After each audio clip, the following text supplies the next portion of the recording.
community that will recover faster from disasters. So take some time today, visit our website, get yourself prepared so you can be Mendo ready.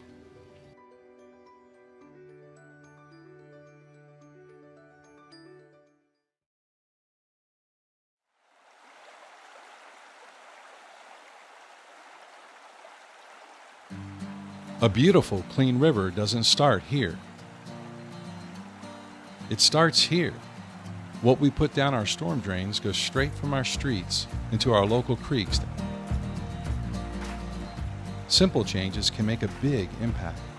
Like when you wash your car, the best solution is washing at a professional car wash. But if you wash at home, divert wash water to an area where it can soak into the ground, like a planter strip. Also, empty your bucket. We will call the meeting to order at 9 o'clock. Madam Clerk, if you take roll, please. Supervisor Klein? Here. Supervisor Mulhern? Here. Supervisor Hashak? Here. Chair Norvell? Here. Supervisor Williams? Here. And Supervisor Williams will be leading us in the pledge. I pledge allegiance.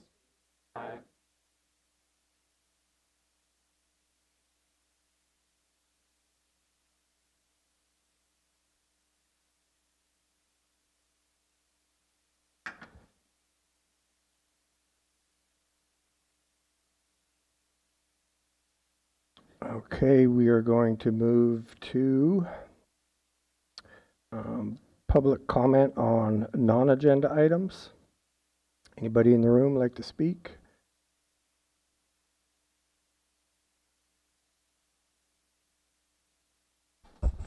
Good morning. Mark Donegan, self-healing practitioner and educator, ordained minister. I have some things that to me are important that I want on the record just in case I can ever get here again. But a lot of people, I see the room's full of a lot of important people, and they do a lot of important work, I think. Wish more, I always say that, I wish more public would get involved. And so I'll just say right from the beginning, God bless ICE. That's not a popular thing to say, especially in this town. So I want to make sure that I said it on the record. Those people are federal agents. And I don't know if anybody understands what that means. It seems like most people don't. But they're highly qualified people. Most of them are veterans just like me. And it's very unfortunate that they don't get the support that they need. And I don't get into all the little details. This stuff's been going on forever through every administration. So I want to be really clear about that there are some people here that believe in them and what they're doing the same way that the people in this room are doing their work. And I know you all believe in what you're doing. And I've always asked for cooperation amongst you all. And again, there's some highly qualified people doing some very intricate work for many, many years. And I think they should be acknowledged and supported and not taken away from. So that's pretty much all I have to say today, because I see what's coming on the agenda and I can't address it, but I can address it in that way, that we all need to cooperate and do the best thing for the county. And that same thing with supporting our government and what it's doing. And I love that this town likes to protest. I mean, it's one of my favorite things to do is go down and hang on the corner on both sides. But in this situation, you won't see me on that other side. You're going to see me supporting the current thing, because that's what was voted in, whether I voted for it or not. And I've always believed, because I did serve, and I served under some people that I didn't like, and we need to do that. And lastly, thank you, CEO Antle, for all your work. I appreciate it. Thank you. Thank you, sir.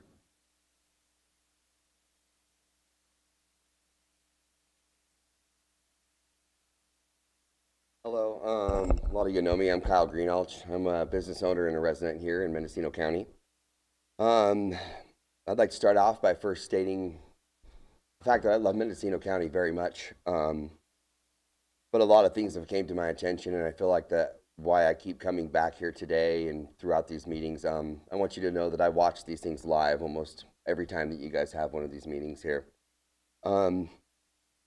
I come to you today as a concerned citizen and also a concerned young entrepreneur in our county. As you guys know, I am in the cannabis industry, but also even in other many industries in this county here. Quite frankly, it's became more apparent as an entrepreneur that Mendocino County is becoming uninvestable. It's really hard because I've seen young entrepreneurs just like myself here in this town and in this community have been turned a blind eye to by non-swift acting and by just, quite frankly, just dragging us through the floor through, I guess, compliance. I want to show you something today.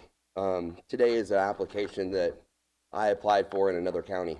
I sold my ranch in Willits, a place I thought I would never sell. I was able to go get this application. I was able to get this permit within 30 days. 30 days in another county. And I will always be a resident here. I will always run my businesses here in this Mendocino County. I will always love the city of Ukiah and all the benefit they've done for me.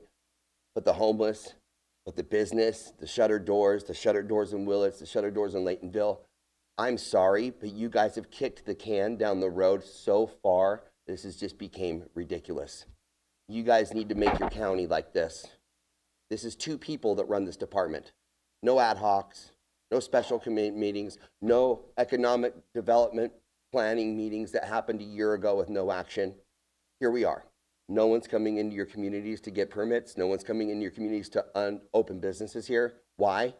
Because they have seen Mendocino County become uninvestable. I love it here. I would love to see your time as a young person, as you exit, to see some really strategic ways that we're going to make young people like me want to drop my money here in Mendocino County. I really appreciate all the hard work. I want you guys to know you guys will see a lot more of me, but unfortunately these days and now, I have removed my cultivation. I have removed everything from here because it's non-investable. I would really like to see the page turn. I would really like to see some of this time that you guys have spent behind this desk actually seeing results. I really appreciate all you guys' hard work. Thank you. I hope you guys have a really good year. Someone had something? Yeah, may I ask, which county are you using as an example that's doing it well? Nevada County. Thank you. Thank you. Thank Is you, that sir. because of County Council, Kid Elliott?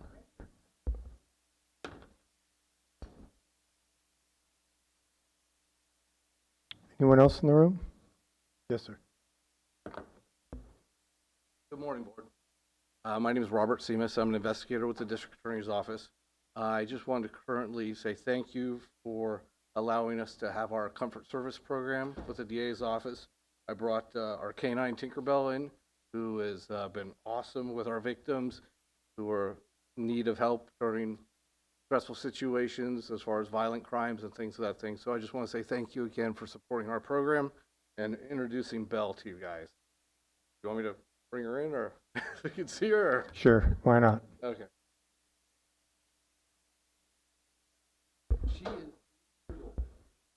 Chair, I need an emotional distress animal for this meeting.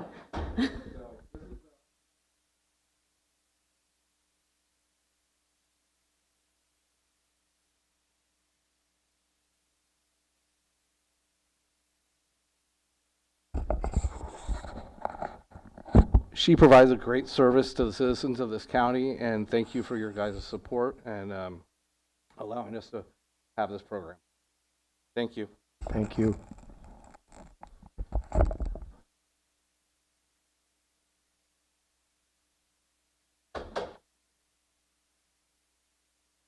Okay. I'm not seeing anyone else in the room, Madam Clerk. Seeing no comments online. Okay, then we are going to move on to the consent calendar. Madam Clerk, has proper notice been established? Proper notice has been established, and also the agenda was amended on Friday, January 30th to include item M1, This item can be approved as part of the consent calendar or be heard separately. Okay, and I believe that's at the will of the board, is that correct? Or is it just the chair?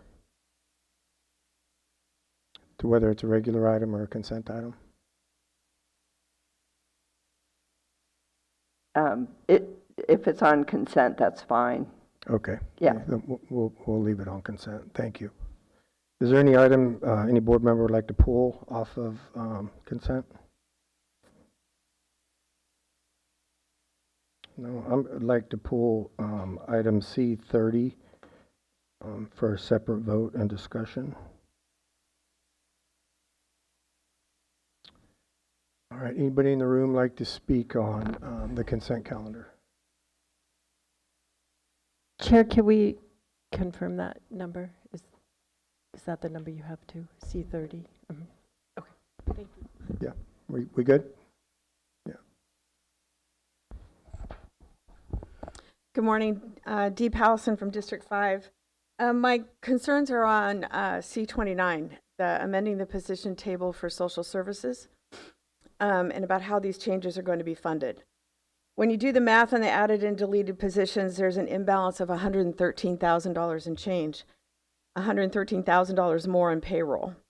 The attached agenda summary states that these changes have not been budgeted for, and there's no language indicating how they're going to be paid for. I understand that social services uses very little general fund, and is likely all these positions will have no effect on the general fund, and that this is just an amendment to the position table and not a request to hire. But we can only presume that that is coming next. In this environment of accountability and transparency, I believe it is important for all departments when submitting these requests to explain how they're going to be paid for, even if there's no effect on the general fund. Then there are no questions, no room for speculation, no room for accusations of failure to adhere to policy set by this board. Thank you. Thank you. Anyone else in the room? No, Madam Clerk? Seeing one online listed as iPhone.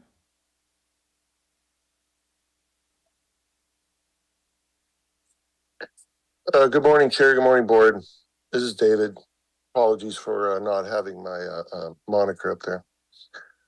Hey, I believe that C36, the sheriff's request to purchase a drone, which is classified as military equipment, all military equipment purchases really fall under AB 481's purview, and AB 481 says that purchase of military equipment should be brought to the public, and the public should have meaningful input into such acquisitions. I called in last year to say the same thing about that 481 should have been invoked to bring the purchase of the Bearcat, the big $500,000 vehicle that was purchased last year.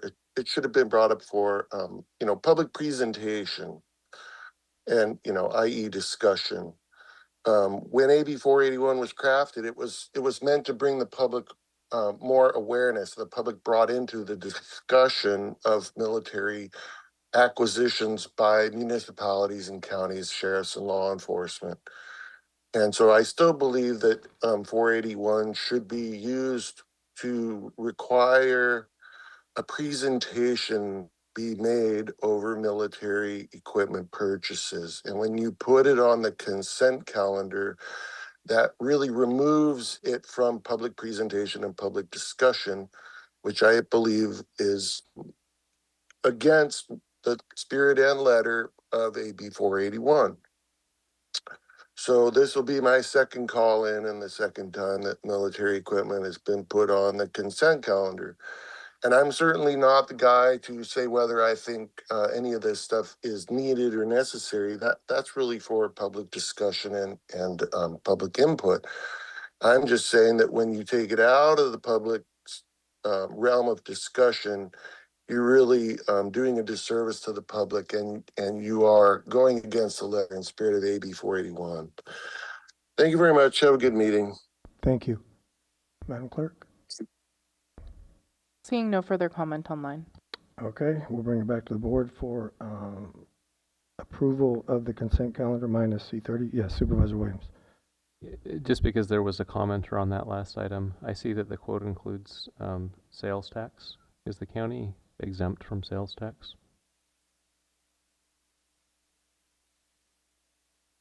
It's the attachment titled quote.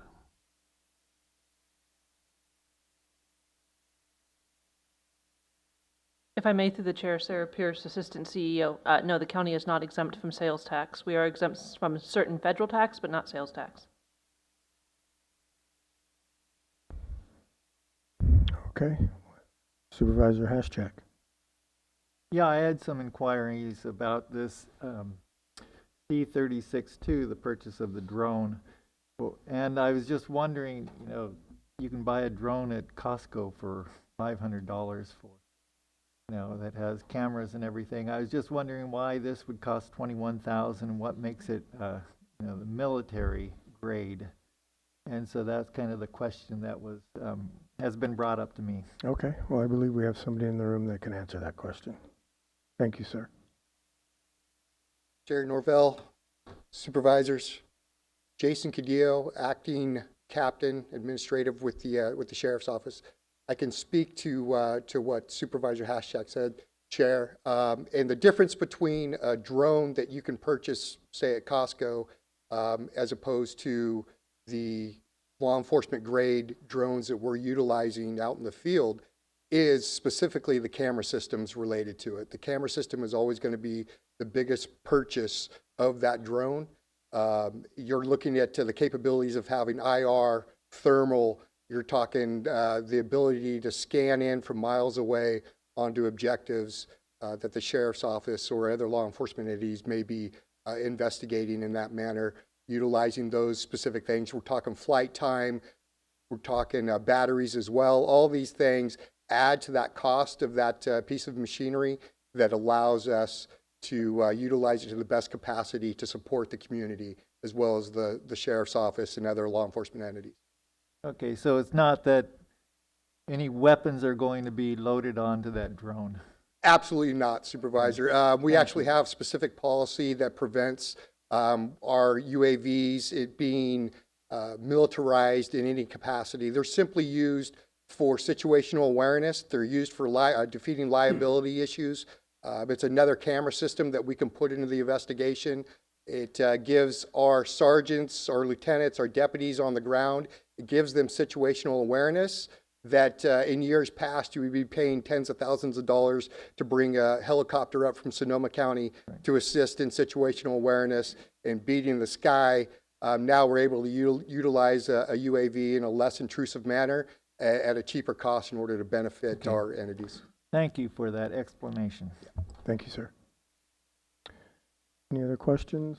No? All right, we'll entertain a motion to approve the consent calendar minus C30. So moved. Second, and for clarification, that includes M1. Correct. Through the chair, if I may, does the mover agree? Pardon me? Through the chair, if I may, does the mover agree with the addition of M1? Yes.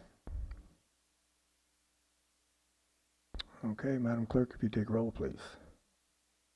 Yes, thank you. We'll vote by the button.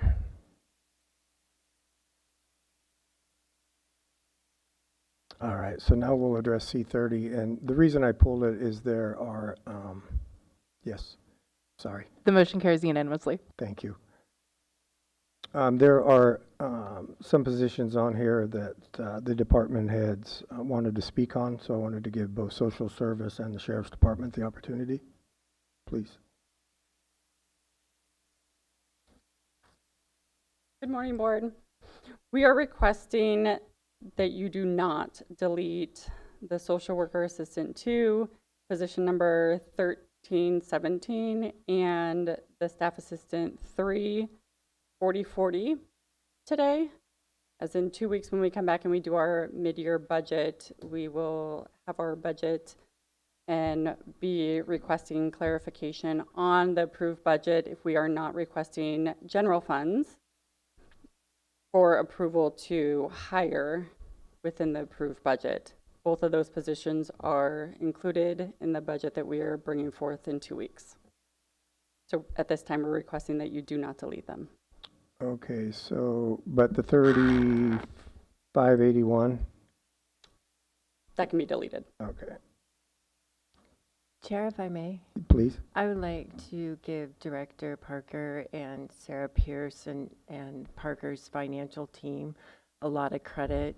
We've taken a deep dive into the finances of that department over the last 9 months, and we're really starting to understand the funding streams, and the ratios is very important, that the ratios of positions stay within a certain percentage. That way we're leveraging all the state and federal dollars and minimizing the use of our realignment. So you'll see that further on the 24th, but they've really done a lot of work to get to this point. Thank you, and I believe Thank you. as well that your department, before the board asked for a 6% reduction, that you were well beyond the 6%. We were. Yeah. Thank you. We have a very good team. Yeah, thank you. And then I believe we have the sheriff's office.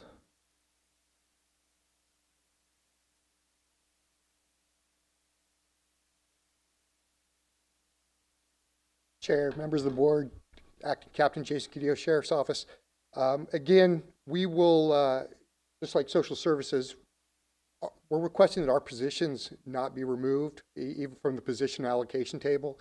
Even though they're currently unfilled, Sheriff Kendall has been working with CEO Antle as well as Sherry Johnson, Director of Human Resources, in order to keep those positions unfilled as it presently stands, which costs nothing against our budget as it stands.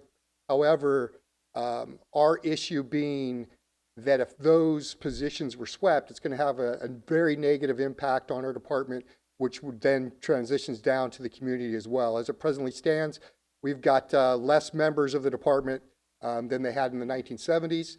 Historical fact as it stands, we're set to lose another young man that we developed through our agency through the years. He was actually a South Coast born and raised kid, came to work for us at the age of 16, not in a law enforcement capacity, but within the department. We raised him up, and he's done a good job for us the last couple of years, but he's on his way down south. So, and a lot of that has to do, not just with money, but also the feeling of insecurity as it presently stands with the financial system within the county.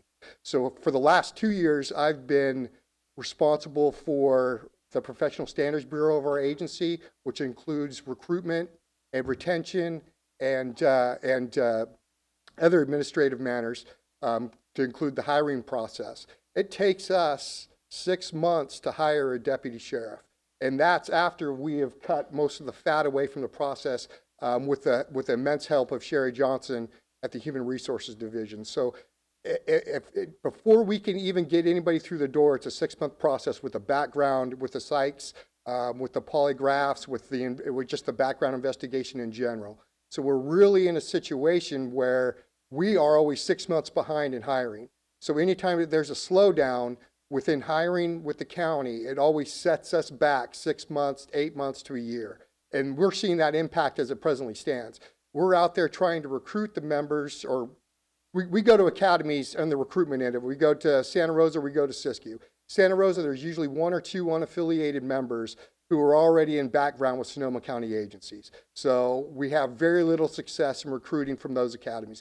We go up to the College of the Siskiyous, where we send some of our members to the academy, and now we have a situation where it is about geographics. They're all from that specific Reading area. They're from Red Bluff, and for them to move here, it's very difficult for them to up and relocate. And then you're looking at Reading PD that's paying $30,000 hiring bonuses. You're looking at Butte County Sheriff's Office that's paying $50,000 hiring bonuses for lateral officers. So we're in competition against that. And any time that we show that there may be some instability in our financial system, it sets us back as a department huge, because that train stops because we can't go out and recruit because we don't have the funding for those positions. So then when we do obtain the funding, we've got to start it all up again. And by that point, we're 8 months to a year behind. And we're still through attrition losing members of our department, which is putting an undue problem on the members that we have that have been working in inordinate amounts of overtime. They're being exposed to these critical incidents and the death and everything else day in and day out. they're getting less of an opportunity to go home, spend time with their family, because we're having to call them in on overtime in order to cover the positions that are very well mandated and needed. We're talking the mandated end of it being the courts, coroner's division, those types of things, as well as the corrections division. We've had to place field deputies into corrections positions in order to augment our state requirements as it pertains to the Constitution there. So we ask, and the sheriffs ask, that you allow us to continue to work with the CEO, continue to work with HR, to keep those positions so that eventually, as we get things in control or through attrition, that we're able to fill them. Okay, thank you, sir. Any questions? Supervisor Klein? Yes, thank you, Chair. Question for the presenter. I'm seeing 7 FTEs, full-time equivalents, on the position allocation table. Correct. Is the intention of the Sheriff's Department Sheriff's Office to hire for all 7, or are we still exploring what positions are needed? So as it presently stands, one of those positions on the FTE, or actually 2 of them, the community services officer position we would like to fill, as well as we're testing currently for a sergeant's position. We have 3 sergeant's positions that are currently vacant, and we're hoping to fill at least one of those positions. And we've got testing scheduled for tomorrow on one of those positions.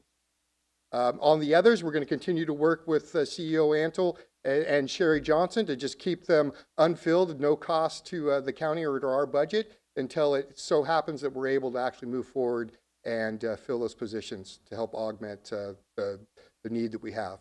Thank you. Okay. Seeing no other, yeah, Supervisor Williams. Yeah, question. I understand all the compelling reasons for the positions in public safety, no argument there, but I'm curious from the CEO's perspective, if we leave these in the table and we recruit and we try to hire, can we still arrive at a balanced budget? Are we on track? I think that's one thing that, if I may, through the chair, sorry. That's one thing we're working on if they were all filled.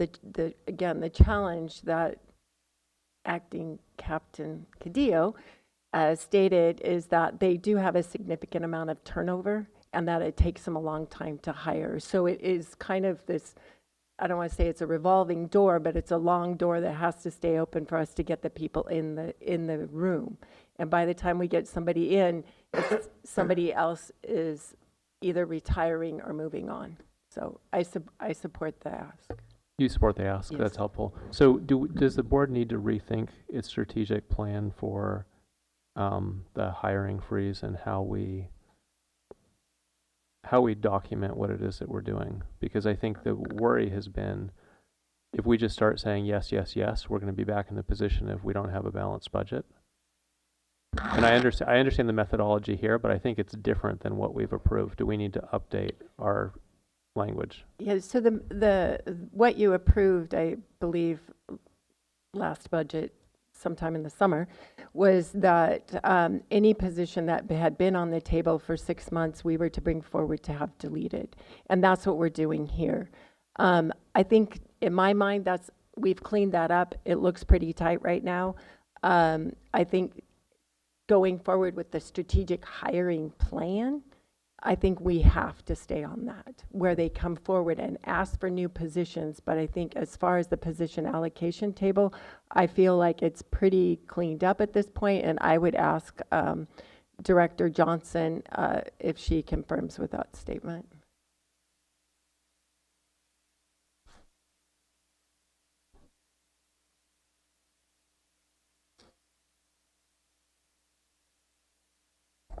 Good morning, Sherry Johnson, Human Resources Director. So yes, I do agree with CEO Antle that we have deleted many positions over probably close to probably 200 positions over the last year and a half.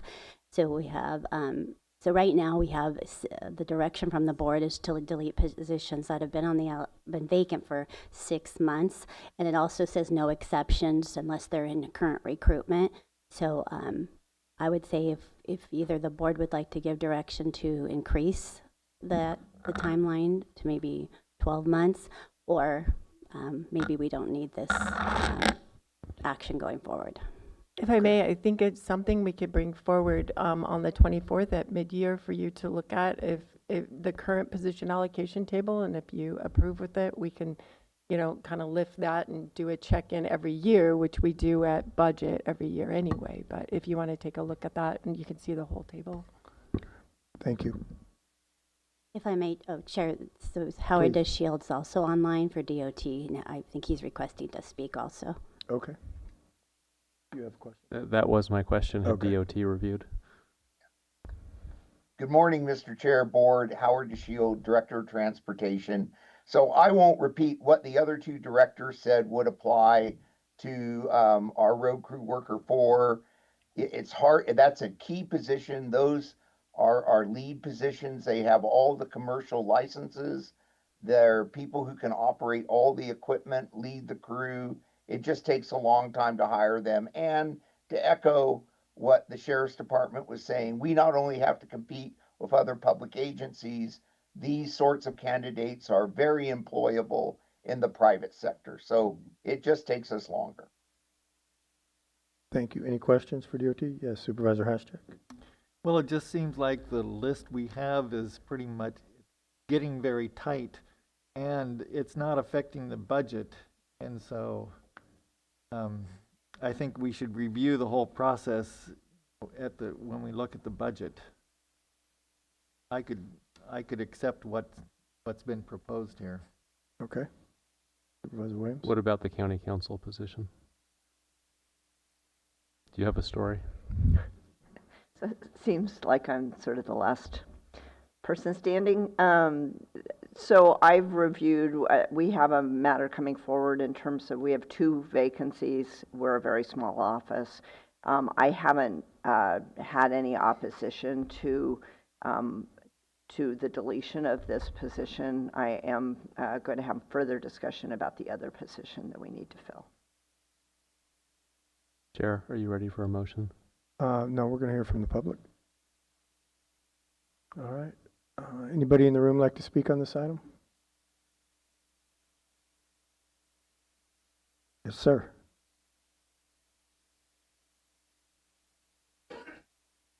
Good morning, Board. Dave Eister, the District Attorney.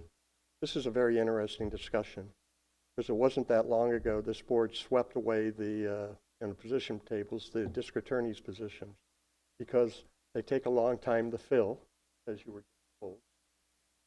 They're important, as you heard from Social Services. Mr. DeShields says they're very marketable in the private sector and other counties. Yet, you swept positions that were unfunded that, in essence, had no savings, 0 savings to the county. So I do support what they're saying, and I do support that the board needs to relook at this because it's not all the same across the board. Supervisor Williams started out saying, you know, public safety. We're all in favor of that. But it took very little effort to wipe away the positions from the district attorney on the position table. And that's a shame. Thank you.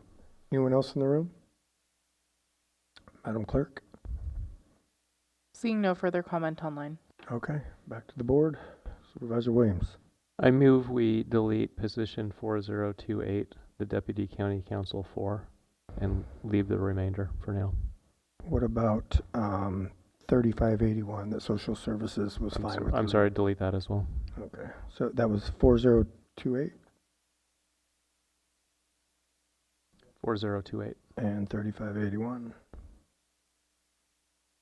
Supervisor Klein? Second, with the request that this come back after our mid-year budget discussion for further review after consideration has taken place over what positions could be hired for. The maker agrees. Okay. Were you seconding the motion as well? Okay, we have a first and a second. We'll vote by the button.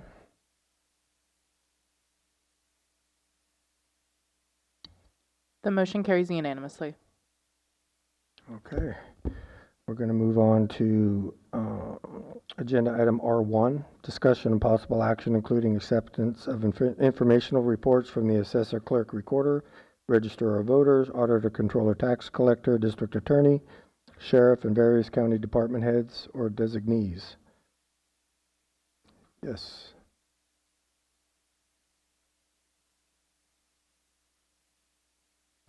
Good morning, all. Katrina Bartlett, Assessor, Clerk Recorder, Registrar of Voters. We are busy in our office and we're very shorthanded. We've had some discoveries that we've been able to bring a total of $281,000 to our tax roll for a small single-family residence, a garage, and a shop in Branscombe, an additional covered porch, new garage, storage building, and tool shed, with a pole barn in Potter Valley. So it adds a little bit. It doesn't add a lot, but it does add some.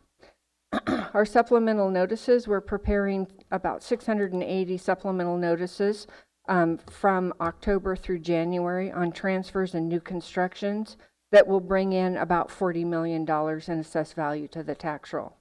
The figure breaks down to new construction of about $10 million and transfers about $30 million. So that looks pretty good.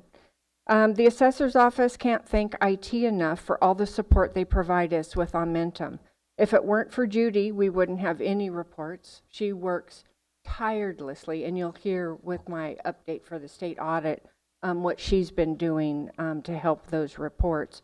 And for Adam, because we wouldn't have any support through Momentum without Adam. Have you guys all met Adam? You should meet Adam, and you should meet Judy. The appraisers are working on permits, which are building permits, Prop 8 and parcel splits. They're working together to catch up those areas that we didn't have an assigned appraiser, so mainly from Mendocino South, and then they'll be tackling the Ukiah area because we lost that Ukiah appraiser several months ago, and we haven't been able to fill that position yet, but we're still trying to work on it. So that's it. So elections, June 2nd is the gubernatorial primary election. So we've been processing petitions for SIGs in lieu of filing fee and verifying signatures on that. SIGs in lieu ends Friday, February 4th, and then we go into candidate filing, which is February 9th through March 6th. So the first day for absentee ballots is May 4th. That's the day that they should be mailed. We actually try to mail them Thursday or Friday before that, so we don't get into it takes 10 days to get your ballot. So we try to have our vendor mail those early so we get them the following week. The last day to register to receive a mail-in ballot is May 18th. And if voters have any questions, please call the elections office and we'll be glad to help you. Do y'all have any questions? Seeing any? Okay, thank you. Anyone else in the room?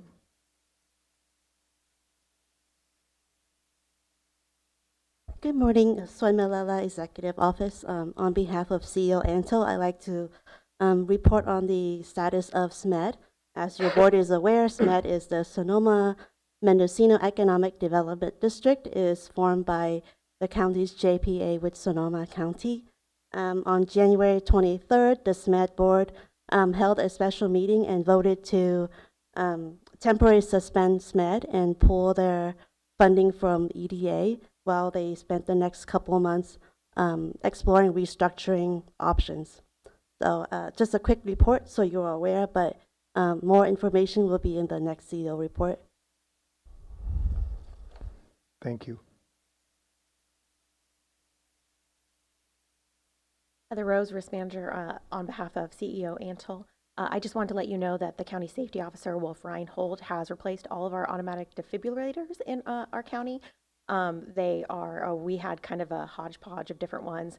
So now we have a standardized system. These are all Wi-Fi capable, and we can manage them remotely. So if we have a dead battery, it's not just found on inspection. We're actually notified. We did a test, and actually it works really well. So those new safety features are available in all your county buildings. Thank you. Anyone else? Yes, sir. Good morning again, Board of Supervisors. David Eister, the District Attorney. A couple things. We continue to have probably the best metrics in the county, if not the state, as far as outcomes in the District Attorney's Office. I encourage people to look at that. We show our filing rates. We show our jury trial, good, bad, and ugly outcomes. We have all sorts of information that I brought up before, but I encourage people to look at that because you're getting a significant bang for your buck when you're investing in the district attorney's office and the public safety it brings. Unfunded mandates continue to be a problem. I don't think I need to remind the board of that, but it adversely affects the district attorney's office as they keep adding obligations that we have to cover in the courthouse, whether it be specialty courtrooms, whether it be obligations like taking over basically the prosecution of all parole violations and the likes that used to be all state funded. They give you a little bit of money, but not much. In 2025, our success rate was 86% in jury trials. It's not all about winning, it's about seeking the truth. But, a trial is about one side misevaluating their evidence and one getting it right. And so it's about my folks working hard and having good outcomes that support the victims, the witnesses, and the community in the effort of seeking public safety. I have great concerns as I stand here today about the costs and effort where we're at right now regarding DA office relocation in regards to the courts moving ahead. I see that there's already disagreements and problems starting to come up with what had been a long-term plan, at least a long-term plan in from the days of Carmel Angelo into the days of Darcy Annell. So I think there needs to be a lot of thought because what I'm hearing is a lot of money is being pushed around, buying lots, building buildings, and things of that sort. And I hear that you folks are saying you don't have much money, so this is going to be problematic, not just in the short term, but in the long term. Finally, I want to thank Interim County Counsel Kit Elliott. She has been here a short time and already had 2 meetings with me and some of my staff, which that open communication is beneficial. Thank you very much. Thank you.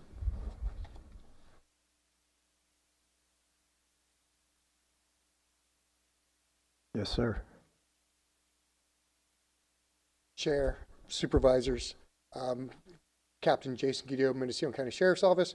Wanted to explain my presence here today. The sheriff is out of state on a business trip. He's sorry that he wasn't able to make it, but he looks forward upon his return to briefing the board on the recent developments within the sheriff's office.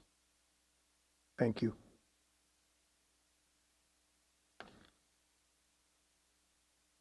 Yes. Shelter Director with Animal Care Services. I wanted to share an exciting update on our 2025 spay-neuter expansion efforts. This year, Mendocino County Animal Care Service will host 3 high-volume, 3-day clinics partnered with Animal Balance and Dogwood Animal Rescue. And our clinic dates will be on March 6th, 7th, and 8th, May 1st, 2nd, and 3rd, and July 31st, August 1st, and August 2nd. Across these 3 clinics, we expect to alter approximately 600 animals belonging to Mendocino County residents. This represents one of the largest coordinated sterilization efforts our county has undertaken in recent years and directly supports our goals reducing unwanted litters, lowering shelter intakes, and increasing access to essential veterinary care. I want to talk a little bit about Animal Balance and Dogwood. Animal Balance is a global, non-governmental organization who collaborates with communities in need and creates sustainable and humane management programs to prevent suffering and to ignite social change. They have worked on 12 island nations around the world and over the past 22 years and are currently working in Texas, New Mexico, Arizona, Nevada, and California. Their teams have performed over 70,000 sterilization surgeries for cats and dogs since their inception in 2004. They're a really great organization to be working with. Dogwood Animal Rescue project is a volunteer-led, foster-based animal rescue based in Sonoma County. They do not have an animal shelter. All their animals in their program are cared for in the private living homes of volunteers. They rescue and adopt between 800 and 1,000 animals per year. The single most important service the Dogwood offers is that they fund programs to assist pet owners in making spay-neuter affordable in the attempt to curb and tide the devastating overpopulation crisis. In 2025, Dogwood funded over 13,000 spay-neuter surgeries to pet owners and feral cat communities. They have programs throughout California. Dogwood is powered by a team of over 200 volunteers with just 1.5 employees. I also want to express deep appreciation for our incredible volunteers. These clinics are only possible because of the community members who have stepped forward to help with logistics, animal handling, transportation, client support. Their dedication is really the backbone of this effort. Together with Animal Balance, Dogwood Animal Rescue, and our volunteers who are making a meaningful, measurable impact on animal welfare in Mendocino County. So this is very exciting. I thank everyone for their support. Can I answer any questions? Supervisor Haschak. Yeah, thank you for that report. And with the spay and neutering clinics, that's through the Caravan? This specific program is not through the Caravan. This is Animal Balance, is a group of volunteers who travel and they come to the shelter, so it will be out of the clinic at the shelter. So those dates that you gave are just for Ukiah? It's for anyone in Mendocino County. So the clinic will be at the shelter, but it's open to all Mendocino County residents. We're going on a wait list, so we're calling all throughout the county. Okay, thank you. In my district, we have what's considered a bit of a hot spot for cats. It started out as an infestation on one property and has bled. You may be aware of it, bled in the neighborhood. What is their opportunity to partake in this? And I heard you just mention wait list. Yes. So yes, I am aware of the over on the coast our large cat colonies that we have. So this Animal Balance is we do have a wait list, and they like to do one animal per household for this program, just to kind of spread the availability for as many households as possible. But we do have plans in the works for taking the Caravan and having the Caravan over on the coast specifically for these feral cat colonies that need spay neutering. So it's in the process to have a location where the Caravan can go. We're working on veterinarians over on the coast so we can go to them and just focus on cat colony. These days will be dedicated just for them. So Wonderful. And is that planned for the spring or summer? Do you know? As soon as possible, hopefully before spring. We're working on it right now. So once paperwork and the details are ironed out, I'd love to have them there next month. So as soon as possible, but we don't want to wait because kitten season is right around the corner, and so we want to really get this before we start getting. Thank you. Appreciate it. I'm not seeing any other questions. Thank you.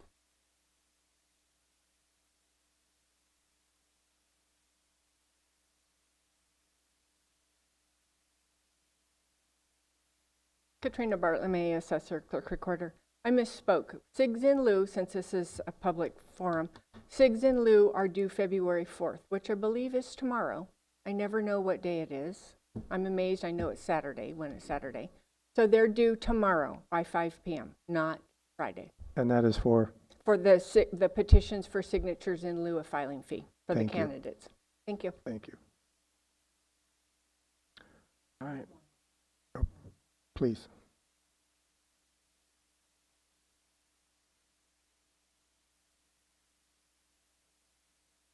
Melissa, you're muted. Sorry, I didn't hear the first part of that. Good morning. Melissa Hannum, Library Director. The Ukiah Branch Library will be closed during the last week of February from the 22nd to the 28th for construction. Called the Storefront Project, the Ukiah Branch will see new front walkways, windows, and front doors installed. This installation addresses a safety issue the library staff has been dealing with for a few months, as well as helping with accessibility. The library has worked closely with facilities on this project, and we are grateful for all of the time and knowledge that the facilities team has shared. While Ukiah will be closed to the public, all other branches will be open during the regular business hours. Staff are scheduled to work on other tasks within the larger library space, so there won't be any interruption to their workdays. Since not all patrons will be able to access other branches, all holds and due dates for Ukiah will be pushed to March 3rd. Do you have any questions? Not seeing any, thank you. Sure, thank you. All right, we'll go to the public for any comment. Not seeing anybody in the room. Madam Clerk? Seeing no further comment online. Okay. So I don't believe we take action on this, that's correct?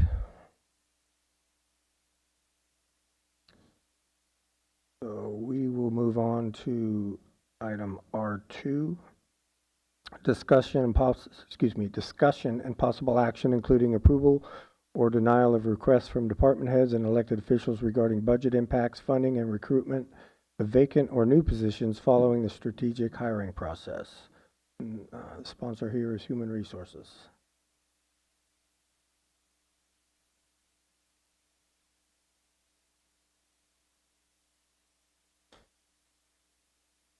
Good morning, Cherry Johnson, Human Resource Directors. So this morning we have several departments that are prepared to speak to ask to recruit and hire for positions. So I'll go ahead and get started, and let's just start with Health Services, Dr. Janine Miller.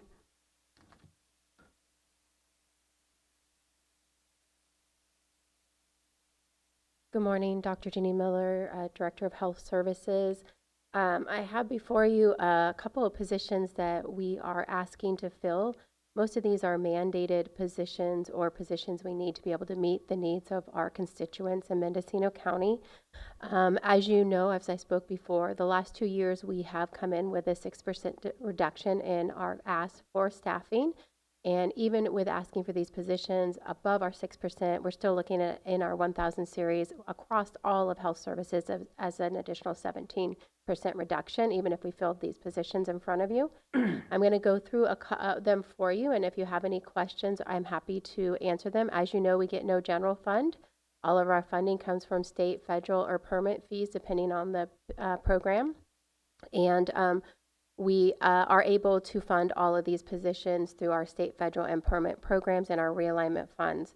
So we had some retirements in our communicable disease and investigation and immunization unit, which left us short. We were hoping to be able to not need to hire for both of those recruitments. We are finding that we are seeing an increase in communicable diseases within our community, and we are asking to fill one of those positions. So we're asking to fill with a licensed vocational nurse to fill behind 2 positions. We're asking for 1. We also have a mandate in our Women, Infant, and Children's program, our WIC program, to have a breastfeeding peer counselor. We don't have that position currently. The state is asking every day when we're going to get that filled. It's not easy to just do a contract in WIC because you have to actually go through the state's program, which can take 6 months. And so then we're out of compliance for 6 months as we continue to try to find a contractor that would meet that requirement. It's not an easy requirement. It actually has to be a woman who has successfully breastfed to meet the requirements for WIC. So we are asking to fill that part-time to meet that WIC mandate. We also had a couple retirements in our substance use disorders treatment program. We're only asking to fill behind 1 of those retirements. As we know, substance use is a huge issue within our community and definitely need to be able to provide services and treatment in our community. So we are asking to fill 1 position in our substance use disorder treatment program. In environmental health, we have lost a variety of staff. At this point, we're coming forward to ask to fill 2 positions. We may need to, as I reevaluate the program, we may need to ask for a couple additional positions. But right now, we are asking for 2. One is an environmental health specialist. As you know, we are out of compliance with the state mandate to do inspections on our solid waste facilities in Mendocino County. The county owns 4 of those. And based on the estimate of talking to the state, and the state steps in when the county is unable to meet that obligation, they let us know that it would be an additional around $40,500, so $40,500 just on the 4 county facilities. If the state continues to have to do those, that would be a cost to Department of Transportation. So that's going to increase their cost, which is general fund, obviously, of about $40,500. Of course, that's an estimate, and the state was looking to see if there's be additional fees. But right now, they're letting us know it's about $7,000 to $10,000 per facility they would have to inspect. So we would see an increase. So there are 14 facilities in Mendocino County. Only 4 of those are county owned, which means we would see an increase on all of those facilities, not just the 4 that the county would owe another $40,000 if the state was doing those inspections. We're also asking to fill an environmental health and office services support supervisor. That position has been vacant, and they obviously have some need to make sure we're meeting the constituents' needs, and we're able to look at how to process our permits quicker and support the staff that are in there. Without that office support, then our inspectors are having to do those duties, which actually can impact their ability to process some of their work quicker. We also are looking for a senior department analyst in overseeing all of the state mandates for mental health. We have a lot of new implementations coming on the mental health side in regards to our electronic health record, patient portals, interoperability, which also is working with the juvenile hall and the sheriff's office with all of their needs for electronic health record services, in addition to interoperability, health information exchange, and patient portal obligations. And then lastly, we're asking for a staff service administrator. We have been, this was a manager position. We're not coming to ask for a manager. We're asking to fill it as a supervisor. We've had a couple reductions in that department, but it does oversee all of the employee resources for health services, all of those agencies, in addition to helping with our community health needs assessment, community health improvement projects, helping with the 3 boards that health services oversees. And so in the meantime, we've been trying to fill that, and we're not able to do everything we need to do to keep all in compliance with everything. So we're asking to fill that. I'm happy to answer any questions you have. I also have some staff here if there's specific positions you have questions about that you'd like more information on. Thank you. Supervisor Klein. Yeah, I want to thank the director for presenting this information today and speak specifically to some of the public health positions. The Public Health Advisory Board that met in the fall for the first time since it was reconvened did hear some of these updates, specifically like the WIC position with breastfeeding. And so there was a lot of support for this initiative from the Public Health Advisory Board, and I'd just like to speak to that and echo my support for it as well.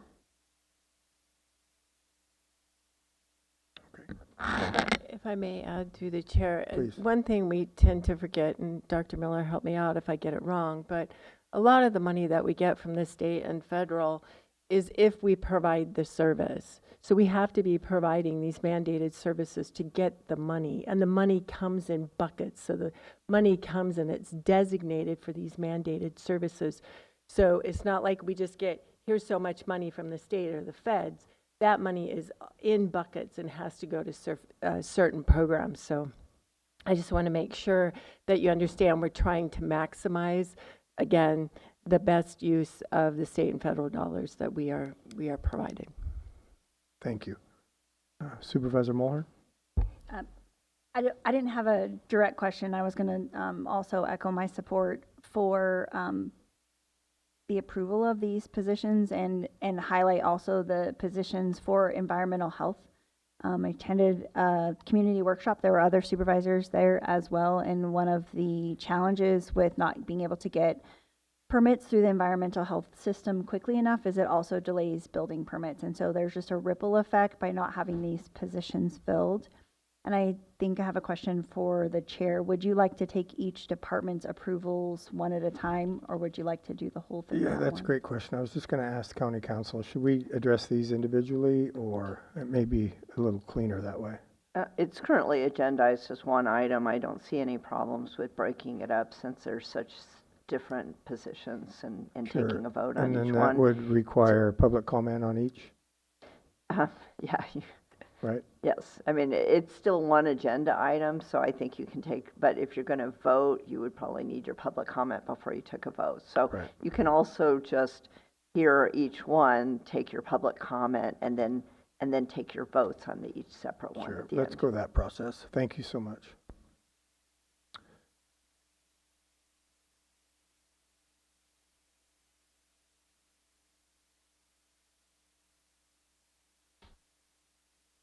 Good morning, Chair, members of the board.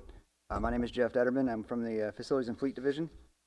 Today, I am here to request your direction to commence the recruitment process for one of our building maintenance mechanic positions that has recently been vacant.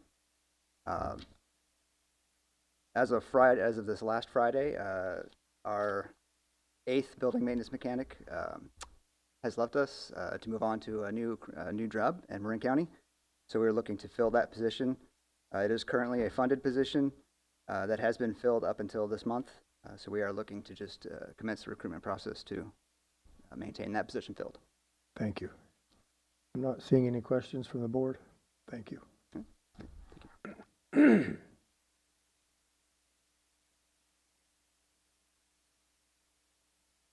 Good morning, Chair Norwell, members of the board, CEO Antle, Elliott.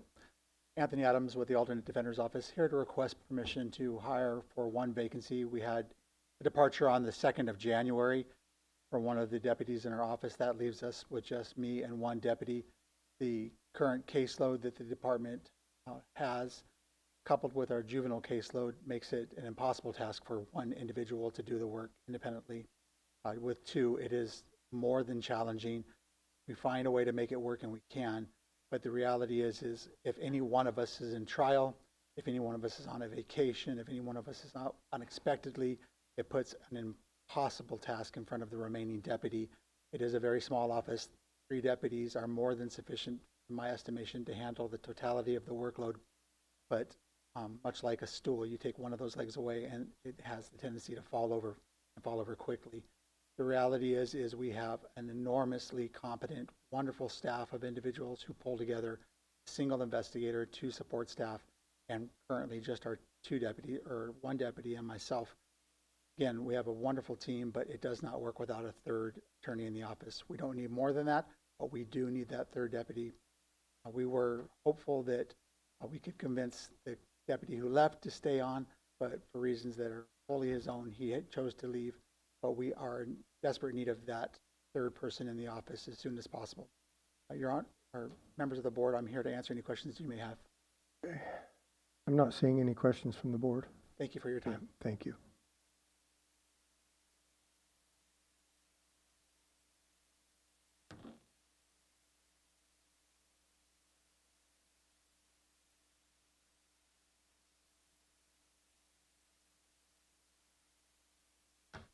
Good morning. Angela Godwin, Ag Commissioner. We do have 2 positions that we're requesting to fill.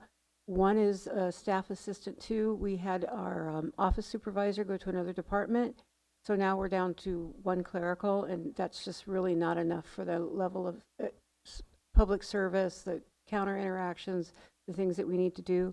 That's been budgeted for. We have been meeting the 6% attrition. Additionally, the staff assistant position has been helping with the UC cooperative extension. They've lost both of their county employees, so we've been covering for them with, interacting with the public, paying some of the bills. So, there's that there too. And then the other part is a creative solution. I've been down an inspector since I've been here. We've come up with a cooperative position, I guess we want to call it, with the help of my deputy CEO, where we're proposing to combine what was a full-time ag technician for the UC cooperative extension, and maybe taking one of our extra help trapper positions we bring in, and combine that into bringing in an ag standards officer, which will give us the flexibility to cover throughout the year, fulfill the needs of the UC cooperative extension, and start to bring up somebody else to help, the experience that we need to build with these inspectors, because we have a lot of revenue contracts that we are, I guess I would say, leaving some money on the table because we're not performing the services, because I can't cover everything. So I welcome any questions, especially on the proposed combined new position. It's kind of creative, but we're really hoping it would serve the purposes of both the UC cooperative extension and what we need, and really serve the, our ag customers and their research needs and trapping needs. There's a really good dovetail between what the two positions would do. So again, I'm open to any questions. Thank you. Supervisor Williams? What is the total general fund impact for all of these changes after the additional revenue you expect to receive? And does that put us 6%, following the 6% reduction? I would say it's probably but again, I'm not as familiar with the UC. I've been working, trying with Matthew Barnes. I'd say there might be an impact of maybe 20,000. But hopefully I brought some new revenue contracts in, Mediterranean oak borer detection. There's some new cannabis funding. With the extra staffing, we should be able to recoup a lot of that cost. Plus, we do have, this goes toward our maintenance of effort, which gets reimbursed with the unclaimed gas tax. And second, does the executive office have any analysis? Just to state where I'm at, I don't want to have to reduce our staff size, and we had a plan, natural attrition would get us to break even. I want to make sure whatever changes we're making, we're still on track to hit the break even. Yeah, we support this, if I may, through the chair. We support this move. We worked with Angela in Ag, and we worked with Matthew Barnes in the UC to make this combined position that benefit both. And I think between the two offices, they will meet the 6%, no problem. Supervisor Klein? Yeah, I want to thank you for bringing forward something that's creative in terms of sharing a position with a cooperative extension in your department. I think that's the kind of efficiencies we have to look for at this point in time. So thank you for that. Thank you. Thank you. Thank you.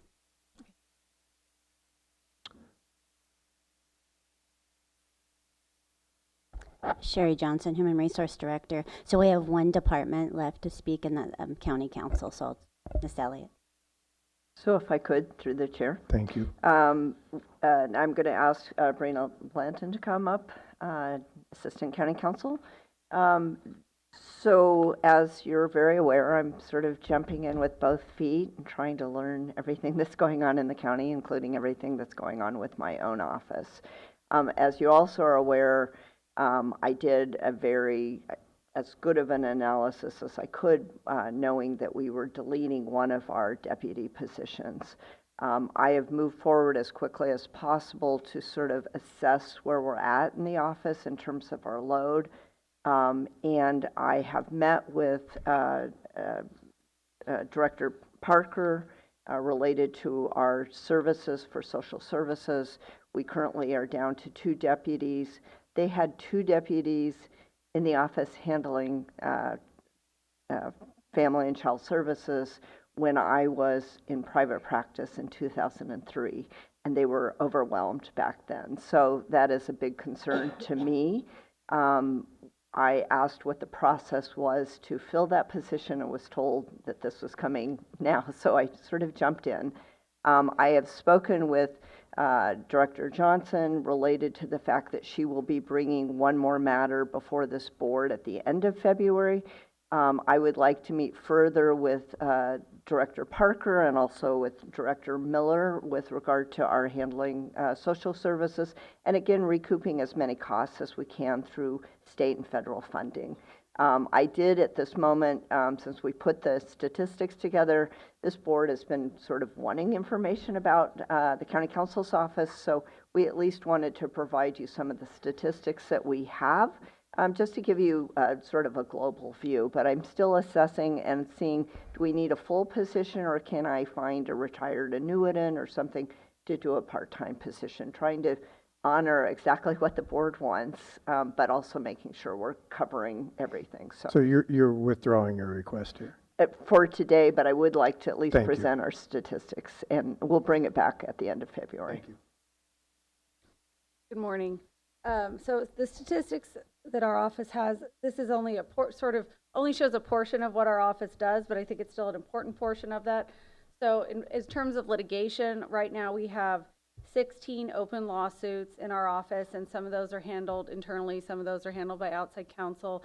Outside counsel matters still requires an attorney in the office to work with outside counsel.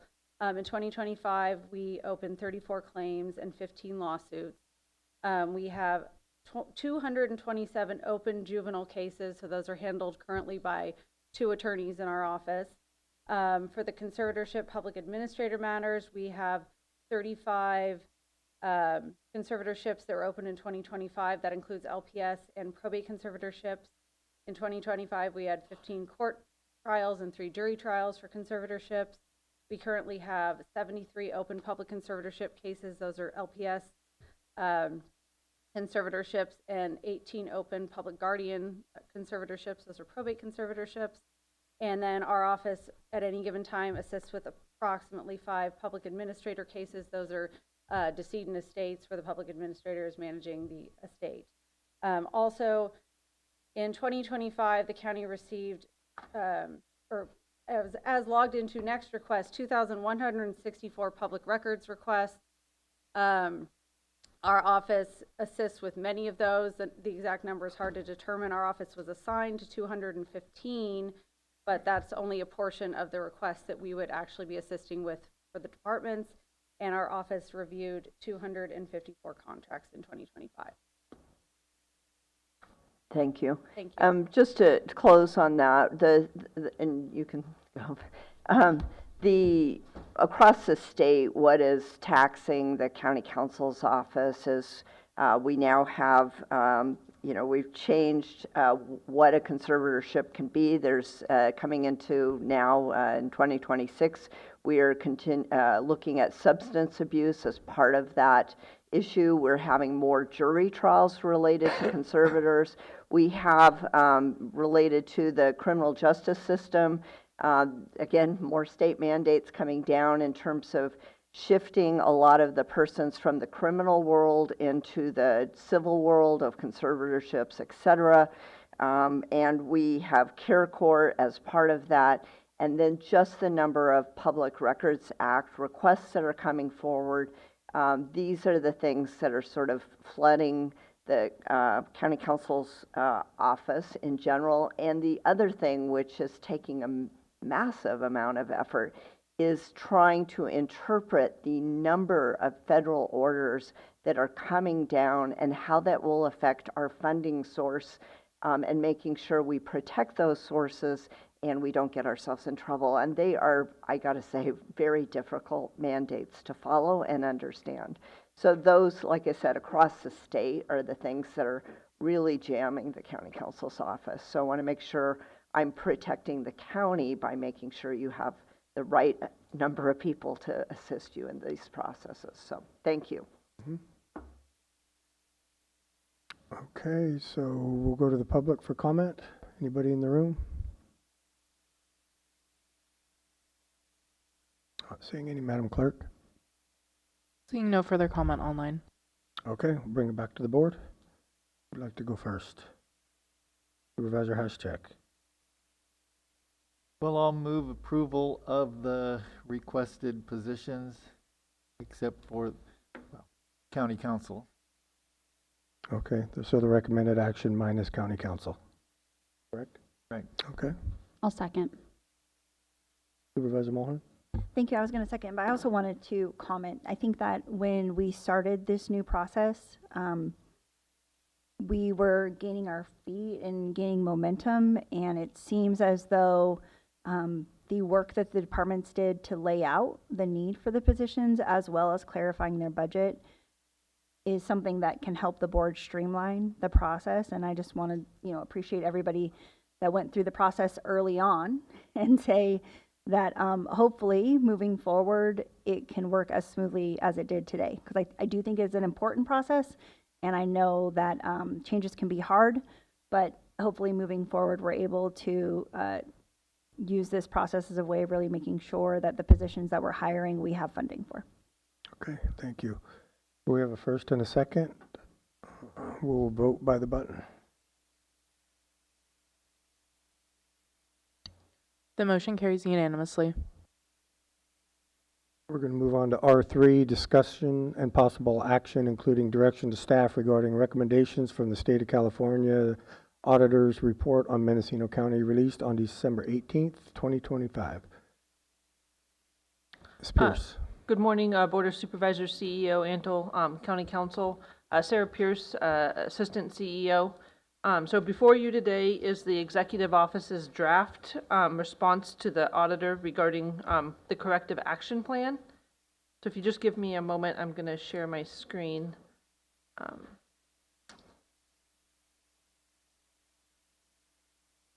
So we'll not go through all of the items. If there's any questions, feel free to ask. But there are 2 items that the Executive Office is asking for direction on. And just to note, we need to respond to the state by February 18th. That's the 60 days. So after direction today, we will update the corrective action plan and submit it.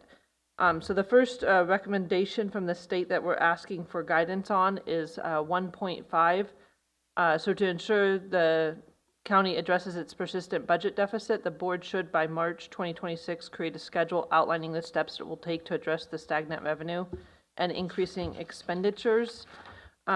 So we have a draft response. Let me get to that.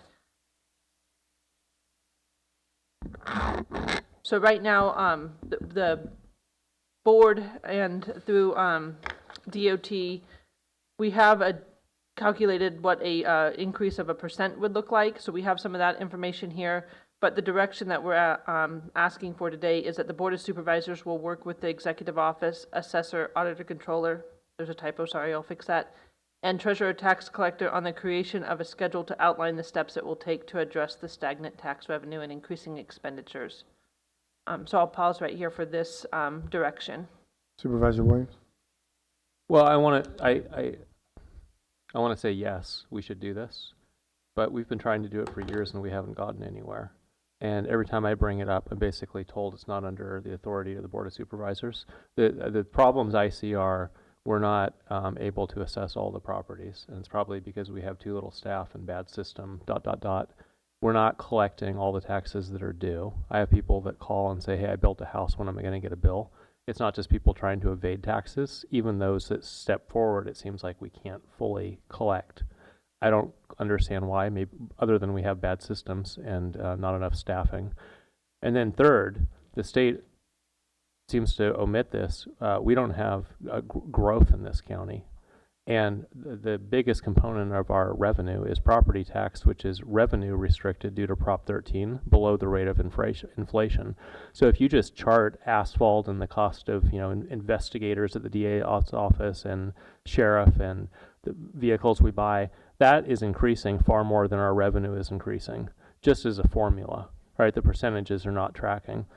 When I looked at other counties, I saw that other rural counties tax standing fruit trees, solar panels, gas along I-5. They all have some additional revenue source. Our plan is to live off property tax, which is declining in buying power every year unless you have new development, and we don't. So how do we answer the state? We're putting a plan together to address the revenue. We could say we're going to try to better assess and collect taxes that are due.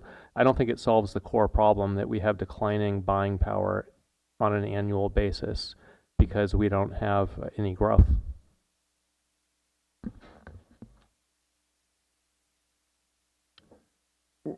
I apologize. Was that a question? It's a question for you, Chair. Okay. Like, I don't want to commit to the state we're going to put steps together to fix this when I see it's not something that the county government can fix. There are parts of it, like collecting taxes that are due. By all means, we should do that. The reason we haven't is because we don't have the seed funding. We don't have the revenue today to hire the firms, hire the people, improve the systems, right? And so what exactly are we committing to?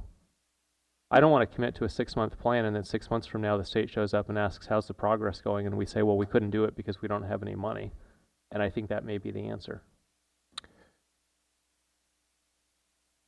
Okay, Supervisor Mulhern? I think maybe the CEO had a response to that, and then love to hear from Ms. Cubison, and I actually had I think a different question. Okay. You want to wait on your question? Okay. Ms. Cubison?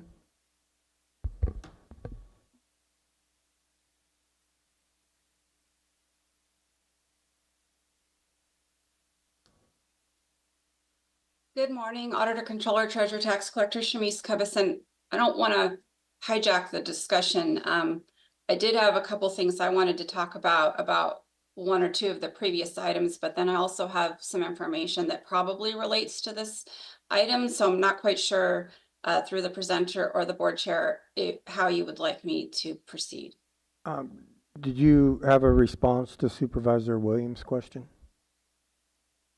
Well, kind of out of order in my thought process, but I just wanted to let the board know that I will be bringing forward an item, hopefully at the next February meeting at the end of the month, a contract for an outside collection service to collect or assist in the collection of delinquent unsecured property tax. We've gotten that contract through all the various routings and through county council, and believe that that contract can assist us with the more challenging unsecured property tax collections that are delinquent. And that process involves making sure that we've notified the taxpayer that if they don't pay their bill, they're going to be turned over to a collection agency. And that collection agency does work similar to the private sector, where if they don't pay the county and we refer it to collection, there will be a collection fee associated with that at that point in time. We are hopeful that perhaps that will assist us in maybe collecting some before it goes to the outside agency, but that actually working through that outside agency will assist us with some of the unsecured delinquent property tax. I also have requested a call with some more senior people at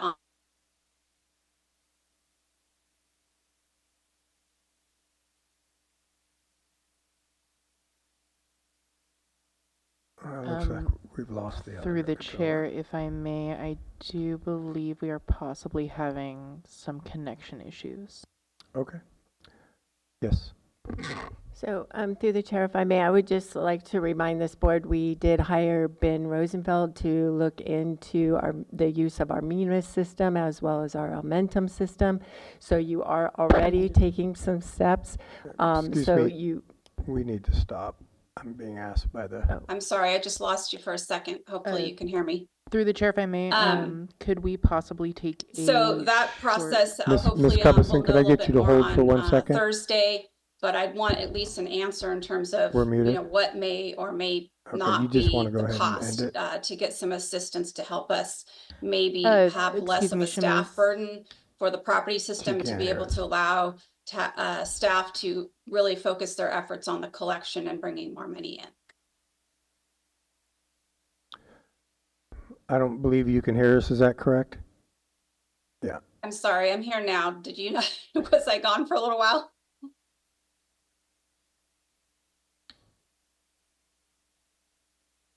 Yeah. We're going to take how much you need? 10 minutes? Okay. We're going to take a 5-minute recess.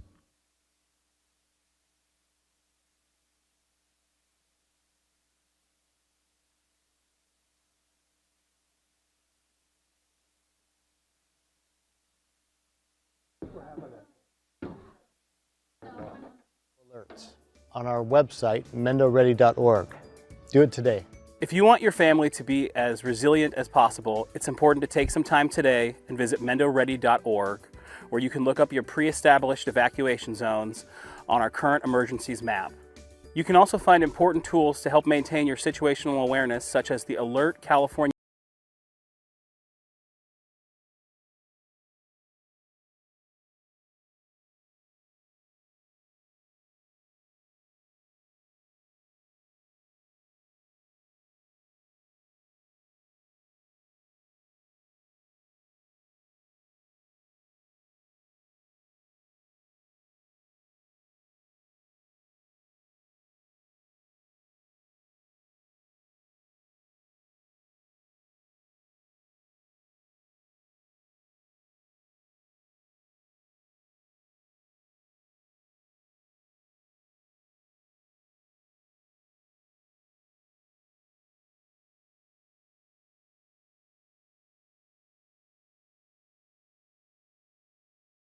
Start back up. If I could everybody to sit down, please.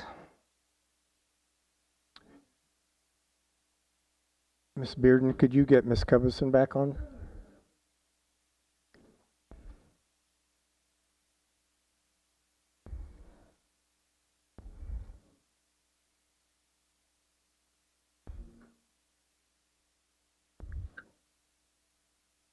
Ms. Covison, sorry about that. We lost you for a little while and then Hopefully it's going to keep working. Auditor, Controller, Treasurer, Tax Collector, Shamice Covison, can you hear me? yes, thank you. Okay, great. So I think I was briefly describing that I've requested a meeting with Aumentum, our property tax software company, to see if there's anything else we can do to better identify areas for efficiency, as well as to discuss issues with them that may or may not result in possible cost of configuration. But I'd like to explore the options because staff in at least my offices, and I believe also in the assessor's office, is spending a lot of time on processes that really should be pretty close to automated. And so we would like to be able to determine what the cost may be, or if there's other efficiencies that we somehow are not seeing that could help us with those workflows so that we can dedicate staff better to the collection efforts of the actual tax revenue, or to producing bills that maybe are easier to collect from and are clearer to the public for what we're issuing correction bills for. So that meeting is scheduled for later this week. I'm not sure, how many meetings or discussions that might be, but I am hoping that we can try to free up some staff resources to be dedicated to the tasks of assessing and also billing and collecting property, instead of monitoring the system and creating ways to make the system work when it isn't functioning ideally for us. So I just wanted to let you know about that.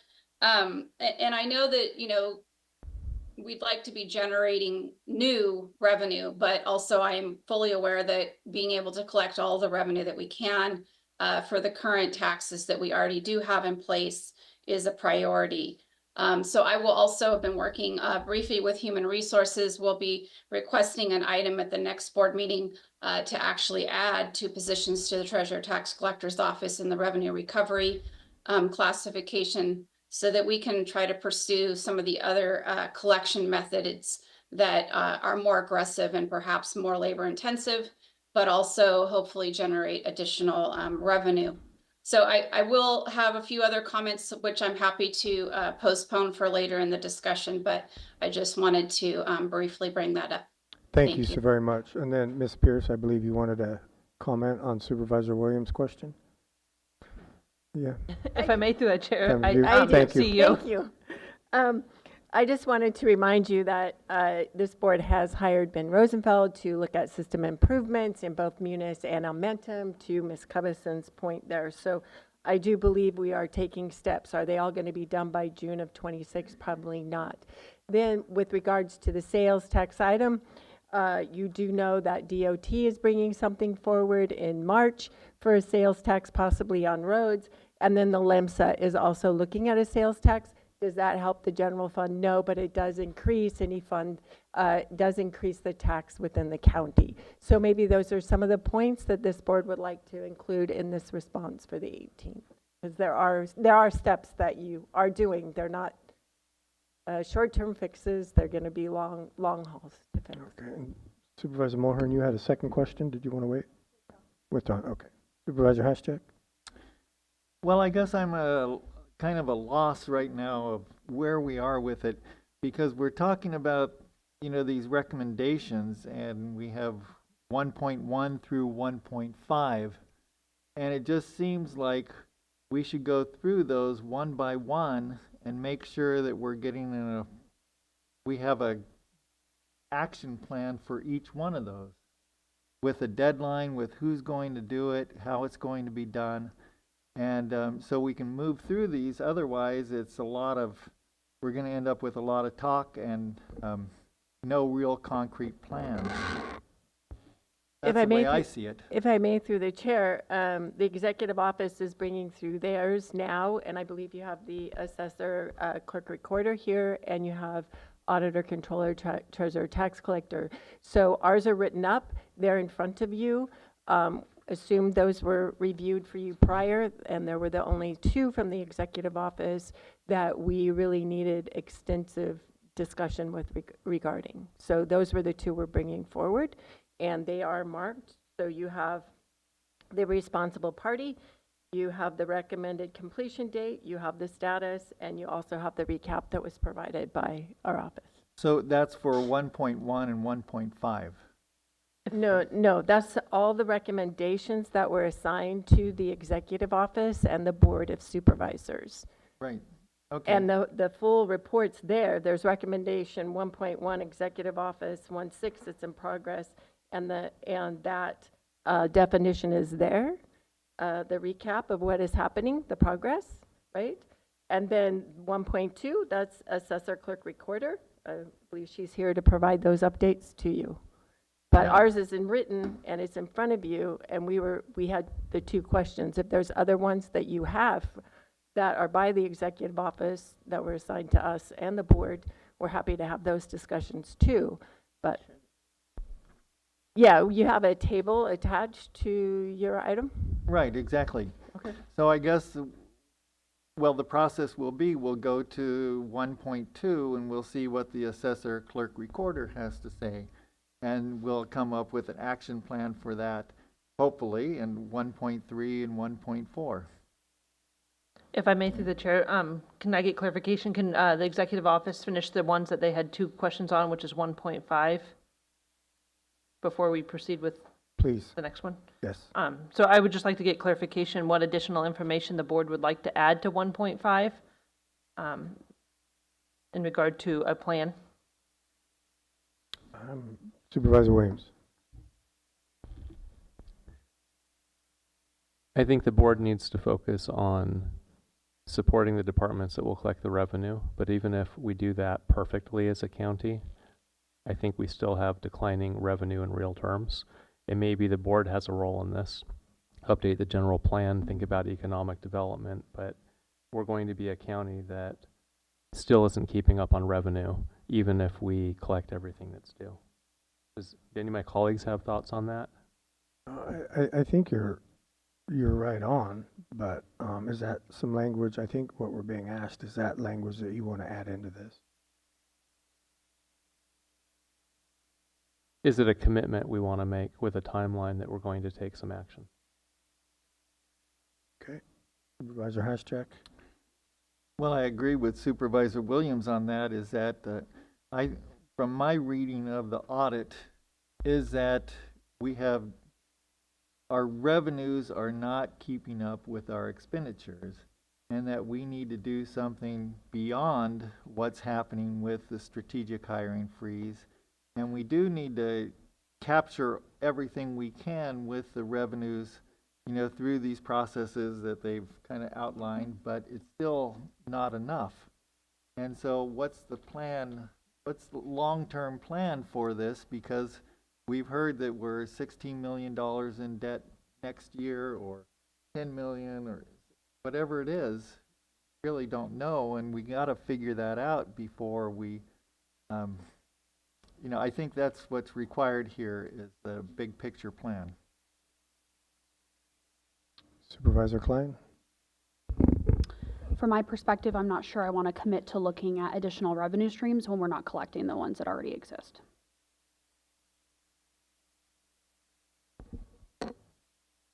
Okay. Ms. Pierce, did you have a response to Supervisor Haschak? If I may, through the chair, so right now the board, or the recommendations that are listed on the first few pages are the recommendations from the state. They're not the ones that the executive office created or responses. So the state is specifically asking to create a schedule outlining the steps it will take by March of 2026. So we can identify some of the initiatives that you want with goals and dates, but I look to the board for direction on how you want this responded to. And again, you do have your mid-year report coming up, and this is also stating in the recommendation that the board's goals should be for fiscal year 26-27 budget.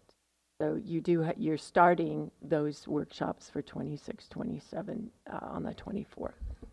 And you're asking us to approve this, basically this timeline, correct? If I may, through the chair, we're asking you to approve basically pages 4 through 7 that outline the executive office's responses to our items. So for the one that was the Board of Supervisors for 1.5, we noted to the state that the Board of Supervisors will work with the executive office and the elected departments on the creation of a schedule to outline the steps. We're just saying that we're going to work with to create a schedule. By March of 2026, we're not committing to any other deadlines right now. Okay.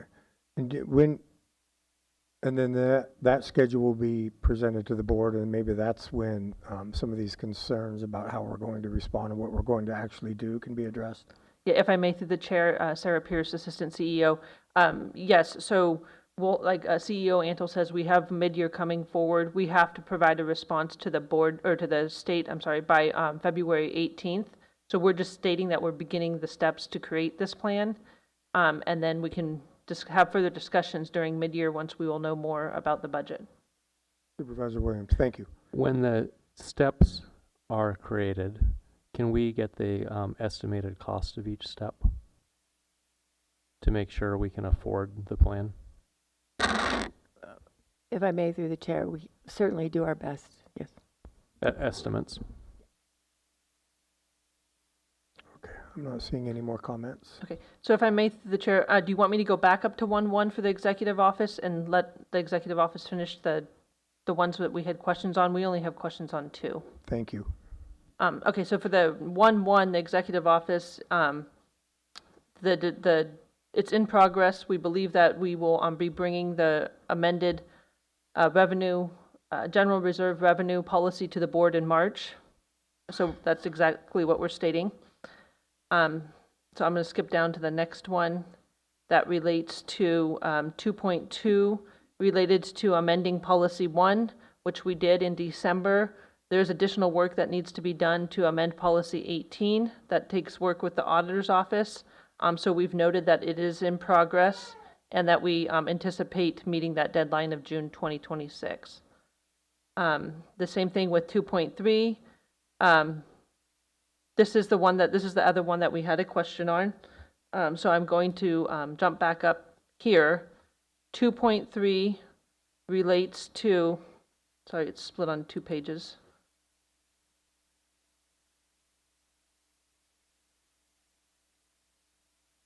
Relates to the asset forfeiture. I'm not going to read through the entire recommendation. To ensure its use of asset forfeiture funds, the state and allowable purchases, and to provide transparency, the state is recommending that we adopt a formal policy by June of 2026. There's additional parameters that they would like us to add into this policy, but we are looking for board direction on how to proceed. Thank you. Any questions from the board? Do we want to, does the board have an opinion on 1.1? Or 1.5? That was your first question, correct?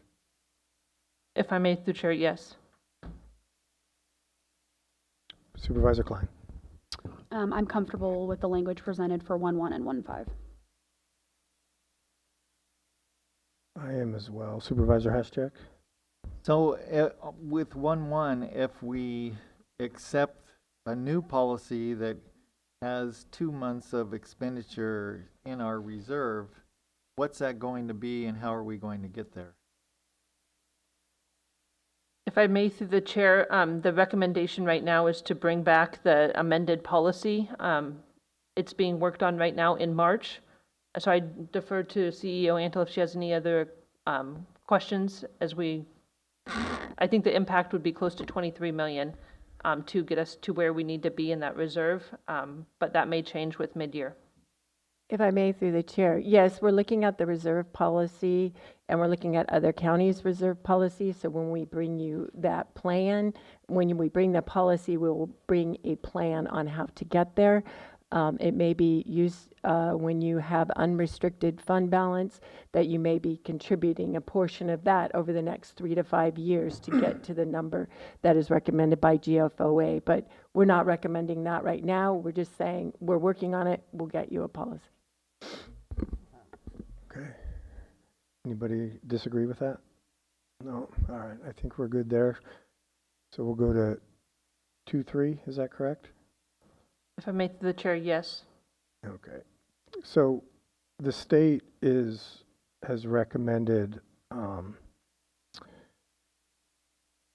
let's see, that we come up with a policy around asset forfeiture. And I believe our county council has a different opinion, or at least an opinion on that. If you would like to share with the board and the public, please. Yes, just looking at the reason there was an audit is there was a government code that created this audit. The reason they created this audit was based on the economic state of Mendocino County and their concerns in terms of viability. That's a realistic concern and an important concern. The mandate in the code itself was to look at any potential waste, fraud, abuse, and mismanagement that would be of all departments, county's administration of the elections in 2024, specifically the register of voters, and contracting and procurement, again, applicable to all departments.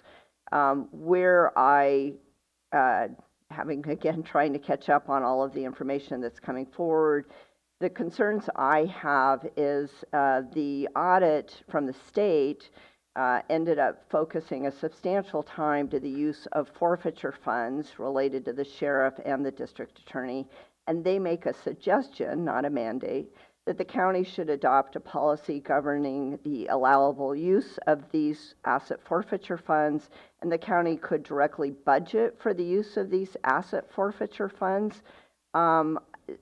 I am very concerned about that in reviewing the law related to asset forfeiture funds. The asset forfeiture is by law not part of the general fund, and certainly there's nothing in any of these reports that say that's in any way contributing to the financial deficit of the county, and nor could they show that. It's really not relevant to the financial health of the county overall, and the board actually cannot by law tell the DA exactly, and the sheriff, how to spend those funds, and cannot budget for the use of the funds. In other words, you can't say, okay, you can buy your vehicle through use of the forfeiture funds, we're not going to give you a vehicle through your normal budget process. It's impermissive overstepping of the abilities of the board. What the board can do, and I think that's the intent, is overall the applicable county policies in terms of documentation, et cetera, are very important. I, again, have looked at the process that the district attorney, for example, uses, where they have an application process that you go through. I don't see, the audit says a lot of sort of broad statements, but I don't see anything specific that they say is impermissible that I agree with them. So I think this board has a tremendous job ahead of it in terms of just tightening everything up and understanding our processes. I see that there's already a tremendous effort going forward, but I just don't see where we have the board, we as the county, have any authority to mandate use of those funds, and I'm very surprised that the audit would suggest that. And you're also recommending or suggesting that we don't need a policy? Correct. Okay. Again, not specific to those funds. Again, general policy overall, and I believe that's being worked on. So a couple of questions.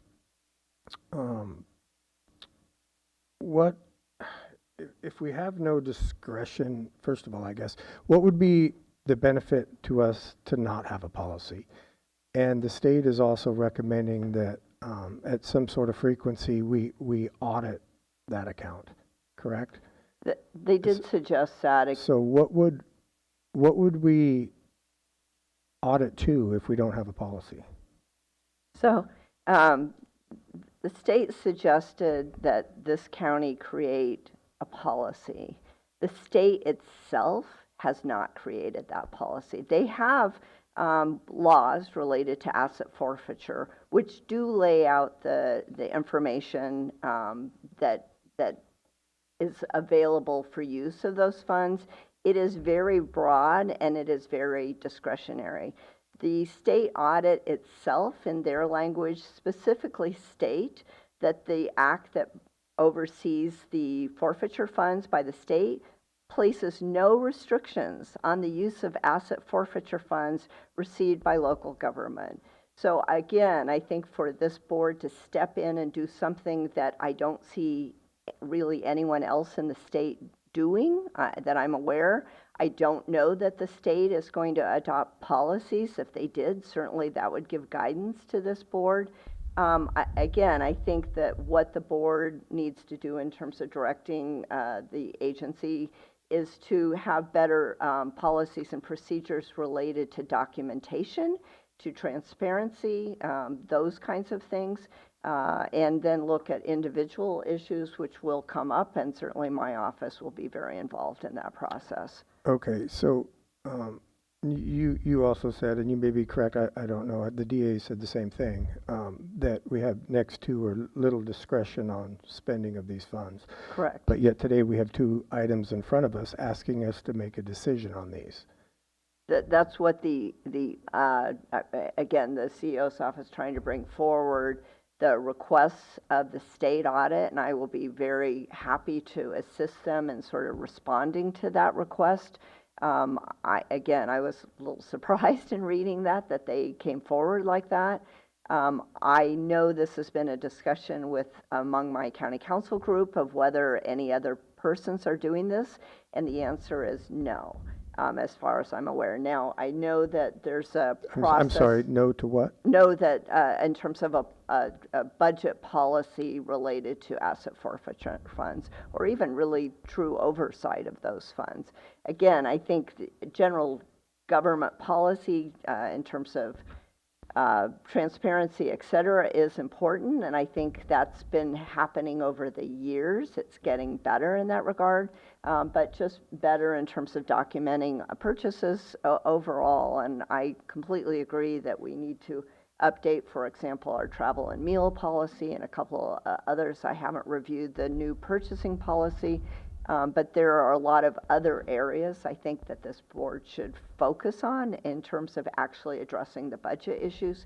And again, to be very clear, the forfeiture funds in no way are part of the general fund budget, right? Right, and I apologize. This is the last time I'll ask this question because I'm still not completely understanding is if the discretion is all the district attorney, why are we being asked to approve it? And what happens if we were to say no? Or what would happen if we say yes, and then the state comes back and says, like they did, that is not okay? So again, I think the state law has already addressed that discretion, and they have stated very specifically, and the audit has quoted that very law in saying that they have discretion. And there are certain things in terms of law enforcement that this board is not able to sort of direct. What do they prosecute, for example? We don't want you to prosecute these kinds of cases. There's a lot of things where the law enforcement does have a different authority coming from a different angle than the Board of Supervisors. The Board of Supervisors oversees budget processes, and again, forfeiture funds, while they may be listed in the budget, they are not part of the budget process in terms of direction of whether they can use those funds in certain ways. I don't know if I'm trying to answer your question. I'm not sure I'm doing it successfully. And I'm going to leave it and go on to my colleagues, but you did, in my opinion, just contradict yourself by saying that we do, but we don't have any authority, but it does come in front of us.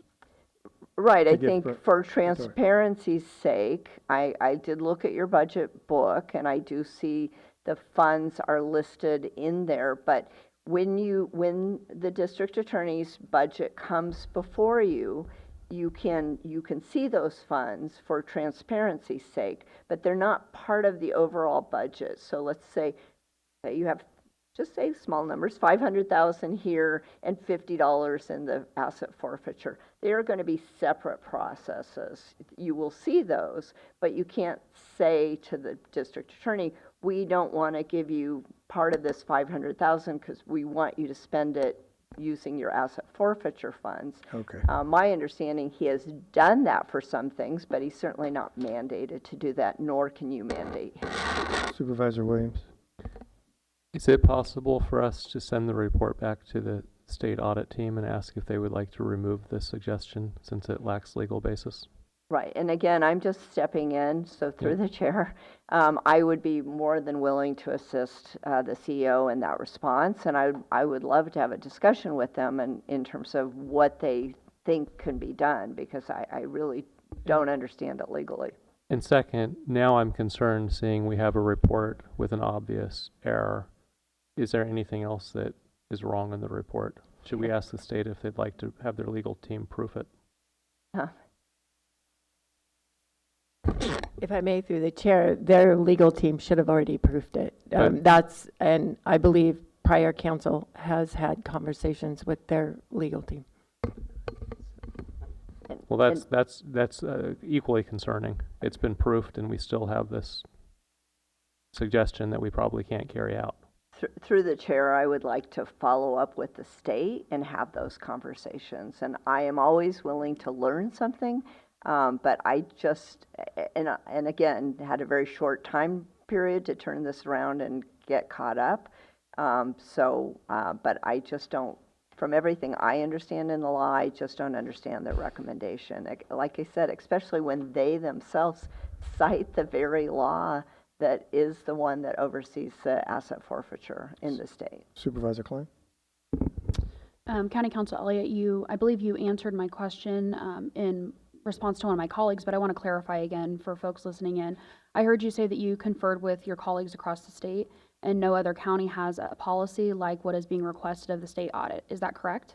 That's correct, and I started to say there is one in San Diego. I think they had particular problems, but if you look at it, it's again a sort of a global, and they actually acknowledge in there that they can't sort of mandate that the DA does have discretion.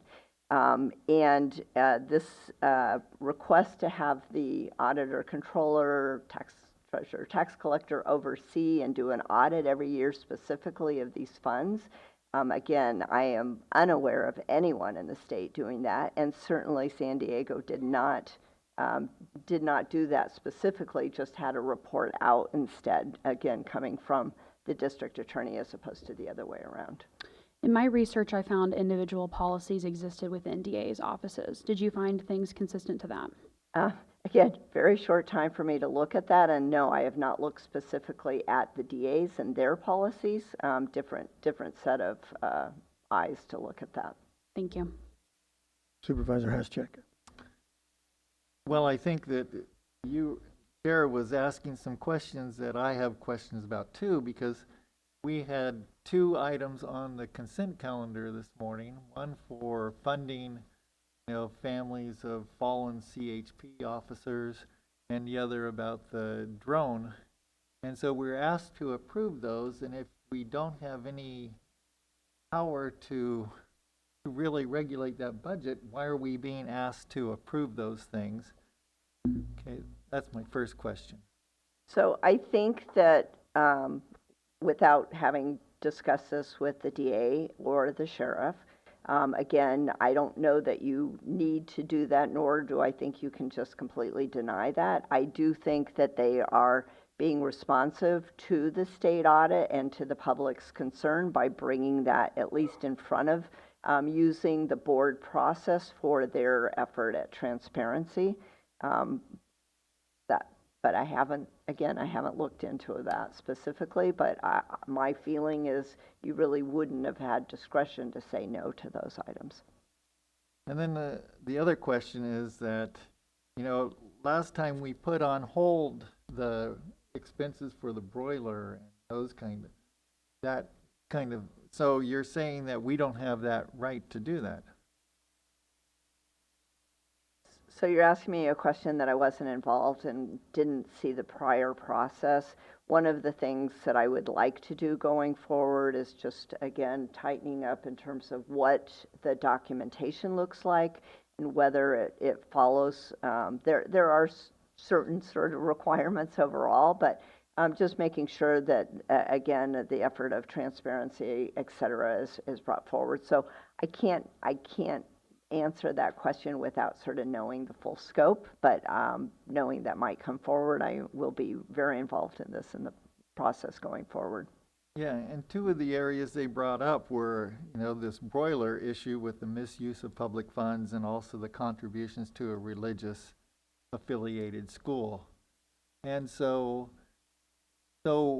what you're saying is that the board doesn't have any really right to look at that, and that if the audit in the future says, hey, you shouldn't have been doing that, then it's all on the DA or the sheriff's office for those contributions.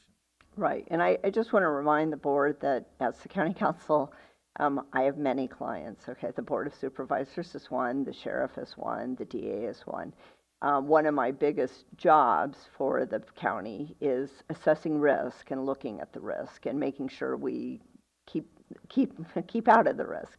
So that's why I said looking at the details. I did review the law related to the religious organization, and I again reviewed how these funds are given out to the community. There is a process. What I don't know and haven't gone into is what kind of documentation sort of follows that through. Is that continuing? I do think that's an important piece.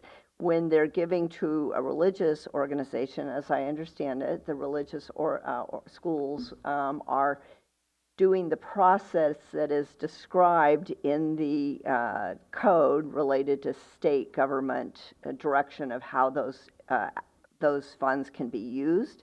And the direction is, even though they are religious, that they must be used for the secular purposes, which are, there's a whole list of in the state code of what those purposes are. My understanding is that's what is happening.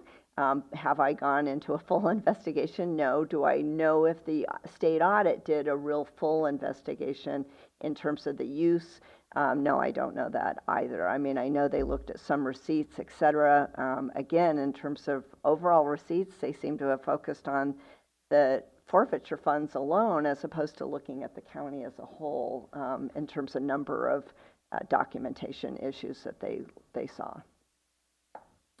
Thank you. Through the chair, if I may, I did just get the notification that our Zoom has cut out for a moment, so if we could pause. Sure. Thank you. We'll take okay. Sure. We'll just hold on. Thank you. Good. Okay. Anybody else have any questions? Supervisor Williams. So my understanding is I'm going to call it the broiler dinners. That's really between district attorney, auditor, controller to issue the payment. And now you have an opinion from the state which sort of declarifies where we were at prior. What is the board's role? What I'm looking for is I don't want to fight between the Board of Supervisors and any other elected head. I don't want the county violating the law. I don't want the state to show up and somehow cause us to incur expenses. Can you what's the path to satisfy those three requirements? Right. So through the chair, again, I completely agree and of your concerns. I want to make sure as much as I can, again, within that discretion to understand sort of more transparency in terms of the use of those funds, et cetera. Again, I think that's kind of what you saw in terms of bringing those items before this board.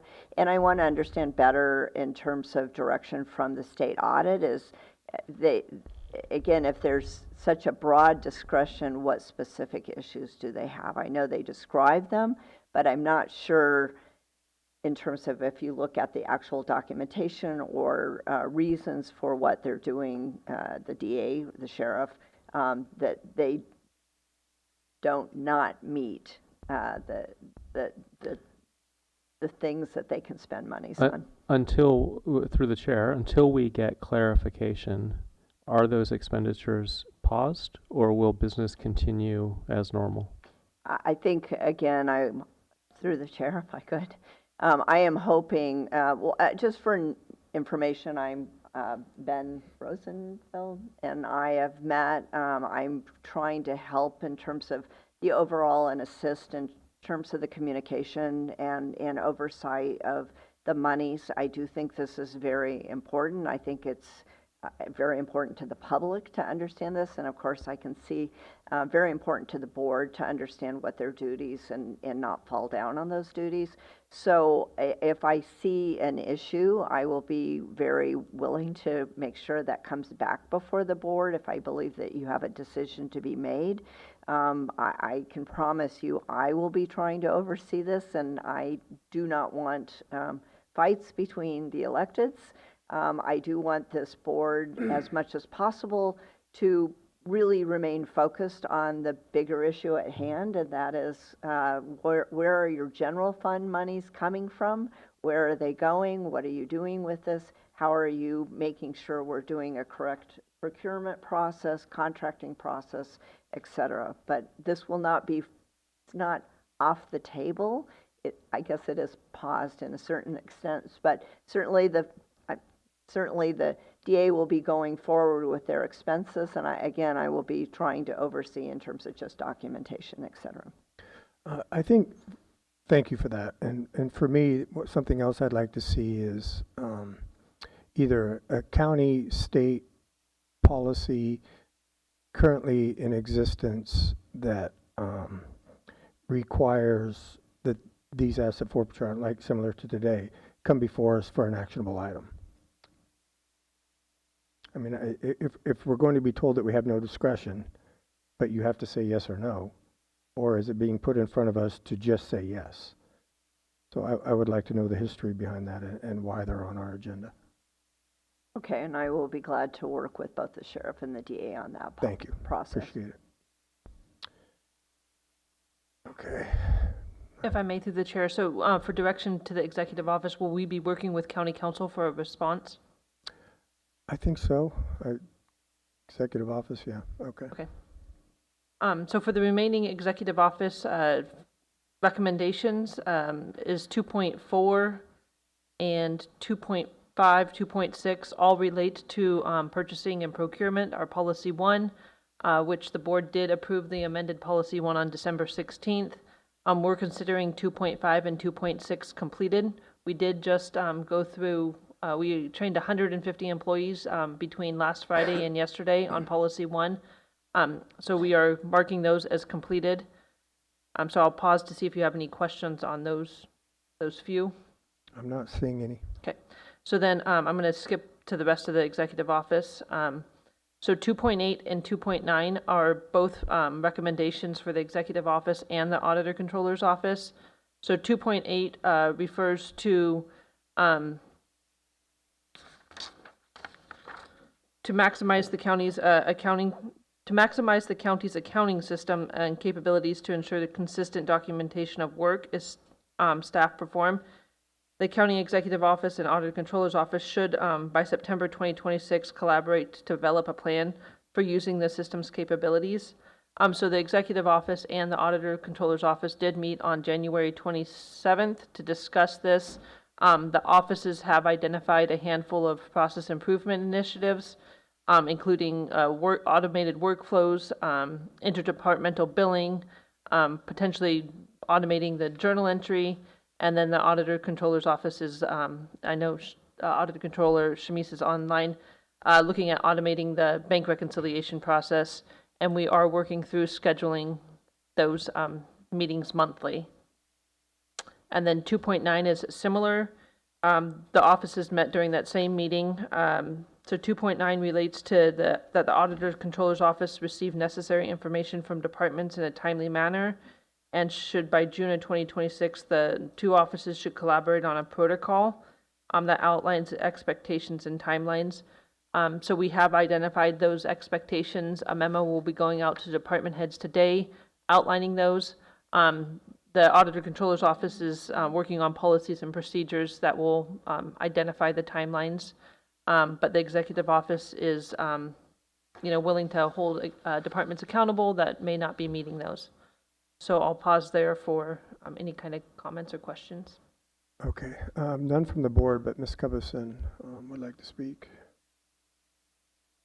I'm sorry, I'd raised my hand for the previous discussion. I just want to remind County Council and the board that the asset forfeiture sheriff and the district attorney, you need to remember that it now involves probation. And so I'm not sure that probation has the same exemptions from board oversight with regard to those funds. So please remember that.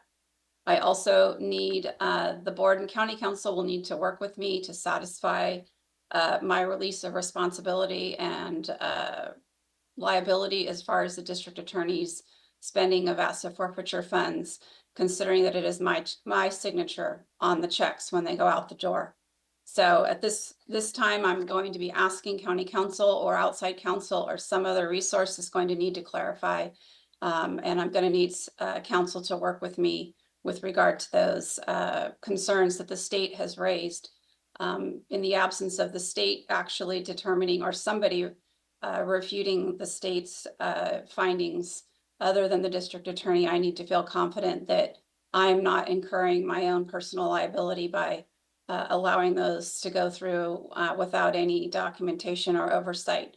And I just want to remind the board and Kit to please look at the aspect of many opinions that do say that the board is responsible for allocating budget appropriations, does not have authority to tell the district attorney how to spend or the sheriff how to spend within those budget allocations, but they are responsible for approving budget appropriations for the sheriff and the district attorney.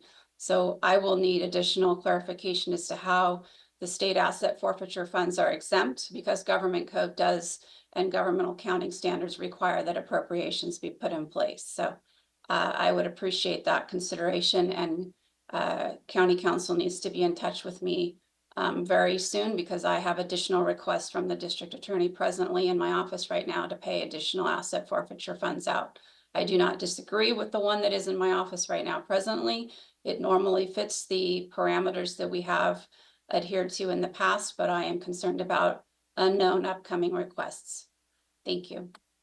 If I could, through the chair. Please. I hope I said that I would be working directly with her as well. So that's my plan going forward. And again, catching up very quickly as I go through this process. But I also want to assure that the county is doing everything correctly and not getting itself in any trouble. So I will be catching up on this soon. Supervisor Williams? Yeah, for county council, if somehow we're wrong, I can't connect the dots now, but we're wrong, and it's, purchase for a helicopter, we probably just don't get the helicopter. But if it's for food that's already eaten, who is responsible? Is it the county? Is it the employees and their families who ate the food? It's a serious question. If we're wrong, where's the fallout? Through the chair. So the fallout, I think at this point, is merely political as opposed to legal. But again, that's my bigger concern in terms of how to look at that. The state audit itself did not see any kind of fraud or anything along that lines. If I had seen something that they said that was more bordering on fraud, et cetera, I would be taking a different position. But by their own findings, I don't see that kind of concern. Anyway, I hope that makes sense. But if I see anything that I believe that would cause, again, the county any problem, I will definitely bring that back before this board for their consideration. Okay. If I may, through the chair, that is all that the executive office has on this, so I'll turn it over to the other departments. Thank you. Yeah, Mr. District Attorney, please. Yes, sir. Thank you. Please come forward and state your name. My name's Charles David Eister. I'm the District Attorney of Mendocino. I've been in that position since January of 2011. So first of all, I want to address what was said there about probation. Probation, any agency that receives asset forfeiture is subject to the state's rules and appellate interpretations of that asset forfeiture. So it's not that you have all of a sudden special control over probation because they are a department versus an elected office. Same goes for Ukiah Police Department, Fort Bragg Police Department, Sheriff's Office, California Highway Patrol, and any other law enforcement agency receives this. They are controlled by state law and by appellate precedent. Very clear. This is known in the law as field preemption. This county should know about field preemption because the foundational case in that area is Deukmejian versus County of Mendocino. 1984, I was here. Maybe some of you weren't. But the bottom line is that the County of Mendocino had this discussion that they wanted to supplement the state's comprehensive regulations of pesticides.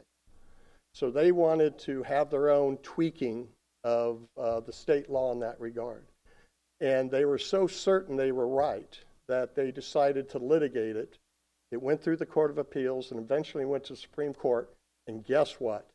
The County of Mendocino lost and had a big legal bill to pay with no gain. And it was because that field, the field of pesticide regulation, was preempted, just as asset forfeiture has been preempted. There is a comprehensive regulatory process that the state runs. I don't know if the state auditors, and by the way, let's talk about the state auditors. I'm going to paraphrase an old saying. There's 9 terrifying words in this world. Those 9 words are, we're from the state and we're here to help. So I think we disagreed tremendously with the state auditor, not necessarily on the process they followed. They were very difficult to work with. But I also presented every single one of you, county council and the CEO, a 21, 22-page legal brief on why we were right. You notice when we brought up the religiously affiliated school, St. Mary's, they criticized the district attorney. They didn't criticize the sheriff, and he had done the same thing in other times with the same school. Now, why is that? So this was more of an ideology audit than really a financial audit. This was a political audit, not a financial audit. They spent an awful lot of time looking at the DA's asset forfeiture, excuse me, where it had nothing to do with Mendocino's financial condition is gradually declining and requires corrective action. Nothing to do with that. When I took over asset forfeiture, it had $170,000 in the account. And it's because the former DA before me gave away $800,000 to try to cut me off at the knees. I know that because the people that helped her are still in the office. I've grown that account and helped all the agencies, Ukiah Police Department, Fort Bragg Police Department, now probation, task force, sheriff. I've grown that now, and people shouldn't be surprised. It's somewhere north of $1.2 million. I've been a very good steward of the asset forfeiture account. We do have a process in place that gets vetted on whether it comes in. We support anti-drug programs. I just got a program from the Vern Piver tournament over in Fort Bragg. They include in there, to all the attendees and all the student athletes, basketball builds futures, drugs don't. Say no to drugs, drugs-free zone. That's exactly what the statute requires us to do.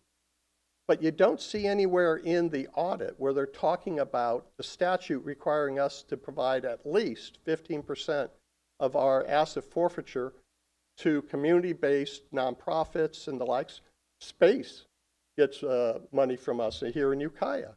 All the high schools, they were critical that we give money to all the high schools in the county in the spring because we want them to have sober graduation services so that we don't have kids out doing drugs, getting in DUI wrecks and the like, so that they have a safe place to go. The audit was critical of that. But we gave the justification. So I think the chair asks, you know, what do we do if we say no, if the board says no? Okay, I hope the audit left you some money for litigation, because this is such an important issue. It is constitutional. There's case law everywhere that supports the district attorney. You're not allowed to have,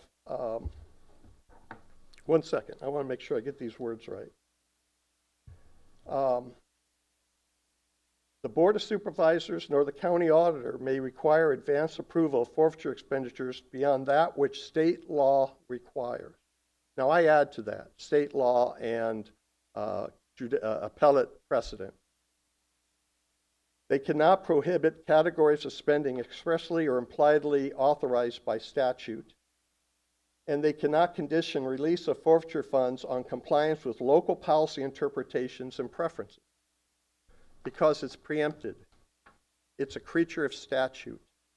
The federal guidelines, they don't apply to state asset forfeiture.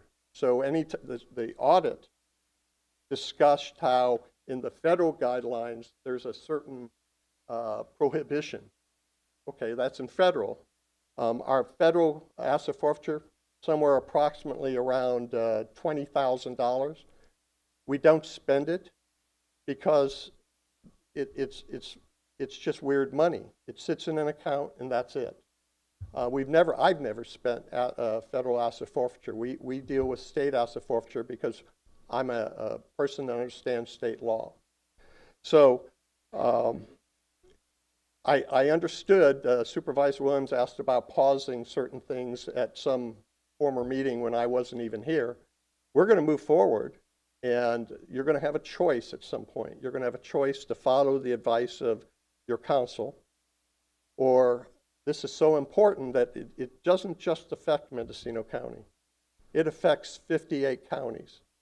And there's already people offering amicus briefs if we have to get into litigation, which I've never wanted to do with this board. But this is district attorney discretion. There's statutes that give me discretion. And I agree with the auditor. I have special protections, and the sheriff does, that other elected officials don't have. I have statutes that protect me from board action. There is constitutional protections that protect me because it's so important. As I've told you before, public safety is number one priority. I am the head of the executive branch in the local government as the district attorney, the head of law enforcement, and I follow. You know, there was a recent quote. Our responsibility as prosecutors is to do the right thing, the right way, and for the right reasons. That was a part of a quote that was recently stated on the public, on the federal level. I agree with that. I do the right thing, we do it the right way, and for the right reasons. You saw I have a financial team back here that advises me on how to follow all the county rules that apply, how to make sure we document things right. You know, one of the things the audit found that was a problem, someone had copied a receipt and folded it, so they only got half of it. But we had the whole thing, and so we just had to copy it again and send it over. That was a mistake. It shouldn't have been folded when it got copied, but it happened. But that was one of the criticisms. So I presented every one of you, even the case law, showing that the auditor is 100%, not even 99 or 98, 100% wrong regarding what is allowed for the religious affiliated schools. And county council is absolutely right. They can't use it for worship services or proselytizing, but they can use it for secular. And I gave them United States Supreme Court precedent that apparently was overlooked or ignored by the state audit. They ignored Duke-Majan versus County of Mendocino. So I have given you the tools to help evaluate this. I'll give you more. I'll work with county council, but you know, the choices start getting very thin. So why did we bring the CHP 1199 Foundation to you this morning? My letter said why, in an abundance of caution, because we believe that the auditor has an agenda and would have rejected it, and then we'd had to come to you anyway. So it was easier just to go to the board at the outset, as we have in essence in the past. Every one of those end of the year debriefings were pre-approved through the CEO's office, every single one. And that's pursuant to county policy that says if there's a question, you can seek clarification from the CEO's office or the auditor. We chose the CEO's office. So did the audit look into other things? No, they never talked to Mary Lydham Thomas, who's at St. Mary's, was the former principal that was very happy to use the money appropriately. They didn't ask other people. They didn't ask the folks, the Rotary Club in Fort Bragg, how they're using it for anti-drug, anti-gang. So it was, we don't agree. And I appreciate Supervisor Hashak, because I spoke with him because they tried to bury our response. They promised they would take their report and put any response with it so that the public could see it. 22 pages I submitted with all the points and authorities. They only put the front page because they said it was too voluminous to include. I guess that means too many electrons would have been destroyed by posting it electronically. Supervisor Haschak at least made the request that they at least do what they said they would do and put the whole thing out there. We have it now posted on our DA website for people to see. But you know, something was wrong in River City, and what they were doing here, they complained. Did you see the dog this morning? They complained because we bought a $14 water bowl for the dog out of asset forfeiture. The dog that you folks approved. So we didn't have the taxpayers pay for it. We had the specific purpose trust fund known as asset forfeiture to pay for that. And I stand by that. I still think it's right. So will we eventually, I don't know this board's understanding of the authority that the state auditor has, because they don't have any authority over you. They're making recommendations. Whether you adopt them or not is your discretion. What are they going to do to you? I keep hearing about this personal liability. Elected officials do the right thing. They don't worry about personal liability. They don't worry about whether the signature is going to cost them some embarrassment. You do what's right, and you do it for the public good, and in my case, the public safety. So I get a little bit aggravated when I see these recommendations because they're inviting you to engage in litigation. And if they haven't left you money to do that, you should be very cautious. Thank you very much. Thank you. I believe we have the Sheriff's Department. Chair Norvell, members of the board. I really wish that Sheriff Kendall didn't have the conflict and was here to address this issue today, because I know that that he would have liked to have made a statement in relation to this. Since he is gone, the one thing that I can attest to, I'm sure he would agree upon, he would agree with the two lawyers in the room today and their assessment of asset forfeiture and the governing bodies and the laws and policies that fall through it. In relation to the donation to the school, St. Mary's, I can attest that Sheriff Kendall is donating to the children of our community. He's donating to the sports events and trying to better them in their journey moving forward and becoming good contributing members of our society and our community. He's not in any way donating to a religious entity. He's donating to the children of our community. These same kids that aren't bifurcated by, they may be bifurcated by schools, but they all compete together. Raised 3 children in this community, no matter what school they've gone through. St. Mary's, Oak Manor, Pomeli to all of it, to high school ultimately, where they all combine. Again, I think that there's no better usage for that asset forfeiture money than to give back to the members of our community, specifically related to our children. And as the state would have it, they would have those children go without a donation from the sheriff's office due to their affiliation with the religion. So you have to look at it one way or the other. And again, as you're seeing it, I have no doubt that Sheriff Kendall's duty in making that donation was to help the children of our community once again. Thank you. Thank you. Sorry, Chair. Yes. Chair, if I could, just one last little comment.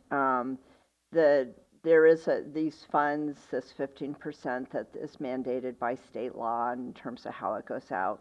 What they say in the law is the actual distribution of funds set aside pursuant to this clause is to be determined by a panel consisting of the sheriff of the county, a police chief selected by the other chiefs in the county, and the district attorney and the chief probation officer of the county. So that is the group that's overseeing, and I did not address the probation officer in my comments in response to the treasurer, tax collector, auditor, controller, because again, the audit itself did not address them. But I just wanted you to understand that there is a state process and mandate which we do follow in this county in terms of overseeing those funds. So. Okay. All right. Who do we have left on the list, Ms. Pierce? If I may, through the chair, the other responses are from the auditor, controller, treasurer, tax collector, and the assessor, clerk, recorder. So Katrina's here or Shamiz is online. Ms. Cupperson? Thank you. So just with regard to the recommendations that were issued by the state auditor, if I may, I'd like to see if I can share a slide.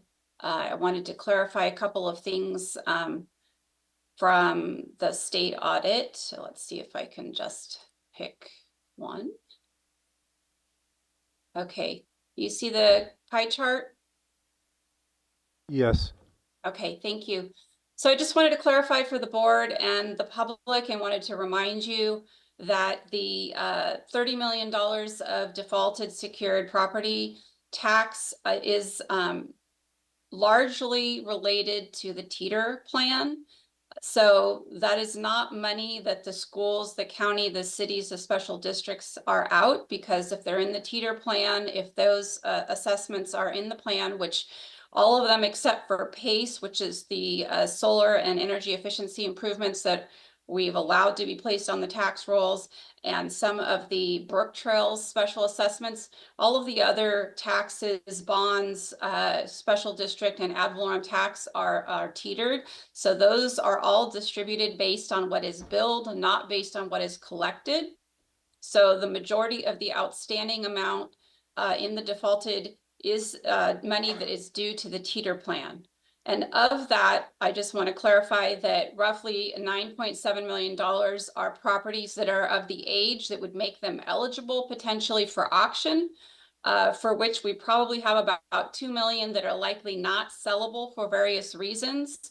So obviously we are moving forward with the process of identifying those properties that we will be considering to bring forward for the initial resuming of auction process. So I just wanted to make sure that the board and the public understand this is not $30 million that is due the general fund. This is potentially, if there are funds remaining in the tax loss reserve fund beyond the required 25% of the secured outstanding receivable after we conduct auctions, then there's potentially revenue that can be transferred to the general fund that would come from the interest and penalties potentially. But because we also have properties that we're likely going to need to sell at a loss, we need to be able to have money in that tax loss reserve fund to cover those sales that will not actually yield the full amount of money that is on their outstanding amounts. I'd like to see if I can share one more slide. If I can, I might have to flip through them here. Okay. Okay, so I'm sharing my screen, hopefully. Let's see, this one, yes. This is also the $30 million is a constantly changing number. The money on the defaulted bills that rolls to the defaulted, the current year bills as of June 30th, on July 1st, any of the outstanding amount that was due during that actual fiscal year rolls to the defaulted list. And so this is a graph where you can see that this is the blue line is the tax, the green line is the total including interest and penalties. So it does drop, and then on July 1st it will peak very high because that's the highest point that it is, and then we will continue collecting throughout the year and it will go back down. So roughly, I think $12 million this last time went from the regular secured delinquent to secured defaulted. But at the point in time where we actually made that change, the outstanding balance was $23 million. So I just want the board to understand that that defaulted value is a always changing amount. It does have peaks and valleys depending on the collection. Obviously, we do maintain a consistent amount that's outstanding that hasn't been auctioned or isn't eligible to auction yet. So that is still in the works when we're actually looking at that. I do have, I think, one or two other slides I wanted to show you. One of the issues that we've had with the property tax billing is that we've been pushing through corrections at different times of the year than we normally would have. And also we have more bills that are resulting in escape bills, and escape bills are eligible for payment plans. So I just wanted to show that the Treasurer Tax Collector's Office in 2023, we had 180 payment plans. Now we are managing 620 payment plans. And I think the bills that we just sent out in January, there are approximately 1,200 bills that are potentially eligible for payment plans. So the amount of staff, the time that's required to manage all of these payment plans is huge. And that is one of the things I want to discuss with Aumentum and the assessor's office is how we prioritize which corrections we are doing and if there's anything else we can do to potentially avoid increasing this huge amount of payment plans that we are looking at needing to. This means we're handling these bills for 5 years as people are making payments.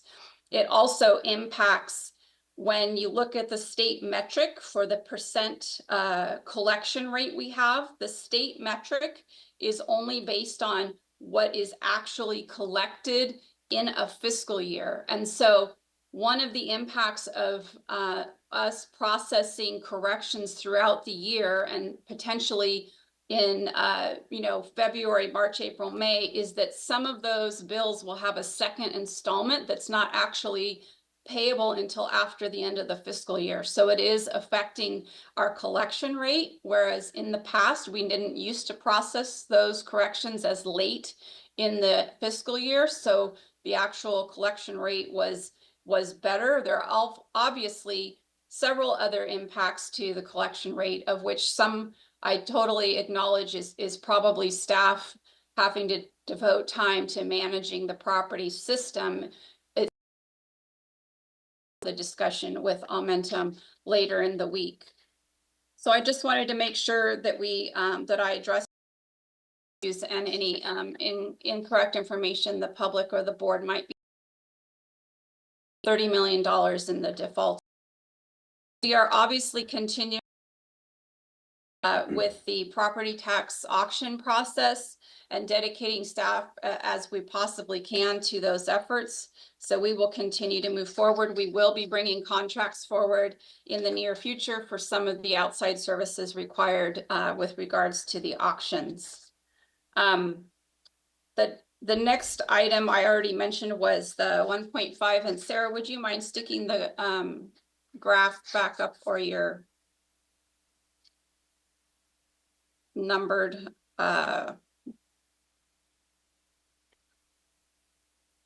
it was the other chart. Let's see. 1.3 we just discussed. And then yes, obviously we will be working on prioritizing the documentation of policies and procedures. And we will also, as mentioned already, we're working on the processes with the executive office that can be achieved in Munis and Aumentum, as well as meeting with the executive office and having additional resources to help ensure that we get accurate and timely financial information. I don't know if anybody has any questions, but those are our responses at this time. I'm not seeing any questions from the board. Oh, Supervisor Haschak, please. You know, to you talked about the auction and your plan for the auction. Do you have an action plan that's in writing about the timeline and who's going to do it, the bringing on the consultants or whatever your plan is? We have an internal working document. We're trying actually to go through some of the properties that were identified previously to make sure that they're still what their current status is. So we're kind of trying to define what the list is going to look at, and then we are looking at the consultants and contractors that we may need. It's not a list I'm presently prepared to publish and stick to, because we're still trying to develop the rest of the resources, but it is a list in draft form. We did provide the state so that they could see that we are, actively working that. But we can consider whether we're going to publish it, but there are certain factors about the timing of auctions. There's time of year that it doesn't work very well based on what the other collection requirements are. Obviously we don't want to conduct them in April, and we don't want to conduct them in December because of the other tax deadlines that we have, and the influx of the public and the need to be able to respond to those. But as I mentioned, we are definitely being impacted by the correction process in Aumentum. And so unfortunately, when we may process a few thousand corrections, but it's actually taking a considerable amount of staff time to vet those bills, and in some cases touch every one of them. So between the two offices, we probably added an additional 50 hours to the workload just to get the last batch of corrections out the door in January. So that pulls the resources, including from the person who's tasked with the auction process. So that's why I really am hoping to try to figure out some strategies or efficiencies that we can gain with Aumentum, so that we can be able to really have staff focus on their core mission and responsibilities in the collection processes. Well, it was stated earlier that we wanted to make sure that we're collecting all the revenue that we can. And it just seems like the board should have some kind of action plan in writing, so that we can make sure that the deadlines are being met, whatever resources you need are being met, and that we're doing whatever we can to help with this process. And to see it in writing would, for me, would be very helpful. Okay, and then, so I hope that's possible. It's possible in some form, but I have to say, frankly, there's so many requests for us to spend time writing things out. We really need to get to the matter of work.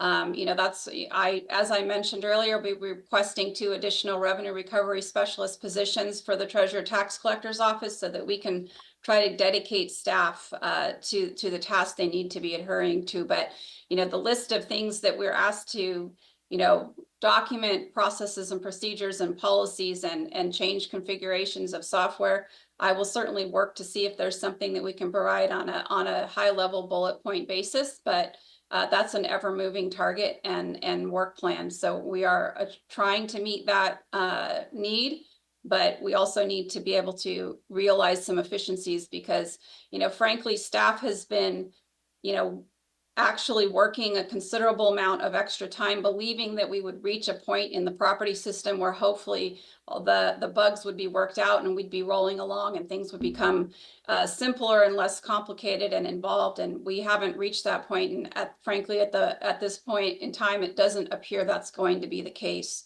So a few of us are having to reconsider that this might be the status quo, and that's pretty unfortunate. But I understand your concern, and I'll see if we can fit that into the workload. Yeah, thank you, because it seems like without having something before us that we can see, just like what the executive office did, it's really difficult to make sure that we're all on track. And if the highest priority of the board is to make sure that we're getting all the revenue, then this is just one step.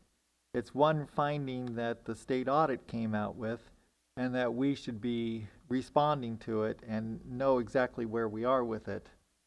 You know, and the same thing with 2.7, which was, you know, the ACTTC's office should revise its timeline for creating policies and procedures for key responsibilities, including bank reconciliations and journal entries, by March 26th. So that's coming up. So is there a plan there? Is there something that we can say, oh, it's being completed, we're right on track, or how's that going to work? Well, as it mentioned, it actually is suggesting that we reevaluate what those lists might entail and what those timelines might be, and we will work towards producing that. But you know, there's things that actually I was not aware of in terms of the challenges that we have with the bank reconciliation process, that we are dependent on Tyler Munis prioritizing in their workload. When I met with the state, I was not aware that we needed to pay them, Tyler, you know, a few $1,000s or more in order to even make the system work properly. So I think that's where, you know, I believe that work order may have been submitted to Tyler, but I have not heard an update as to when that is going to be prioritized on their workload. So I understand the desire, and we will be looking at prioritizing those policies and procedures, but frankly, there's a lot on that list. Yeah, it just seems like, you know, the executive office and you need to be working, and the board needs to be informed about what's going on and where we are with those processes, right? And it seems like 2.8, 2.9, seems like there's collaboration right now between the executive office and your office, so that those are moving forward. And 2.10 is the last one that I see that your office has responsibility for. And so, you know, same thing. Can we get some kind of layout of the action plan for that? The deadline is June of 2026 for 2.10. Yeah, so to make sure that we're on track and we're providing you with what you need, is there something that we could get to say, okay, we're doing what we need, this is the cost, this is the staff you need, or consultants or whatever? Sure. Right? Okay, thank you. All right, thank you. Supervisor Williams. Yeah, so I agree with Supervisor Haschak that it's important to have a written plan. I wonder if it would be a more appropriate process for us to direct CEO to work with council and auditor controller and bring it back. Could you restate that, please? Yeah, we can't direct other elected department heads, but we could direct the CEO to work with the elected department and council to come back with written documentation to meet Supervisor Haschak's points. Certainly happy. Again, I would need collaboration on both sides. So understood, but it sounds like you'll get that. Is that something we could direct? I think it's appropriate. Anybody disagreeing with that?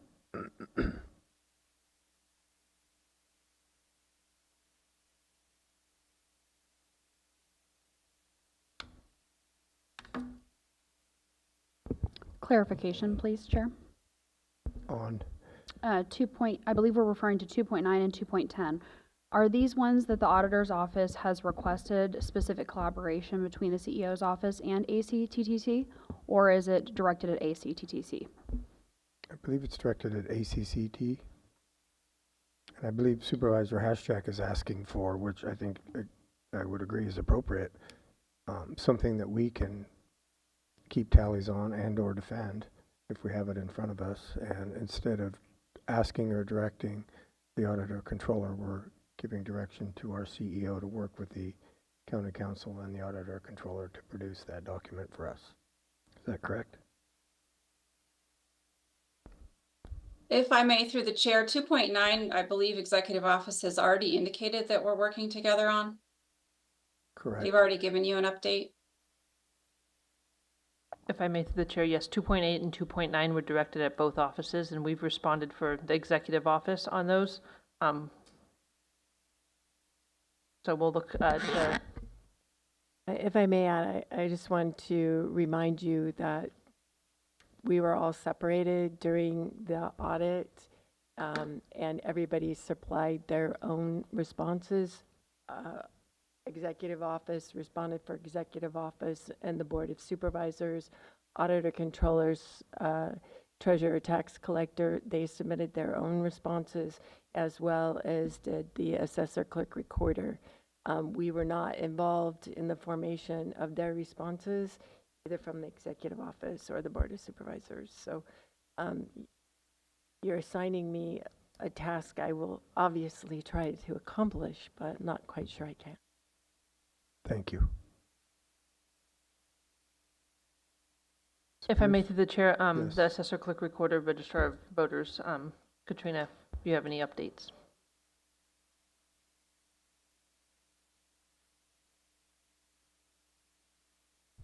It's almost good afternoon. Katrina Bartlemay, Assessor, County Clerk Recorder, and with me I have Tanya Mounts, the Assistant Assessor. So we have basically updates on what we've done. We didn't put anything in writing. We've been working on other things. So we'll give you a verbal account, and then we'll try to follow it up with something written if that's what you desire. So I'll let Tanya speak first. Hello, Tanya Mounts, Assistant Assessor. There were 2 recommendations for the Assessor's Office from the state auditors, one of them being to create an aged report so we would know exactly how many transfers and how old the transfers and building permits were. We're working with IT. We're on our 3rd iteration of data, and we're really close to getting that completed. So I anticipate that to be, for sure, we'll meet the March deadline. Also, we're currently working on our written procedures and our policies. Many of the procedures we're done with for individual desks, but we're still reviewing, researching, and comprising our policies. That's it. So, and to add to that, we've reached out to other counties to see what their policies were, and we're getting responses back from them. So we don't have to recreate the wheel on something that's done out of, hopefully, 58 of the counties. So we are in discussion and working with that. So on the elections division, we just finished our redistricting for the congressional districts. And at that time, we hired a consultant to help us with that because that's pretty tedious work. We also have policies that we're working on with that. We've got a first draft done, and we will hopefully get the rest of that done, hopefully next month, so we make sure that we meet any deadlines with that. And that also includes the redistricting for that was done in 2021, 2022, where we did miss a few, 171 out of 54,000 registered voters, that we missed them in redistricting. And we went through that, and we'd been working on that prior to the audit with that. So we worked with the auditors on that and our response to that. I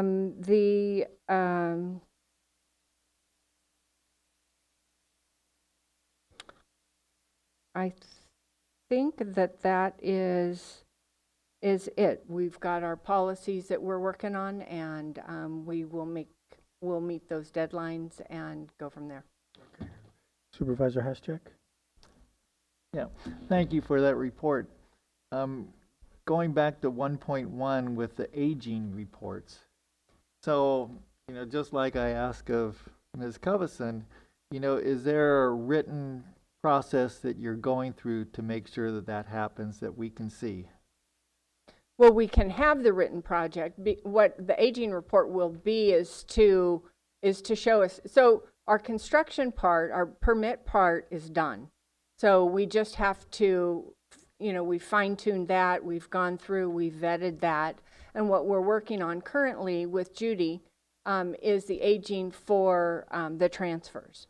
So vetting that is quite a procedure. Once we get everything vetted, we'll be able to go back and go through that. But we can do something written. We don't have anything written now because we're still working on it. And with our AS400, that came automatically. With this, with Aumentum, it does not come automatically.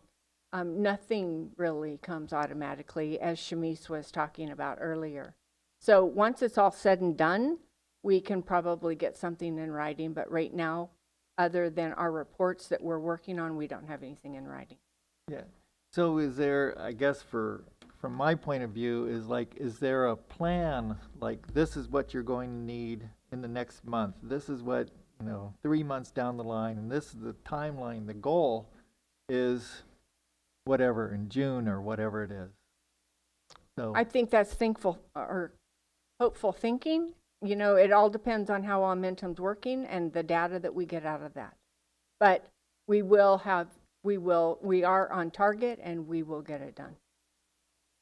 Does that answer your question? You look perplexed. Well, I'm still looking for timelines and everything, and so I'm just trying to figure out how that fits into.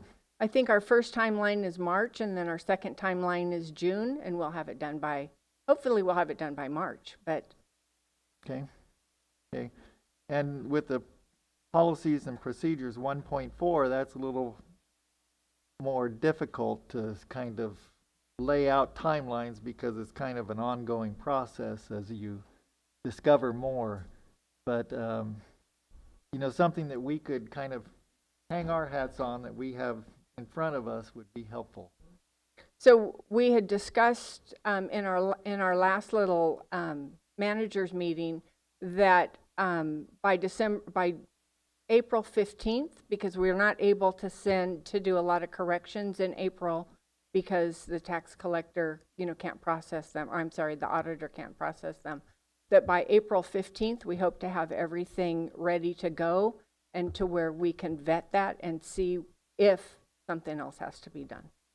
Okay, thank you. And it looks like the election stuff is all kind of, that certainly has its timelines that Correct. You need to adhere to.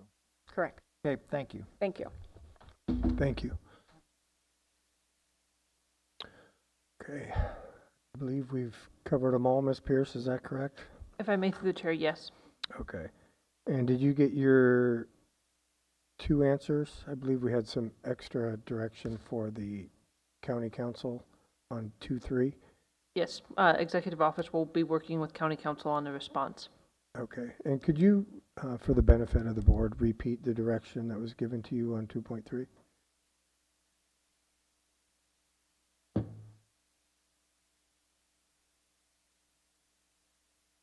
So I believe the direction was more to the CEO, but my understanding, and again, I think the direction the board has given will be come back related to the work that I'm doing with the auditor, controller, treasurer, tax collector, and Ben Rosenfeld.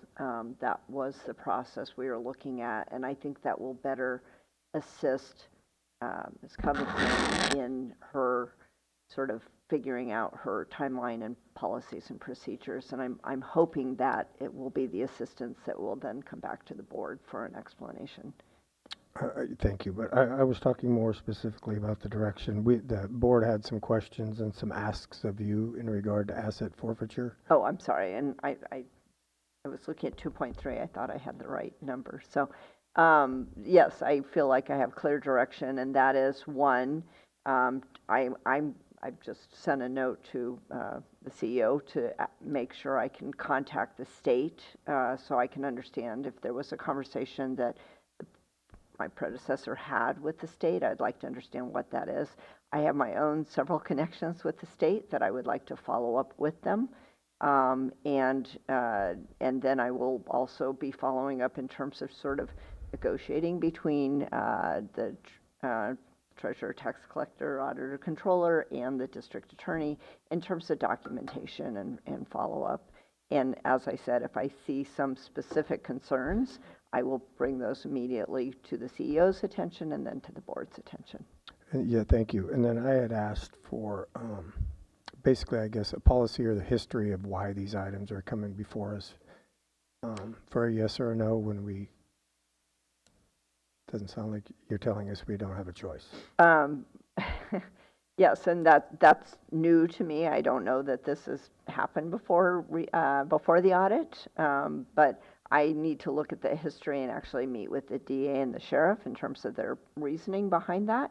And then I will get you an opinion on that, absolutely. Thank you. Supervisor Williams? I heard the word litigation earlier. If after you explore working with state partners, if there's still conflict, is there any merit in requesting a free AG opinion? Would that suffice to settle this? So through the chair, if I could, one of the things, the Attorney General's opinion unit, which I work very closely with on a regular basis and know them, they've just had a turnover. Sort of lost all my contacts when I moved offices, so I want to regain those. That was a discussion. I often start with them to have a discussion on would something like that be okay? When they represent the state, they often won't step into that void, so that is part of the conversation. But they often help me sort of direct where I need to go, and so I was planning to follow up with that unit. Okay. Ms. Pierce? I need no other information. Okay, so we'll go to the public. Anybody in the room like to comment on this? A Ukiah resident and a realtor.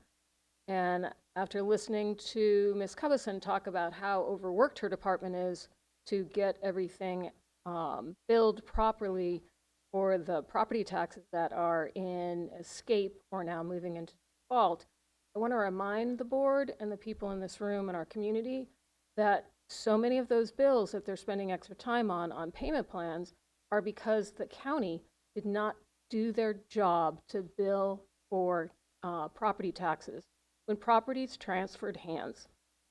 That $30 million, a lot of that is from properties selling, changing hands, and new bills at the current sales point going on to new owners in a timely manner. So what the county has done is they put big financial burdens on a lot of property owners, and the only way they can get out from under them is with these payment plans.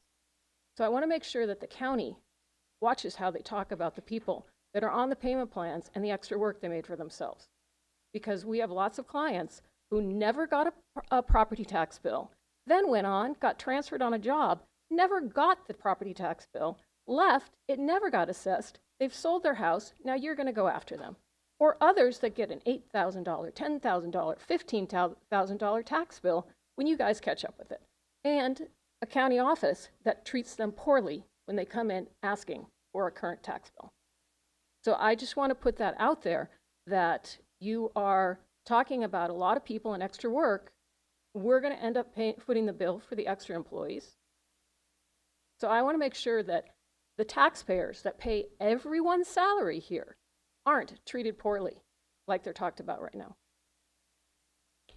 And from a business owner standpoint, I'm a little shocked that department heads are saying that they can't give a monthly report as to where they are in a timeline for things that they are assigned to fix. Thank you. Anyone else? No? Madam Clerk? Seeing two online, first is Peter McNamee. Thank you for giving me an opportunity to speak on this. I have listened carefully. I've read the material that was incorporated in the CEO's submittal to the board today. I find this process frustrating as a taxpayer, as a member of the public. I think, in essence, what the public has been told through the media is that the state audit examined the county's performance of its obligations to the public and made specific findings of areas where the county is deficient. I think what we presented here today is the CEO's presentation is about agreeing to a process. A process, however, that we have no assurance will actually resolve the problem or the problems that were specifically cited in the audit. It doesn't really outline real corrective action plans, and more importantly, it doesn't explain how you're going to implement that action plan in a way that actually fixes the problem. So what the public is left with is a sense that we're throwing a lot of process at problems without any real assurance that we're efficiently and effectively addressing the deficiencies that the audit identified. And it leaves us wondering if, after all of this process is completed, we'll still have the same problems that caused the audit to be initiated in the first place, or similar problems, or even worse problems. So I would ask for the board to consider that it manage this response to the audit on the basis of setting outcomes for improvement that you want to see, and then holding the officials responsible for performing those activities accountable. And I understand that you're making an argument that the sheriff and the district attorney and the other county elected officials may have autonomy from you to some extent, but you still have responsibility for approving a budget. And as long as those funds are in the budget, you have the right to demand accountability for how they're expensed. And the public has a right to know whether or not its officials are in fact conforming with the law and receiving the appropriate, efficient, and effective services that the law requires them to receive. Thank you. Thank you. Clerk, one more. Next we have David, I believe. Thank you very much. So during the discussion over asset forfeiture, I heard two different supervisors ask if everything is, if you can't say yes or no, if you're not being asked to say yes or no to asset forfeiture, why is it coming before you? And I think the answer from my perspective is transparency and accountability to the public. This is a public meeting and you're doing the public's business. So I think that when it comes to the questions of legality and whether somebody can do this or that, by statute, by constitution, those answers, those are going to come, and the district attorney could very well be right about his discretion to do the spending that he's been doing. But the reason why I think that all of these things should constantly and continuously be brought before the public at public meetings, not on consent, but as items, is so the public can understand the perspective of the people that are spending the money, have the money. So asset forfeiture, I think, comes from two different streams. There's forfeited assets that people there's adjudicated asset forfeiture and there's non-adjudicated asset forfeiture. And I think the state criticized the record keeping of some of that. And you want to make sure in the public's interest that when a judgment is passed down, someone loses in court, they're going to forfeit something, it goes into a fund. That paper trail from the judge to the court clerk to the auditor's office and through, is very clear. And then non-adjudicated, that paper trail is really clear. And then we come to the idea that just because something is legal and lawful and can be done, according to statute, doesn't mean that the public has to agree with it. And when the public gets a chance to make their decision about how we've agreed or not agreed with the performance of somebody, that comes to election day. So we can be presented, even though you don't get to say yes or no, you're always going to say yes. You present these issues of purchases with asset forfeiture money. And when it comes time for the election, we can say, hey, did we like those steakhouse dinners? At a time when climate change is on the agenda and is on people's minds, and the gas station issue over in Redwood Valley has been on a lot of people's minds. Do we like the fact that the district attorney's office bought a gas guzzler when everybody else with county money has to buy a hybrid? We can take that public information that you have helped bring to us, and we can make a decision at the ballot box as to how we felt about the performance, and the spending of the money that is legally, allocated to these other offices. Thank you very much. Thank you, sir. Thank you, sir. Madam Clerk, no one else? Seeing no further comment online. Okay, we'll bring it back. And Ms. Pierce, I believe you're just after direction, correct? Yeah, okay.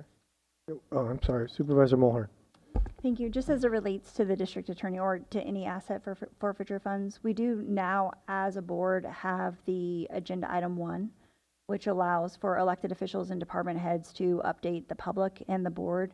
And it would seem to me, if after county council's research and after what District Attorney Eister said today, that in an effort of having transparency, that may be a better place to have those asset forfeiture funds than on the Board of Supervisors consent calendar, where it looks like we are approving those funds. So as you're doing your research, I just would love to know if that's a good option to meet both goals. Supervisor Haschak. Well, along those lines, that we also have all the action plans that people have said they're going to bring forward, and that the agenda item 1 would be a good place for those action items to come, for those action plans to come forward so that we can all see them and they can explain anything that needs to happen, and so it's a regular agenda item for that kind of transparency.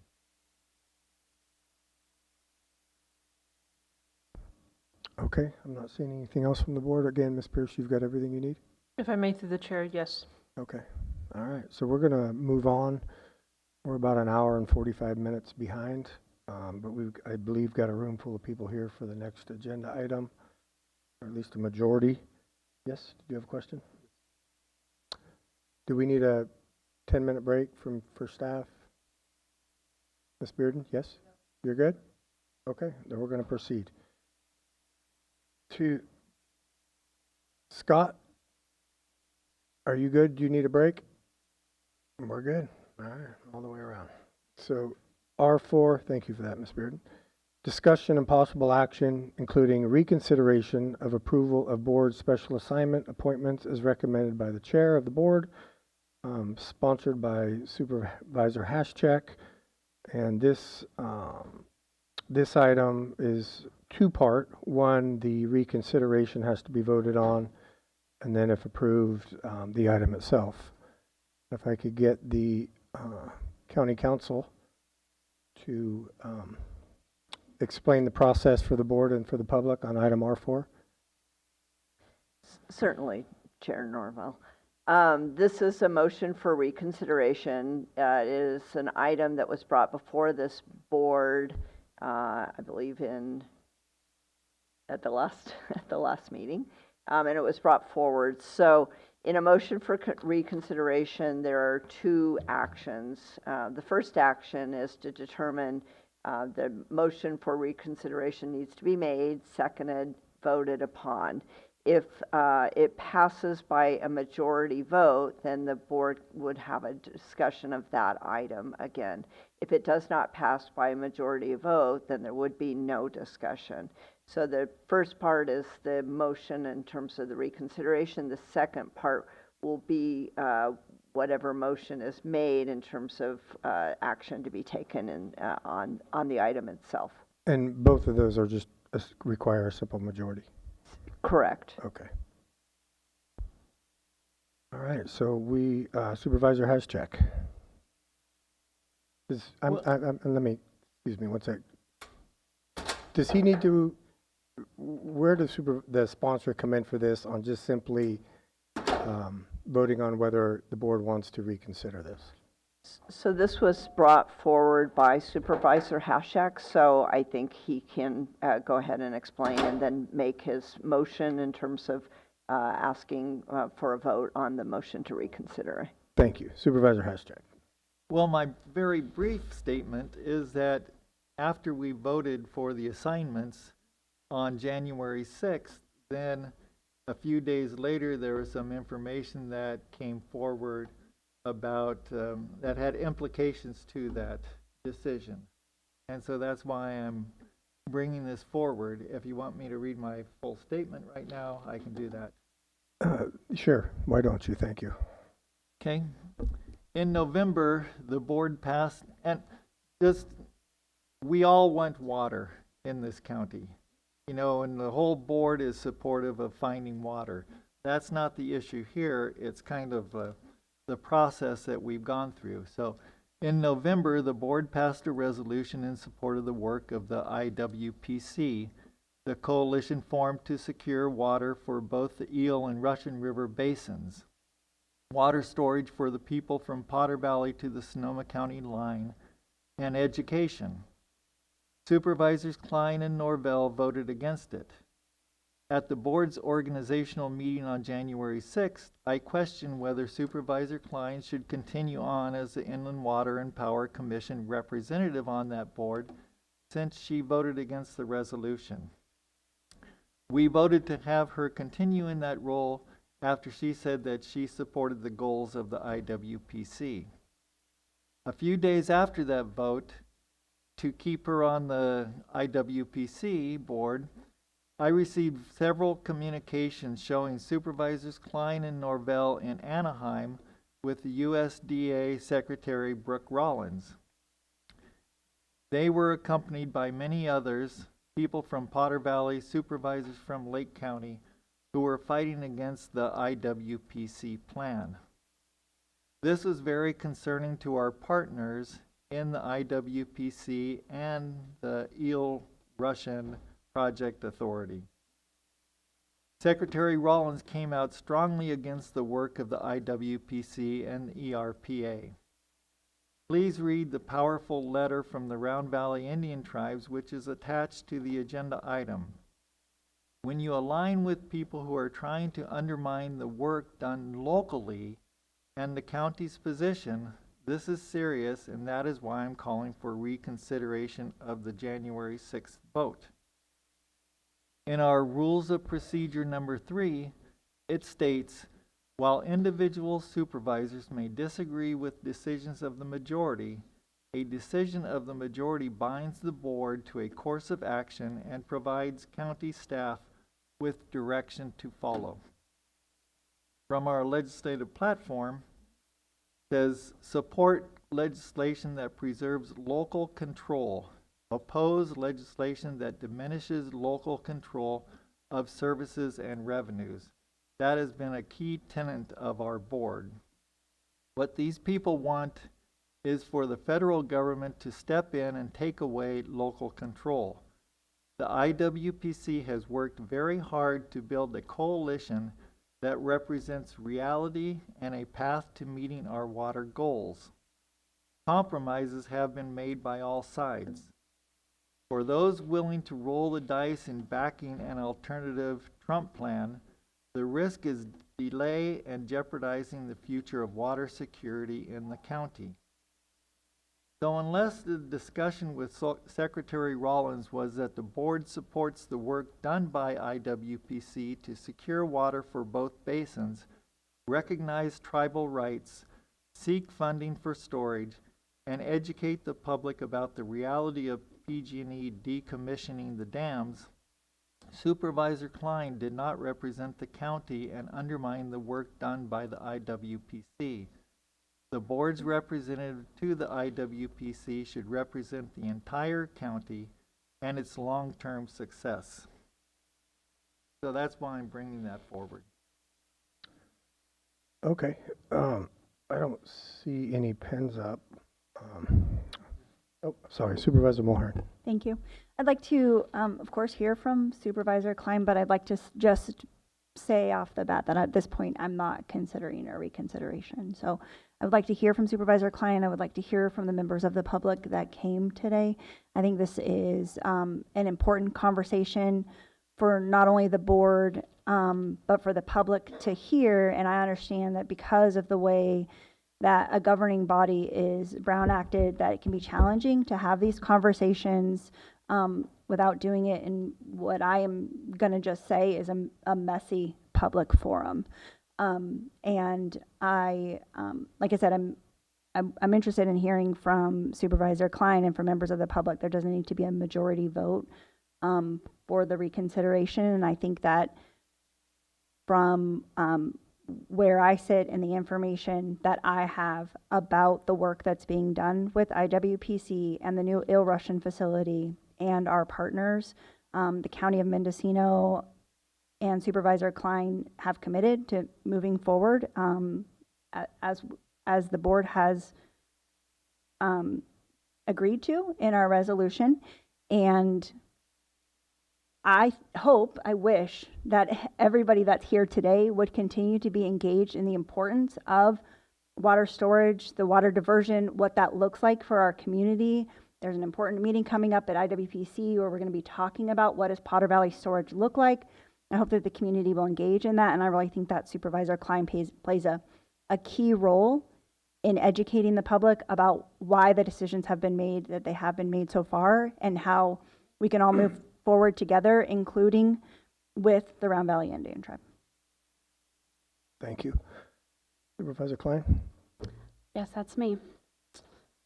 I'm going to start by saying thank you to Supervisor Mulhern for your leadership on this issue, because while we might not agree on every single intricacy, I see you show up time and time again for our community in a way that's not always publicly recognized. So I want to take a moment to do that now, because I do hear you advocating for Potter Valley and Redwood Valley and Hopland and other areas, and it might not be the way that my constituents want you to advocate for them, but you are still advocating for them. So I want to start with that.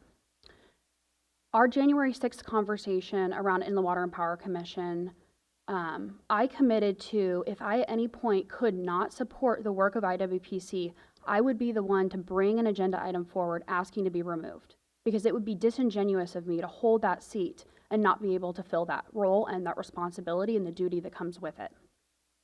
Again, I am having to sit here and correct the record and the mischaracterization of what took place this fall. A resolution was brought forward originally asking for additional considerations through the decommissioning process that our community has asked for. In that resolution, which some did not like, it still honored and respected and supported the work of IWPC. An alternative resolution was brought forward that same meeting. It was continued to the next meeting. I stated I was willing to support that and asked Supervisor Williams to consider adding language around the pivotal part, the crux of this situation, the storage. It was clearly denied. There was no appetite for any kind of negotiation or conceding on either side, on one side, I should say. So to have this board, or certain members of this board, continually characterize my vote as something against the work of IWPC is very disheartening, considering I have spent a considerable amount of time on that work.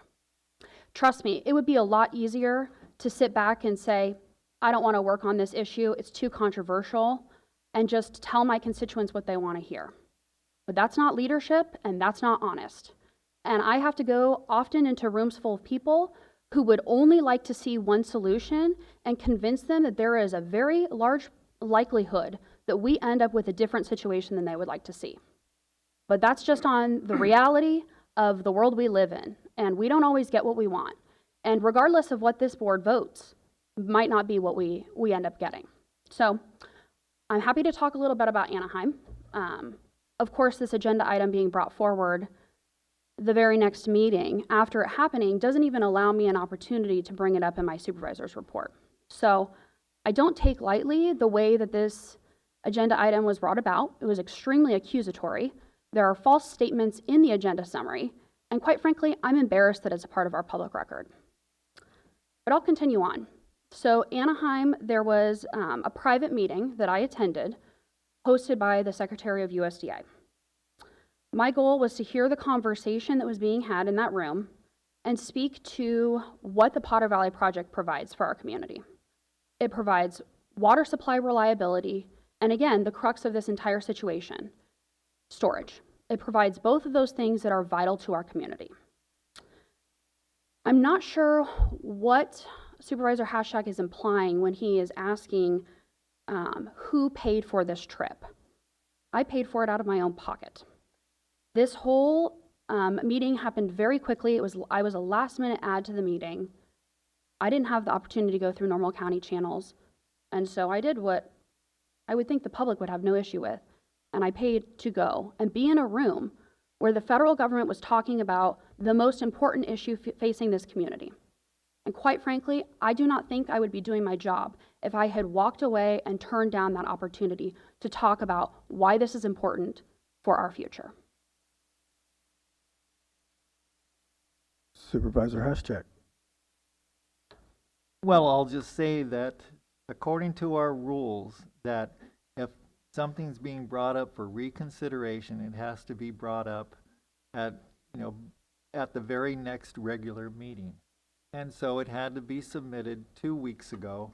And so that's why there wasn't time to allow any kind of discussion. And with the Brown Act, this is the forum, like Supervisor Mulherin said. So anyway, I'm glad that you didn't use county funds for that, but I just hope that, there's recognition that when you go to a press conference or get your picture taken with the person who's saying, we're going to keep those dams regardless and, dam the tribes and all that, it's a problem for the partners in the IWPC and the ERPA. Okay. It sounds like we've got this worked out, at least voting wise, but the reason I struggle with this agenda item and the way it was brought forward, John, Supervisor Hashcheck, is it appears by your summary the reason you brought this forward was because you had questions. Probably most of which could have been asked or answered before we got here. And had you brought this agenda item to the board for reconsideration because you had concerns about the answers, I think that would be the correct way to do it. But just because you have heard things and have questions is not in my opinion, a reason for reconsideration and putting our colleague on the spot again. And I didn't hear anybody in that half day say, damn the tribes. I didn't hear that from anybody. I don't know if that's what you're being told. I did hear Secretary Rollins and the group mention some of the tribes that were left out of the equation and out of the discussion. But that was really the end of it. So I was going to vote no on the reconsideration, mainly because the summary was just to list a bunch of questions. And I would much rather have seen you get the answers to those questions. And then if you had concerns from there, bring that forward. So that's why it's a struggle for me. So I'm not seeing any more. Oh, Supervisor Klein. I just want to again reiterate, I understand Supervisor Hashak, you felt like this had to be addressed the next meeting per our rules. But again, I committed to, if I could no longer support the work of IWPC, I would take myself off.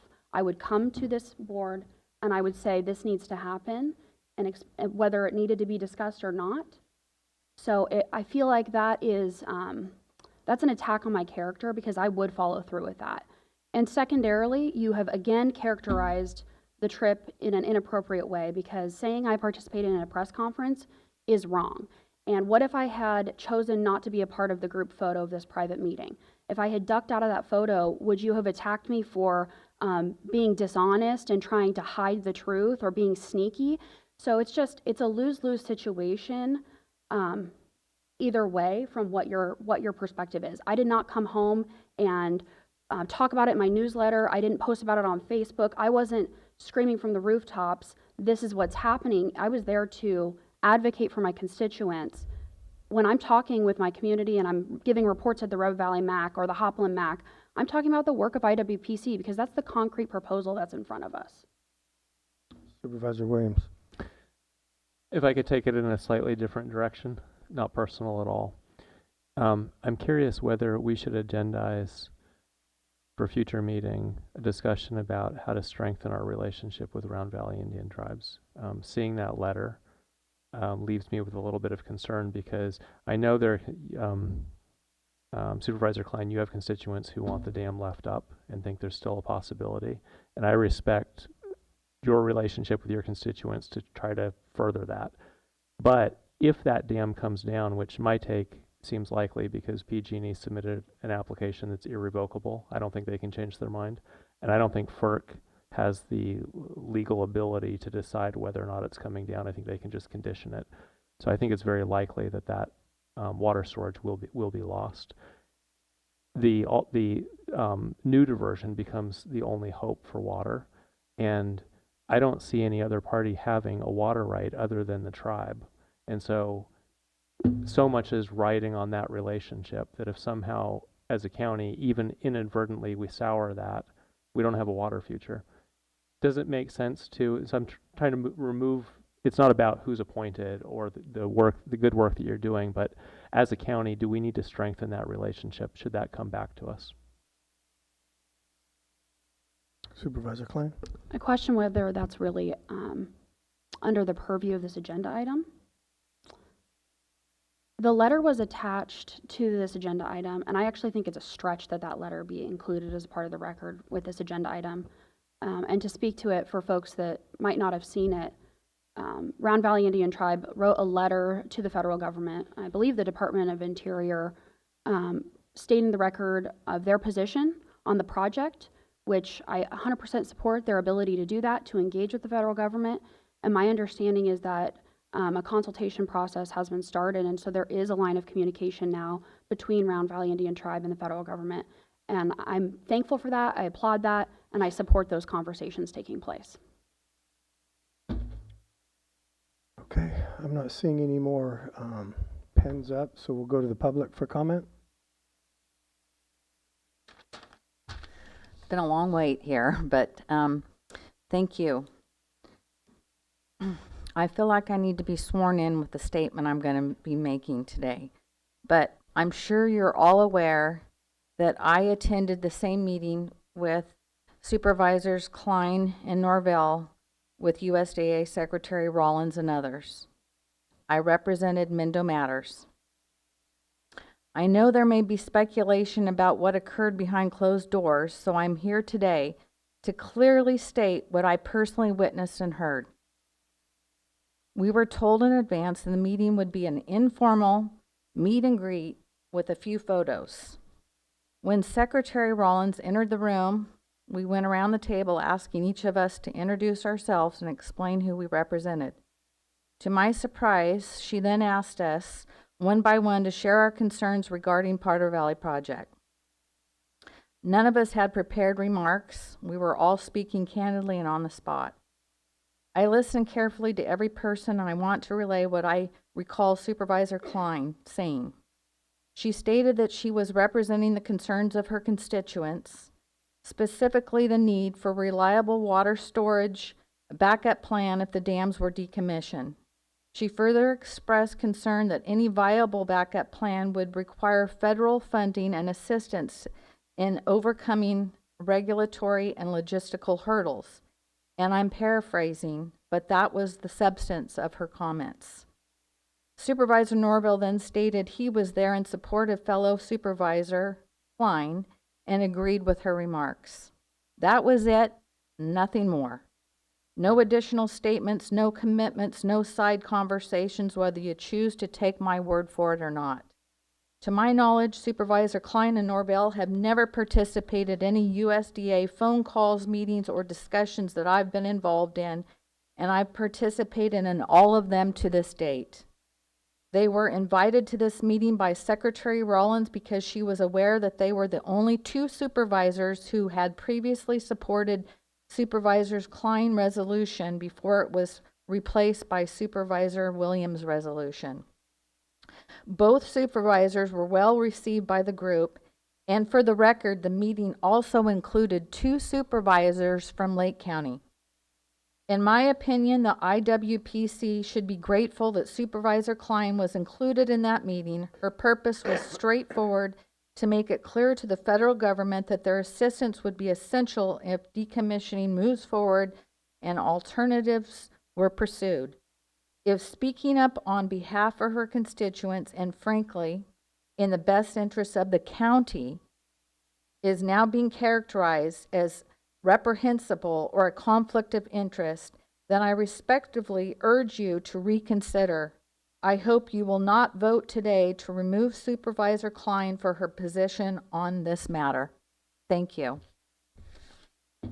Thank you. Through the chair, if I may, could I please? Yeah. Through the chair, if I may, could I please have the speaker state their name for the record? Carrie Va. Yes, sir. Honorable Supervisors, CEO Antle, Councillor Elliott, and dedicated staff. My name is Glenn McGordy.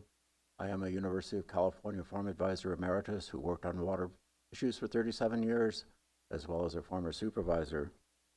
I have a unique perspective because I've served both on the Inland Water Power Commission as well as the new Eel River Project Authority. I think it's very important that the First District Supervisor remain in her present position because she represents most of the water users from the Russian River that will be affected by any changes moving forward. I think it's really important in that position to articulate board policies and positions. I think it's also important to gather information to bring back to the board so that we have a good, healthy, robust discussion about water issues, particularly on the Russian River, because this is a very challenging time. So improving our communications here, I think, is really, really important. And I hope that there's a commitment after this for that to occur. The board did indeed pass a resolution. Supervisor Klein has indicated that she's supportive of that position at this point.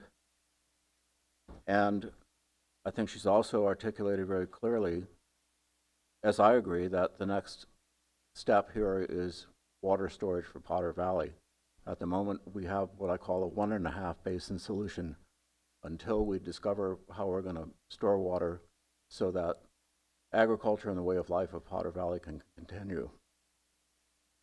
It's great that she made that connection with the Secretary of Agriculture because the Secretary of Agriculture controls programs that could benefit us, including the Environmental Quality Improvement Program, or EQIP, which has funds for creating on-farm storage, improving irrigation systems, and maybe we need to look a little bit differently at how we store water, not in one massive reservoir, but of a series of smaller ones that are more affordable and less environmentally impactful. So in conclusion, I support Supervisor Klein remaining on her present positions and her assignments.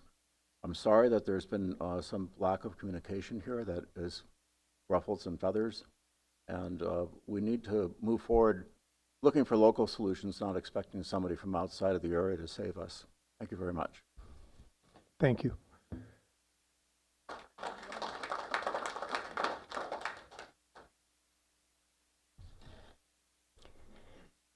My name is Ellen Faulkner. I'm from Redwood Valley, and I'm here to consider the value of public comment regarding the taking down of the dam, because we have a lot to say about it.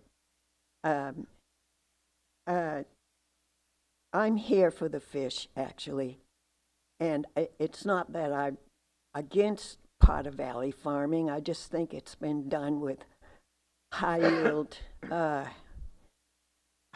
high water grapes rather than dry farm grapes. But it's not the farmer's fault. They couldn't even get financing for it at that time. So they will need less water when they figure out how to deal with crops that take less water. And that's my solution for them. For the fish, well, I would like to see the dam come down, but we can't trust PG&E to do it properly. They need a lot of public input, and that's why I'm so grateful to you today for beginning this process where we get to speak about what we think should happen. I think the dam should come down because the fish need the water, and they're going to be in much better shape when the dam comes down. But how it comes down is very important. I had 2 friends, rest their souls, who are now deceased, but they taught me a lot about river restoration at Sonny Moss and Mike Moss. Mike Moss was not only a salmon fisherman, he was a scientist. He studied every fish that came onto his boat. He knew what they had for breakfast, and he kept a log of every fish that came on his boat, and who they were and what they were, so to speak. So that scientist taught me whatever I know about river restorations. We're both vitally interested in it. And when we talked about the removal of Scott Dam, what he was seriously concerned about was the sediment behind that dam. That should not get into the river. It must remain there.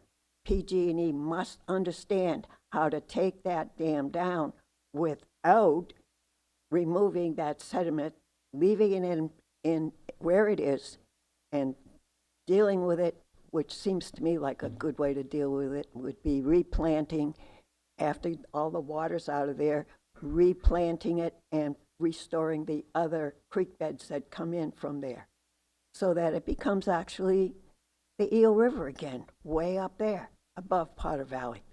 Now, I know that the people in Potter Valley Ma'am, could I get you to just wrap it up for us, okay, please? we'll Please talk finish your about sentence. that Potter Valley's problems in a letter to you. Thank you. Thank Bye. you.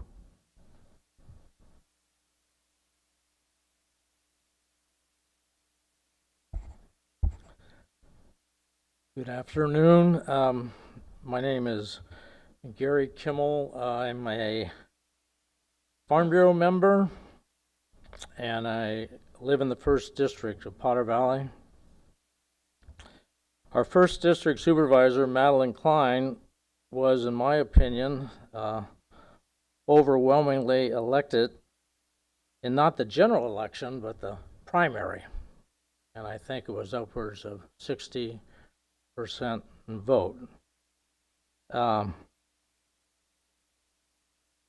fact that the fate of both the Potter Valley project and the continuation of farming, water for communities, the economical infrastructure of the North Coast, fire mitigation, along with the overall plant and wildlife ecosystem of both the Eel and the Russian River are of great importance to us. To the 1st District and those below us in Mendocino, Lake, Sonoma, and Marin counties. Because of the issues that I just raised, the importance of 1st District Supervisor Madeline Klein remain as the county representative.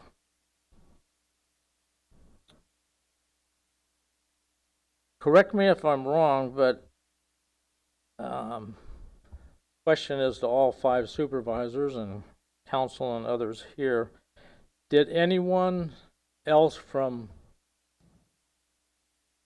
this county attend an opportunity to meet fairly closely in Southern California with U.S. Department Secretary Rollins? Does anyone know? No, No. just myself. You went also? Yeah, I believe I was brought along to pay for lunch. Remind me next time when I go to take you. Well, I think that's a crime, and I'm going to have to speed up because these are people agree or disagree with administration. I want to remind you, we live in a rural community with farmers, and we have federal lands and all kinds of issues that I think Mendocino County needs to contact these folks. And so just, I want to thank you, Supervisor Klein, for pursuing all the options and not just focusing one spot. So I thank you for that. I know I'm over time. So I'll just leave it at that. Thank you, sir.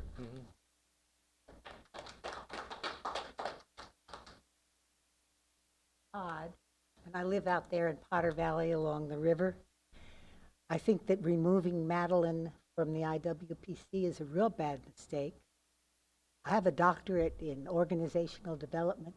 The first thing they taught me is that an organization that won't listen to voices from all sides is deprived of the ability to make wise decisions by looking at all the details.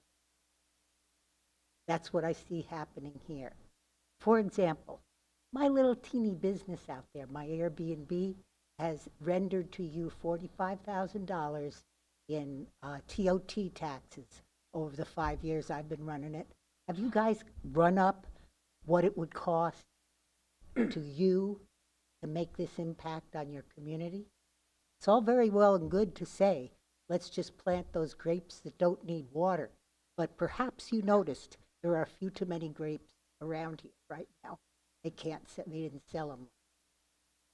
So that's a problem for you revenue-wise, and I don't think, I have no knowledge that you've looked into it in any detail. So it's a bad decision to take Madeline out of the game. I've been to an IWPC meeting in which one of the members said to me, we made an agreement as part of the formation of this organization that we would not criticize its decisions in public. Okay, it was a public meeting of the Round Valley Tribe. I listened to the whole thing. The lawyer told him, okay, let's do this. I know it's not your favorite thing. We're going to have to leave that little diversion thing there for now. But every 5 years, you get to count the fish. And if you don't like what's happening, you can cut the water off entirely. Now, the IWPC took the position that, no, we didn't say that. What we agreed to is you can appoint a committee of experts who are all people who know a lot about fish, which right away makes you think they might have an opinion to a degree about this. And then it's a question of who's on the committee. Is it a little bit like Jared Huffman's committee, in which you have 5 members, none of which includes anybody from Lake County who is most directly infected and immediately infected by this plan? So I'd urge you to consider other alternatives. For instance, in 1932, the Thorntons, J.J. and Bonnie Thornton, brought a suit against PG&E, saying that the fact that they'd sent the water through had cut the water table way down and dryland farming wasn't possible anymore. PG&E was found wrong in the situation and had to pay the Thornton family $5,000, which in today's money, that's $118,000, $118,000. Excuse me. Supposing we add up all the people who are affected that way. Thank you. See what it'll cost you.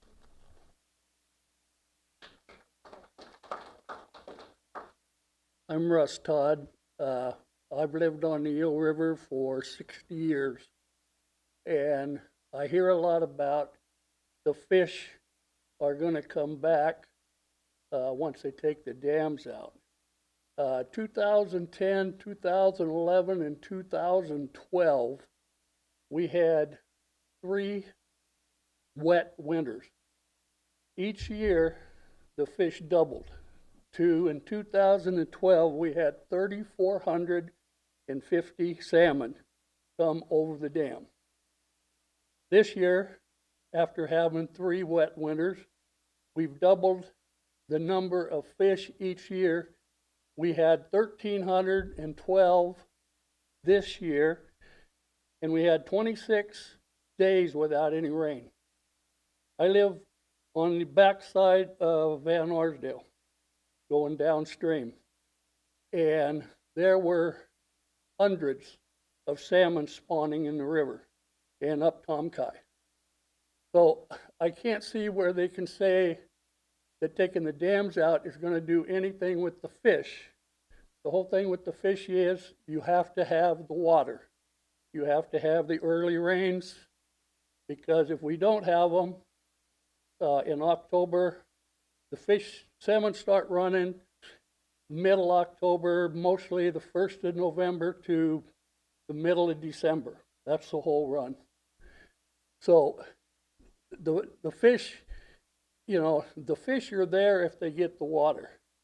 The other thing is, if they take the dams out, Bucknell, Benmore, the Shields Creek, Rice Fork, and the other fork that run into Lake Mendocino in the summertime in August are almost dry.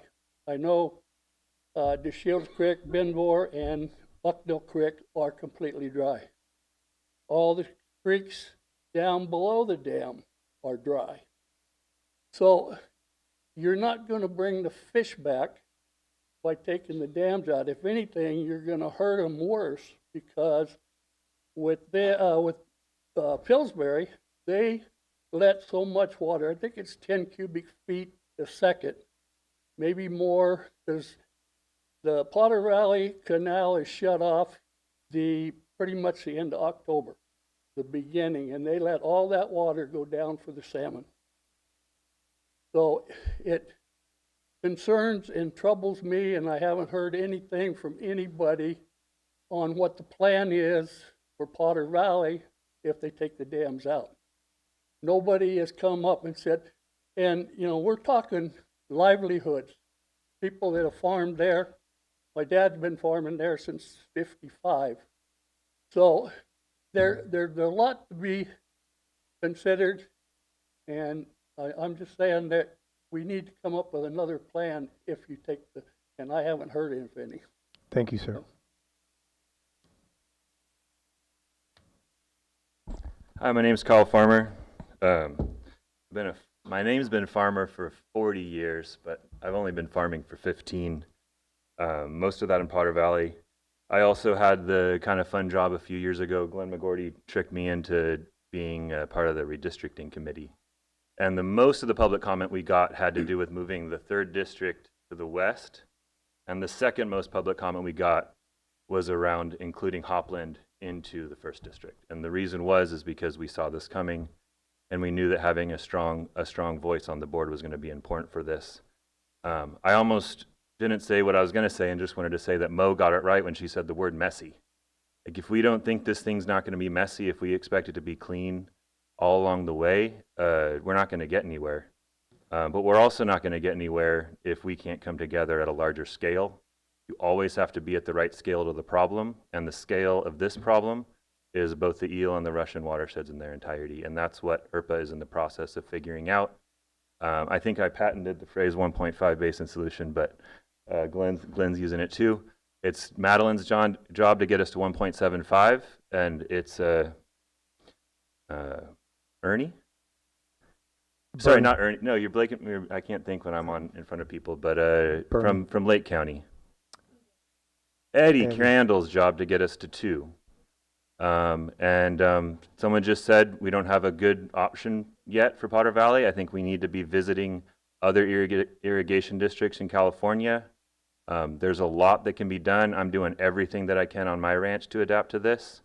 And I think Madeline did the right thing, because NRCS is the key partner at the farmer landowner scale in adapting to this. There is a lot out there that we can do. We need to be made a priority basin.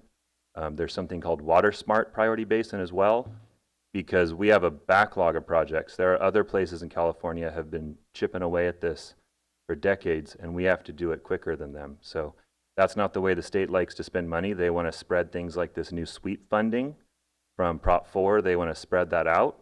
We need to be putting pressure on them that Potter Valley needs a bigger chunk of it than maybe it would be if it was spread out, because that's a $45 million or something that can help us adapt to things. I'm excited for what I can do on our place. And I think I had one other thing to say, but I'll give it 30 seconds. Thank you, guys. Thank you. Through the chair, if I may, could I please get the first name of the speaker? Oh, thank you. Hello, my name is Matthew Delbar, and thanks for having me for Board of Supervisors. I am baffled by this agenda item. Supervisor Klein is the only one on this board who listed anything about water as a priority just 3 weeks ago. Oh, every other supervisor has failed to mention the lifeblood of our county. Furthermore, the removal of Madeline Klein from the IWPC is predicated on her attendance of a meeting with the Federal Secretary of Ag. Supervisor Hashak, would you refuse a meeting with the Secretary of Interior to discuss a project with the Bureau of Indian Affairs and Round Valley Indian Tribe? Supervisors Norvell and Williams, would you refuse a meeting with the Secretary of War discussing a project with the Coast Guard? Or Supervisor Mulheron, would you refuse a meeting with the Secretary of Commerce to discuss a project with downtown Ukiah? Of course, none of you would, because it is your duty to attend those meetings. So why are we discussing the removal of Supervisor Klein from a position from which she is the only member who holds the priority and is attending meetings for? This reconsideration is asinine and ought to be rejected. Thank you for your time. Thank you.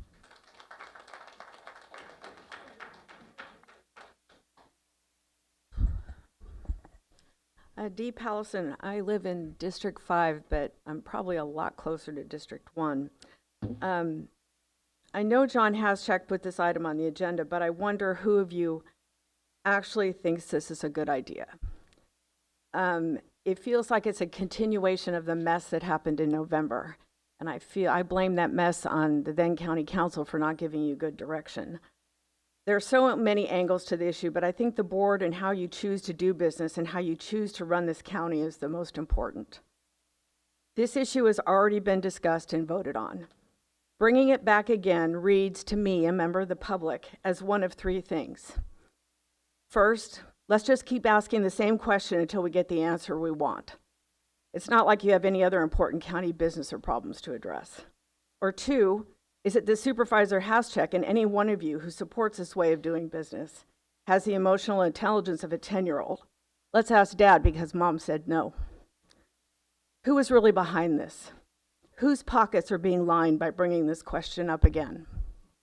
I spend a lot of time defending this board and the work that you try to do. I believe in the work you try to do every day. But this reads as bias and corruption. If you choose to act on this item today, I'm sorry to say that I'm ashamed of you. Historically, District 1 has held this seat for the primary reason that District 1 in its entirety represents the largest group of constituents affected by the work of this commission.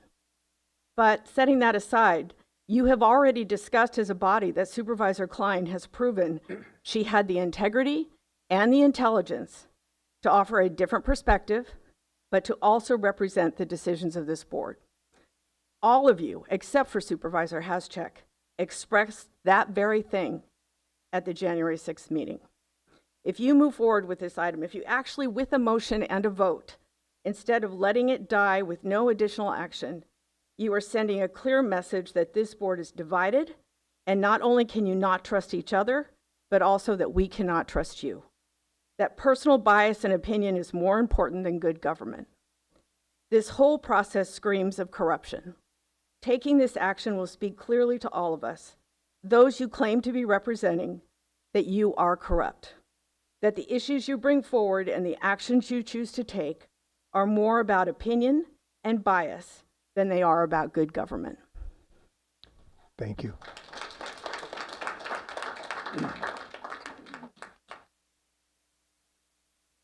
Honorable Supervisors, CEO, County Council.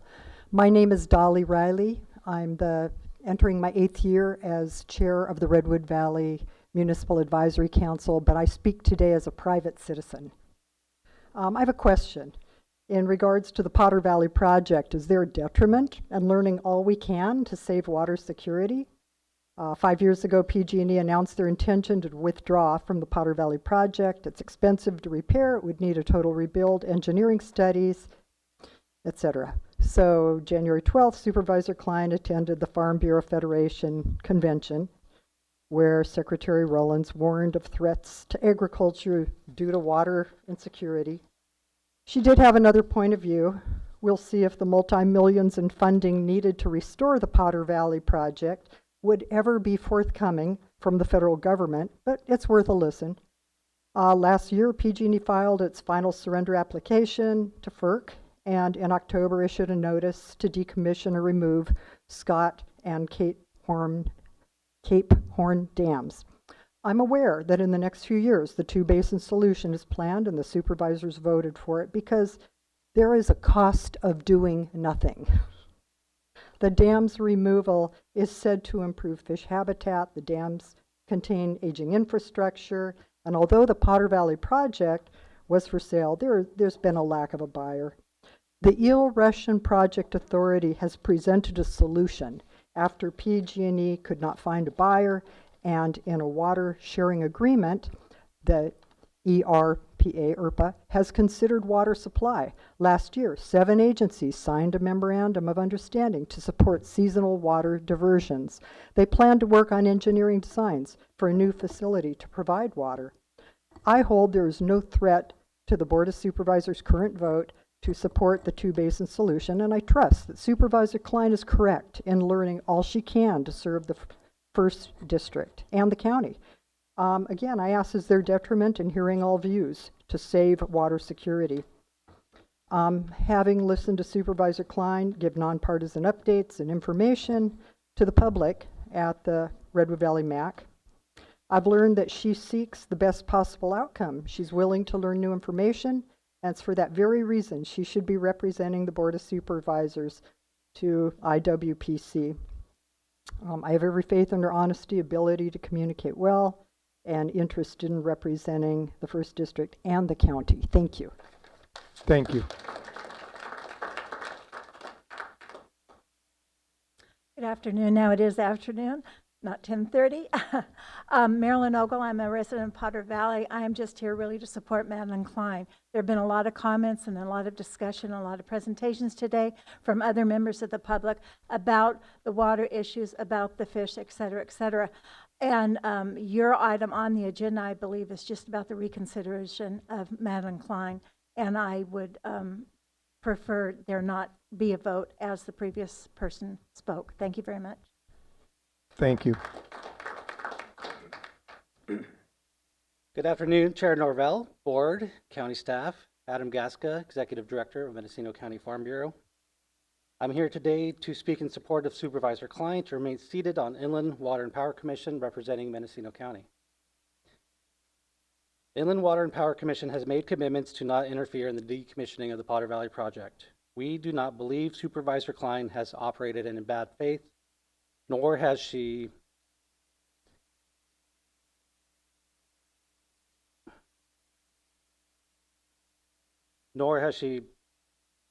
violated that obligation. Attending a meeting with USDA Secretary Brooke Rollins, advocating for our need for increased water storage is in the best interest of our county. While others that attended the meeting are staunch opponents of decommissioning, Supervisor Klein should not be deemed guilty by association, nor should it be assumed that she is interfering in the process of the decommissioning of the Potter Valley project. For the two-basin solution to be a feasible solution for Mendocino County, we need new water storage to make up for the potential loss of Scott Dam. We very much appreciate Supervisor Klein's efforts for bringing our needs to the forefront of this discussion as the process to decommission continues to move forward. Personalities aside, the First District Supervisor should be the county's representative on IWPC. The City of Ukiah and their interests are already represented by a City Council member. Our unincorporated areas, especially our farms and our ranches, must be fairly represented, and that representation should come from the First District. Water security is not a partisan issue. County supervisors need to stay impartial, serving the interests of their constituents and not their allegiance to a particular political party. It is our belief that Supervisor Klein has well represented the interests of our communities that will be greatly impacted by the outcome of the Potter Valley project. We stand strongly behind her and support her remaining as the representative of Mendocino County. Thank you. Thank you.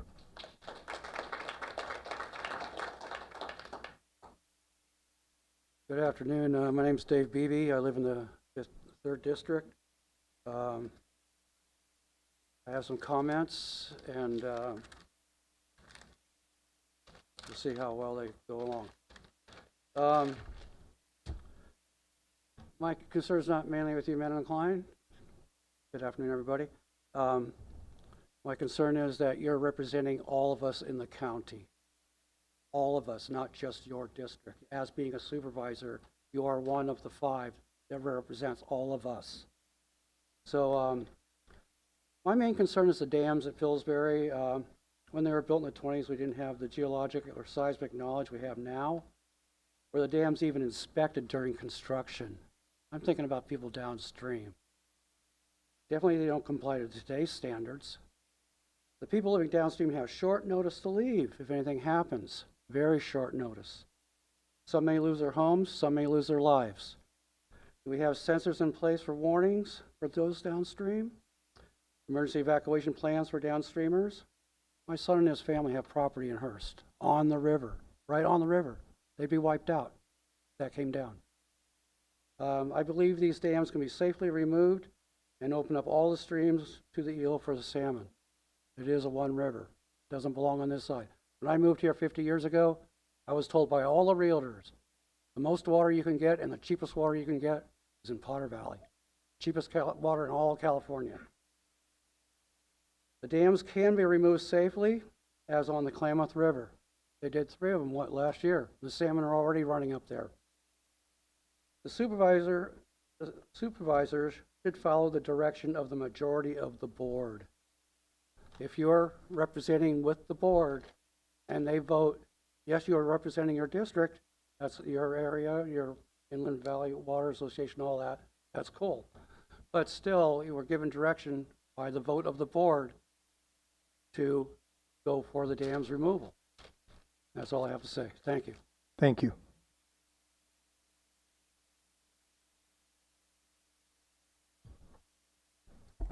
Good afternoon. My name is David Drell. I think I have sympathy for farmers in Potter Valley who have had free water for 100 years, and now they're facing having to procure water for themselves. I think it's appropriate that the farmers in Potter Valley take the lead in working on solutions to the water storage problem, because mainly they're the ones that are benefiting from the project. People in Willits or in Laytonville have no real interest in water storage in Potter Valley, but they do have an interest in having the Eel River be having those dams removed. And I must say, I'm also partly representing people downstream, and I can't emphasize that too much. These people are facing possible total loss of their property and death as a result of this Scott Dam failing, and that's the reason why PG&E suddenly stopped being interested in selling the project, because the seismic studies showed that the dam could fail and send a massive wall of water and sediment downstream, and could in fact destroy the biological viability of the eel for decades. So there is a real interest in not supporting delay, and that's what Madeline and some of the Potter Valley people are basically saying. We want this delayed, we want the dam removal delayed until all of the other needs are replaced, the storage and the diversion. But delay could be a death sentence for lots of people downstream and destruction of the entire eel, because this would send a wall of water equivalent to the '64 flood down the whole eel, and and the mess and the destruction would be huge. So quite frankly, I think it's very clear that Madeline has been arguing for delay until all of their needs are met, but I think that's not a fair way to deal with that, since there are people whose lives are at stake based on delay. So I think it's appropriate that somebody else take over this job and act not only for Potter Valley, but also act for the life of the Eel River. Thank you. Hi, good afternoon. My name is Alicia Bales. I'm the director of the Redwood chapter of the Sierra Club. I'm also a Ukiah resident, and I've been following this issue for a very, very long time. It's complicated, and it takes a lot of research to understand, and conversations and questions to understand the complexities of it. I want to thank you, Supervisor Hashak, for bringing this issue. The public saw an image of our supervisors on Twitter posted by Brooke Rollins, and we do have questions about that meeting and what happened there and what it means to be associated with the Trump administration at this moment. The environmental movement believes in something called a just transition, which means that people who didn't cause the problem, people who have the least power in a situation should not be the ones who have to bear the worst consequences of the changes and the decisions that are made. And for me, that's always meant that the people of Potter Valley, who are the people who are bearing a brunt of PG&E's decision to remove these dams, while I support dam removal and the Sierra Club strongly supports dam removal, that those people should not be forced to bear the brunt of the corporate decisions that are potentially changing their way of life. But in a just transition, you have to accept the fact that the change is coming. And you have to be able to advocate for the people who are affected by the change, not deny the change and prey upon the worst fears of the people affected by it in order to score political points.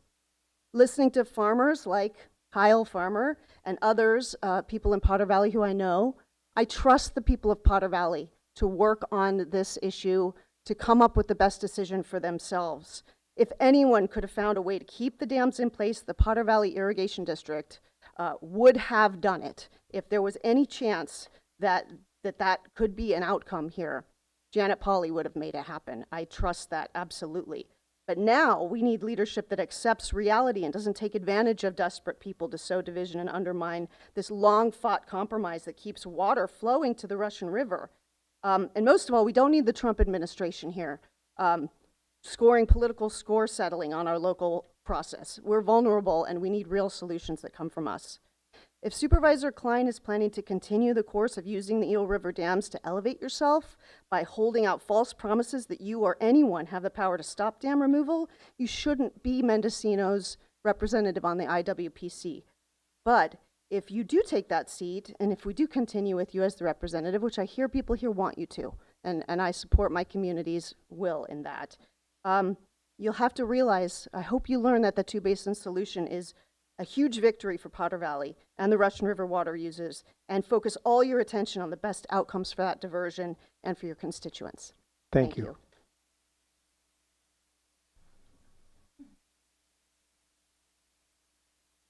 My name is Teresa McNerlin. I don't represent any special interest group. I don't represent fish. I don't represent farmers. I live in District 1, and I voted for Madeline Klein, and she's my representative. And this agenda item is about removing her from a committee where District 1 has sat for approximately the last 30 years, because District 1 is the most impacted by the decisions of this committee. This looks like a personal attack on Supervisor Klein.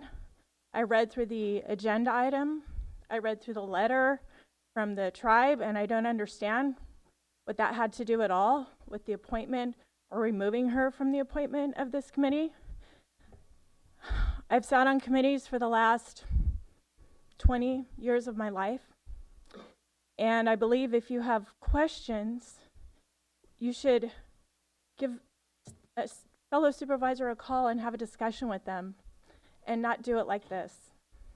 We sat here and got an earful from 10:30, from when we got here until this agenda came out, about this county's financial situation and about the budget, and we're not doing well. And so for this to be a major issue, an appointment on a committee, she's one person with one vote. You have lawsuits, you have special interest groups, you have all sorts of people working on this. And so it seems really petty at this point.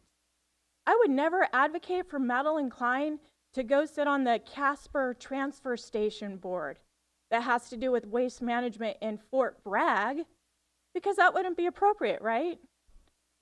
I wouldn't advocate for anyone to decline meeting with the federal government representatives regardless of who is elected as president. I don't know if you know, but we have all Democrat representatives here in our Congress. We have plenty of representation here. And we're making an issue about one guy being the president when we're a supermajority Democrat state? Come on. I would like this board to attack real issues and have real solutions and keep the pettiness and the personal attacks behind them. Thank you.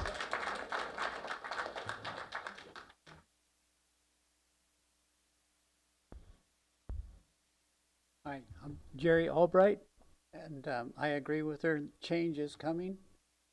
There's no secret that the Potter Valley project has serious structural issues with this 100-year-old plus year dam, and it's also close proximity to an active earthquake fault. As recent as 2023, PG&E determined that the seismic risk of Scott Dam is greater than previously understood. Their answer: reduce the storage capacity about 25%. Rarely is it mentioned the catastrophic terror that would be unleashed on those living downstream of Scott Dam. The fears of a failure of Scott Dam are real. These structural issues are real. As far as I know, there is no timely advanced warning system established to notify anybody downstream of the dams. A PG&E hydroelectric engineer informed us many years ago that if we felt a big earthquake, head to high ground. That's what they established for us. And figured that the Hearst Bridge would be washed away within 96 minutes with the initial wave. Going a little bit further upstream, those living in the Eel River corridor around the community of Van Arsdale, you have just 32 minutes before the advanced wave washes them over. Residents living on Van Arsdale Road have limited options where to go. And if they do choose a paved road, they're driving into the wave.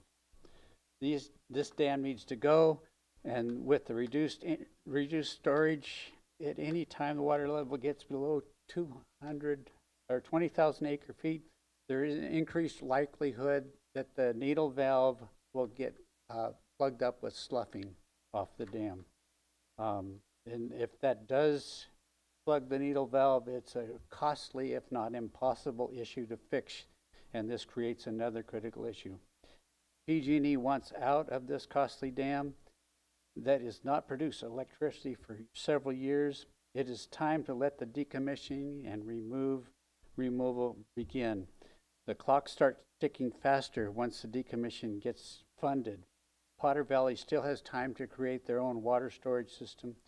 Lake Mendocino can be modified to increase water storage, and Lake Sonoma should become a bigger part of the solution to supply the water for the needs of many. Thank you for your time. Thank you. And I'd just like to take a second to remind the public that this agenda item is about reconsideration, about appointments, specifically Klein, not necessarily about the dams coming down or whether the dam should stay. Thank you. I adjusted my comments. Thank you. I agree with you.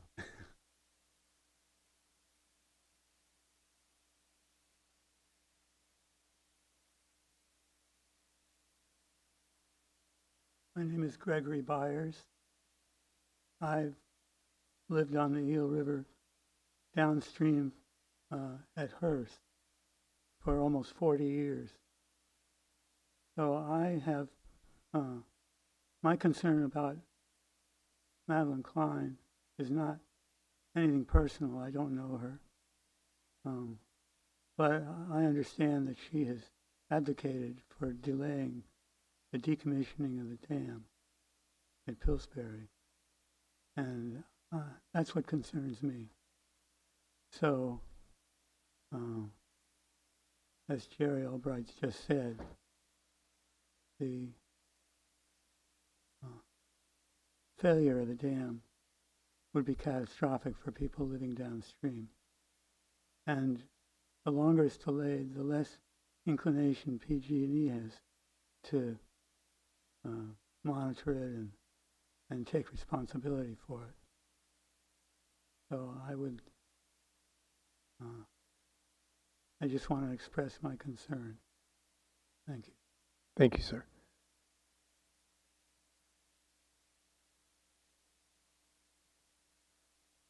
Hello, Paul Paul in Potter Valley. I'm a farmer, and I've lived a considerable portion of my life there. This today is about an individual who is working for everybody's best interest. She has in no way done anything other than look at any and all alternatives to any proposed project, which is not set in stone. Whatever IWCPA suggests, Sonoma County suggests, those are great plans. Those are alternatives, but they are not set in stone. What is set in stone is the current dams that are there. I'm not opposed necessarily to the dams coming down, but we need to have an alternative in place that's suitable for the members of Potter Valley before any of these other alternatives or the dam decommission's put into play. And I believe that's what she's advocating for. I believe that's what Secretary Rollins is advocating for. And it's just basic sound logic to say, solve the problem before you come up with the solution. And it needs to be noted that she has represented us fairly. We have District 1 elected her for that job. Don't take her off. Thank you.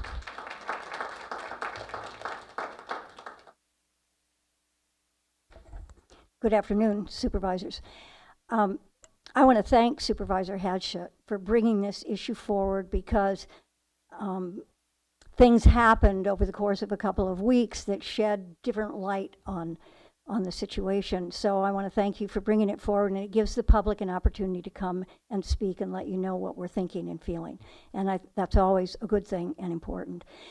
I also have no, I've met Madeline several times, and I respect her integrity and her hard work and her,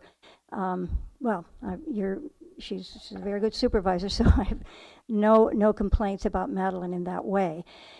However, Madeline did not support, when she had an opportunity to support, the resolution that the 3 members of the board did support that called for bringing the dams down and finding additional storage and a new diversion that will transition the Potter Valley farmers into the new reality.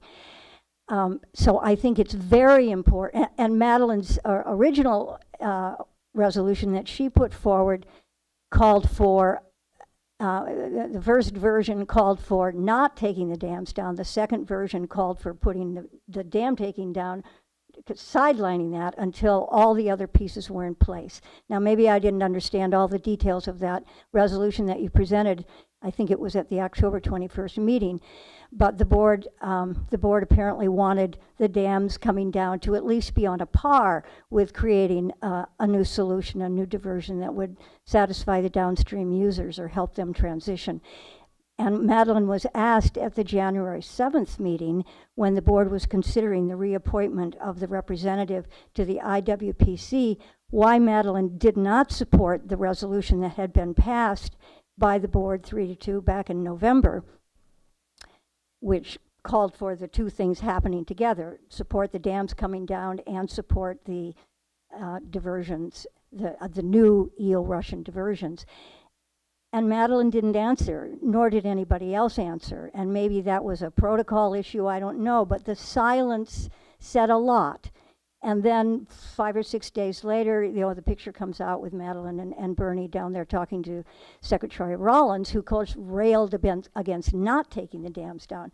So, of course, we don't know exactly what went on there, but I think that it probably would have been appropriate if Supervisors Norvell and Klein had known they were going to this meeting to say to the board at the time, by the way, we're planning to go down to this meeting. We want to represent our constituents. We want an opportunity to meet Rollins, but here's what our position is going to be. That would have reinforced the promise that was agreed upon between the members who voted at the January meeting to keep Madeline on. That would have reassured the rest of the board, Madeline, that you were going to put first and foremost the resolution that the board supported. Ma'am, could I get you to wrap up your thoughts? Yes. Please? So that's the issue here.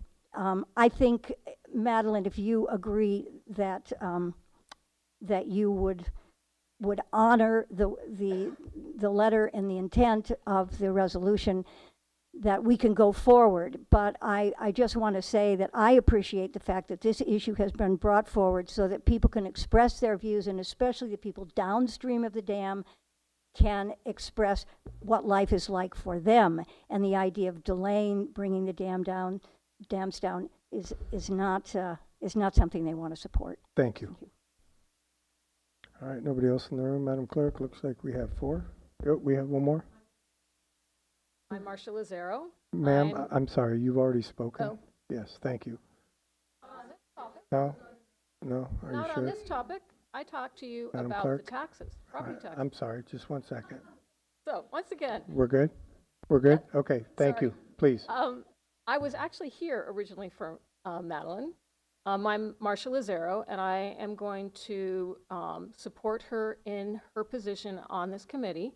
She is the appropriate person on this council to be representing the county for the council about the Potter Valley project, which is unfortunately named because although the dams are in Potter Valley, the water diversion supports families and people and businesses and farms all the way down to northern Marin. So this conversation keeps focusing on the people downstream, but Madeline really is the person who should be doing this work. She's the one that showed up initially when no one else came to any of the meetings about this when it first started 5 years ago. The county didn't have a voice about it. Water is king.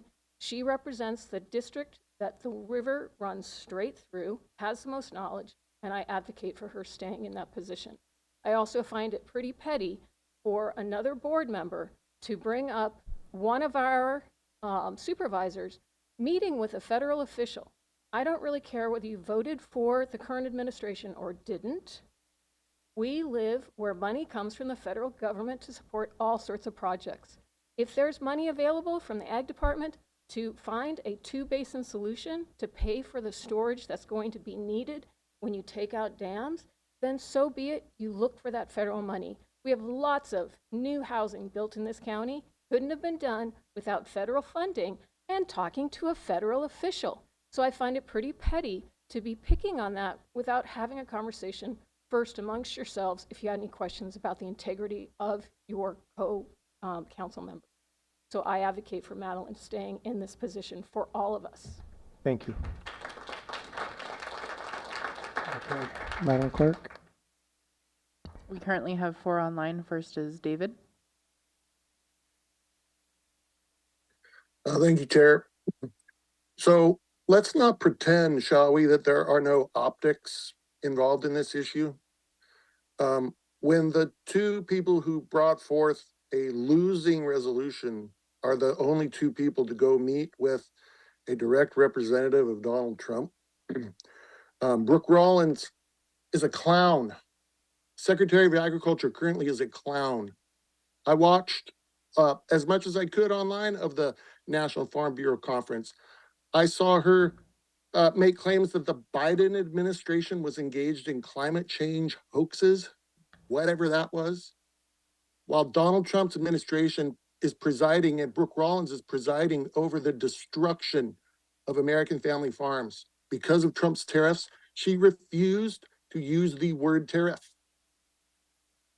So when you go meet with someone like that who is there to use you to score political points, let's not pretend there are no optics, because your responsibility was to represent the winning resolution, not the losing resolution. Are you really surprised that some people, probably your partners on the IWPC and IRPA, were completely shocked that you would go meet with the clown, Brooke Rollins, obviously making a political statement about the situation?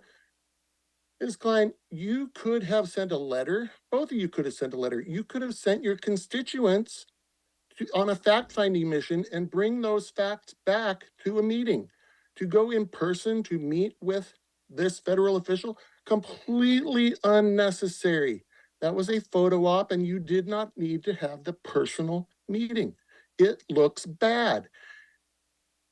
Are you really surprised that the Round Valley tribal members are then writing a letter to the federal government about what happened? Because it looks like a slap in the face to tribal sovereignty, because you didn't put out a press release saying this is what you were going to do. It looks like you were doing something sneaky and weird. And I think you were.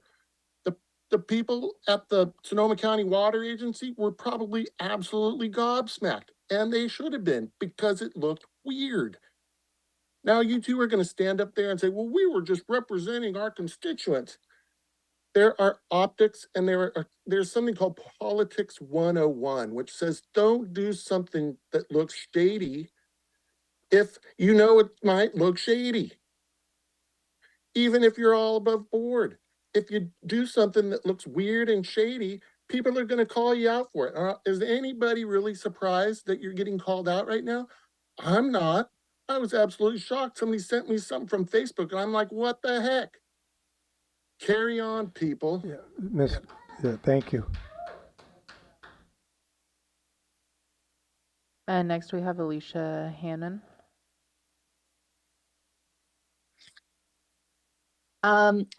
Good morning, Chair Norvell and supervisors. I'm Alicia Heyman, Director for Friends of the Eel River. And I appreciate your board returning to this matter of your appointment to the Inland Water and Power Commission. Dam removal is inevitable. Over the last 9 years, we've seen attempts to auction and sell the project, as well as an effort to transfer the project to a regional entity, and none of those efforts were successful. Last year, PG&E submitted their license surrender application to FERC, followed by a robust public comment period. FERC will take the time to evaluate the LSA and all the comments received. They can and likely will require conditions to mitigate the impacts of dam removal, but they cannot require PG&E to indefinitely operate the project against the utility's will. FERC cannot legally deny a license surrender application, which is exactly what the USDA has demanded. The water diversion agreement, negotiated over several years by stakeholders in both river basins, represents the only path forward for continued diversions from the Eel into the Russian following dam removal. Given that Mendocino County includes both river basins and that you all represent constituents in both basins, it seems obvious that your board would support this agreement. But unfortunately, that support is not always clear to the public, as we saw with that vote in November with the resolutions. As a reminder, the Water Diversion Agreement requires signatories to support timely dam removal. It also requires signatories to support a continued wet season diversion using modern infrastructure that's more reliable than the status quo. This agreement is truly in the best interest of all your constituents. I think the Round Valley Indian tribes put it best in their letter to Secretaries Rollins and Burgum when they said, this agreement is not about radical environmentalism, but rather a reasonable and measured solution. The IWPC is a signatory to that water diversion agreement, and thus they're held to this standard to support PG&E's license surrender plan, which allows for construction of the new diversion infrastructure by IRPA as part of the dam removal process. This is why some of us were surprised to see your board appoint Supervisor Klein to the IWPC last month. She historically has not supported the water diversion agreement, yet as a representative to that commission, she would be required to support it. The presence of anyone on the commission who does not support the agreement could threaten years of delicate negotiations and a remarkable compromise that's been reached by the signatories. It just doesn't make sense. In fact, Dam removal is going to happen regardless of whether the new eel Russian facility is built. Fighting the inevitable only threatens the agreement for continued diversions following dam removal. I urge you to ensure that your supervisors are honestly representing the positions of the county and not spreading disinformation or threatening to dismantle the years of work that have gone into reaching this historic agreement for ecologically appropriate diversions that will be less harmful to both watersheds. Thank you. Thank you. Next, we have Jacob Patterson. Hi, yes, this is Jacob Patterson. I live in District 4 and am represented by Bernie, but I'm also here to speak in support of you guys maintaining Madeline. In fact, I hope John doesn't even make a motion, which might, and perhaps considering an apology about how this was brought forward.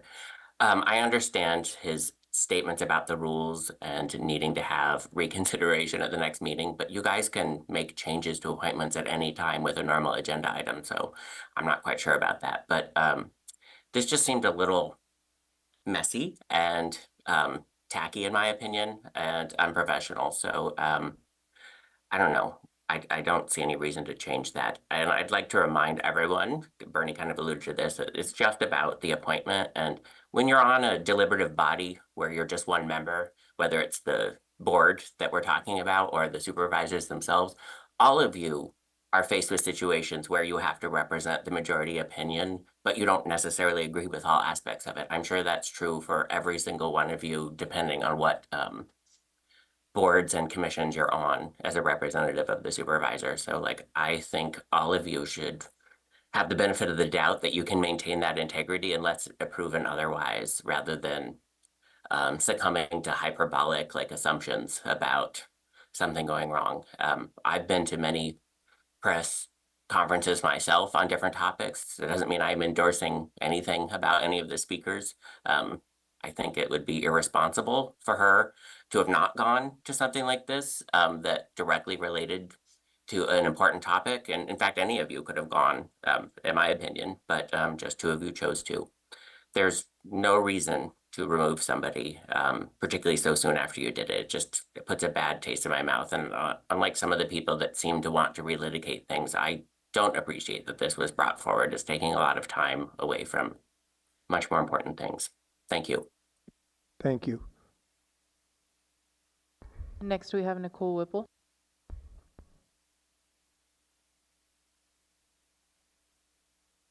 Mahim, Sintamana Ke Kanema, Nicole Ana, Round Valley Ke Ana. My name is Nicole Whipple, and I'm a member of the Round Valley Indian Tribes, and I'm also a water advocate and water protector and policy advocate with Save California Salmon. Thank you for allowing me to have this time to speak and share my thoughts. The Mendocino County Board of Supervisors adopted ethical standards, a code of conduct establishing norms and protocols for behavior and interactions of elected officials. The purpose of this code is to ensure board members who work for the common good of all Mendocino County, avoiding the appearance of unethical use. Thank you, Supervisor Haschak, for pointing out the areas of this code where Ms. Klein has acted inappropriately and bringing this concern forward.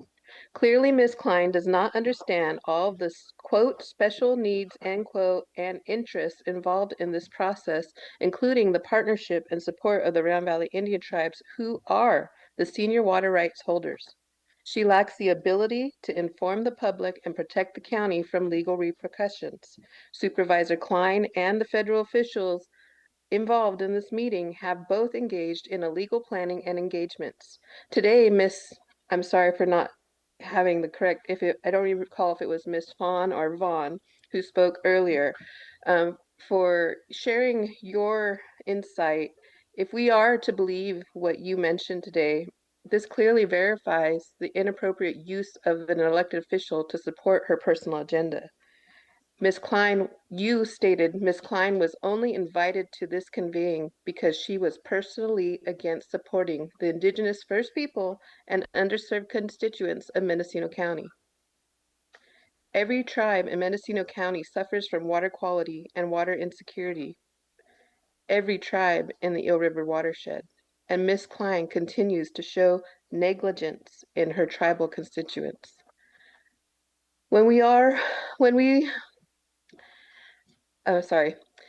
The United Nations Declaration on the Rights of Indigenous People emphasizes the importance of free, prior, and informed consent for Indigenous people.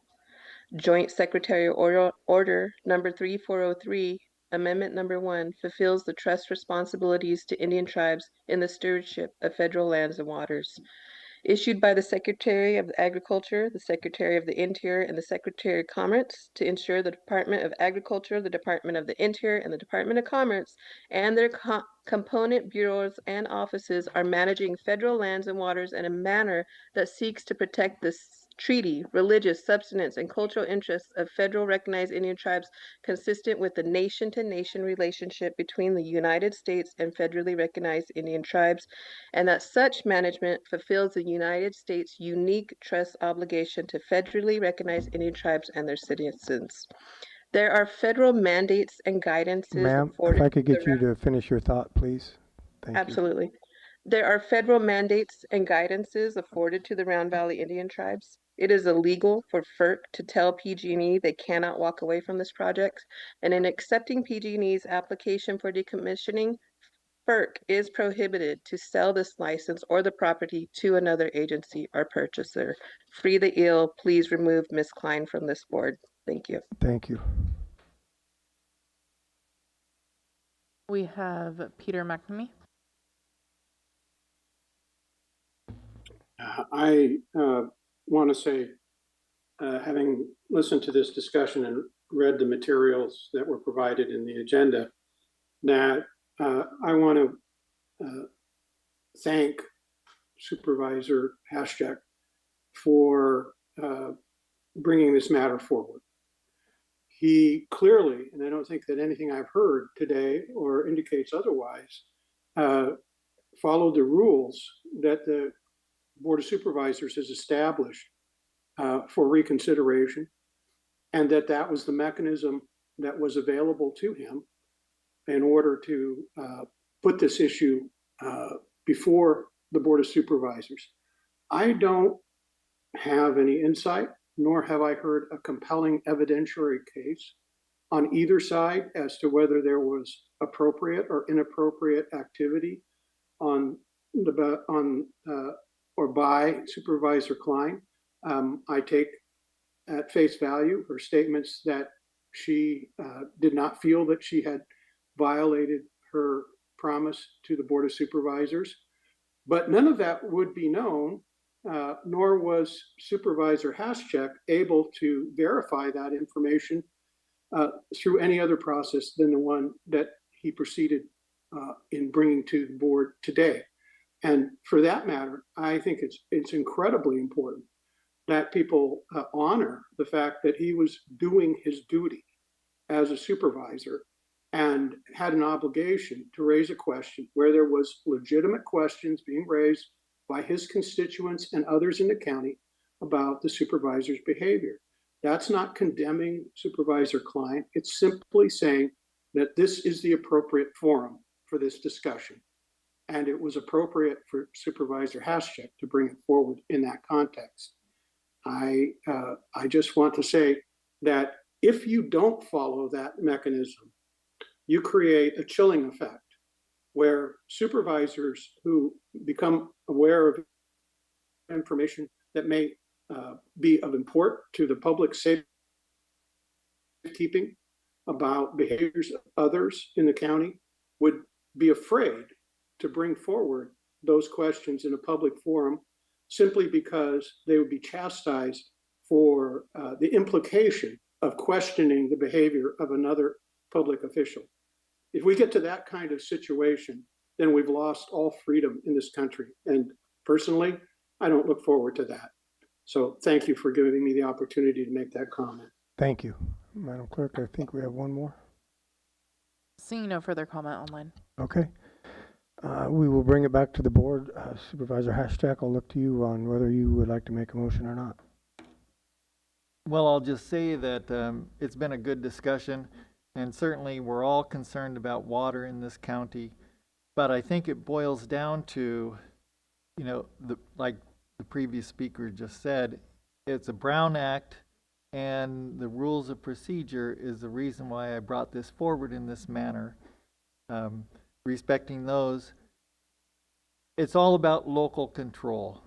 And locally, through Sonoma, Mendocino, Humboldt counties working together, the different entities, we've come up with a path forward to securing water for the Eel and the Russian rivers. And with that local control, we need to make sure that our partners are respected and honored, and that we're representing the whole county. You know, there was some comments that were like Supervisor Klein and Norvell went there because of, you know, it's Secretary Rollins. Well, the thing was, if they were serious about a conversation about this serious issue for our county, they would have talked to the board. They would have found out, you know, why did they just pick the two people who voted no for the resolution about the policy that the county upholds? And so it just seems like a little disingenuous to say that, oh, this is just a free conversation about our issues. No, they had an agenda they wanted to push, and it was a political rhetoric. So anyway, with that, you know, I don't see I have the votes, so I will. I'm not going to make a motion. Would Supervisor Mulhern? Supervisor Klein had her pen up first. Go ahead. Well, I again wanted to thank everybody for the engagement today. I think this is really important, and all of the conversations that the board has had recently are really conversations that have been decades in the coming. And I think, again, people are advocating on the part of Potter Valley. Please visit mendoiwpc.com. Look at meetings, look at January 8th, review the PowerPoint presentation about the storage options for Potter Valley. Please attend IWPC meetings. The next one is February 12th, where they'll be discussing what the options are for Potter Valley. I think it's really important that the engagement that happens at Board of Supervisors meetings continues in forums where the decisions are made, which is oftentimes in other boards and committees like IWPC, like the new Russian facility. Those meetings are on YouTube. Please continue to stay involved and engaged. Whether you're on the side of decommissioning or not, I think it's important that we're all working together and have the same information and same facts as we move forward. Thank you. Supervisor Klein? Yeah, I also want to thank everyone who showed up today to participate, regardless of whether we agree personally or not. I respect you for coming and sitting through hours of a meeting that's maybe not the most interesting thing to sit in the audience and hear about, just to be a part of this conversation. So I really do respect that. To the folks who made comments today against me, who have spoken to me before, but didn't make an effort to reach out to me, I welcome a conversation at any time. Please don't feel that you need to make a Public Records Act request just to find out information about what I'm doing, because I'm an open book and I will tell you at any point in time. Okay, I'll ask the board if there's anybody else that would like to make a motion to move forward. If not, we will move on for lack of motion. Okay, not seeing one, we'll move on. It's 10 to 2. Getting some mean looks over here, so I'm guessing we need to take 30 minutes. So, Chair, Yes. if I may, we have the Bella Vista item. I don't know what exactly number that is at this moment. It is scheduled at the end of the day. We're checking to see if we can take them first when we come back. Okay. Otherwise, they're requesting a continuance to tomorrow. So Okay. we're trying to confirm if they can be first, if we could take like 30 minutes, 20 minutes, whatever you all need for lunch. Were they expecting a timed event? No, I think they were expecting to go sooner. As you know, we're quite over time. Mm-hmm. So I think they were expecting to be sooner. And and the estimate's a half hour for their item. Okay, so 20 minutes for lunch? Okay. That'll work? Thank you. Yeah. Miss Bearden, that get you home? You gotta feed the bunnies.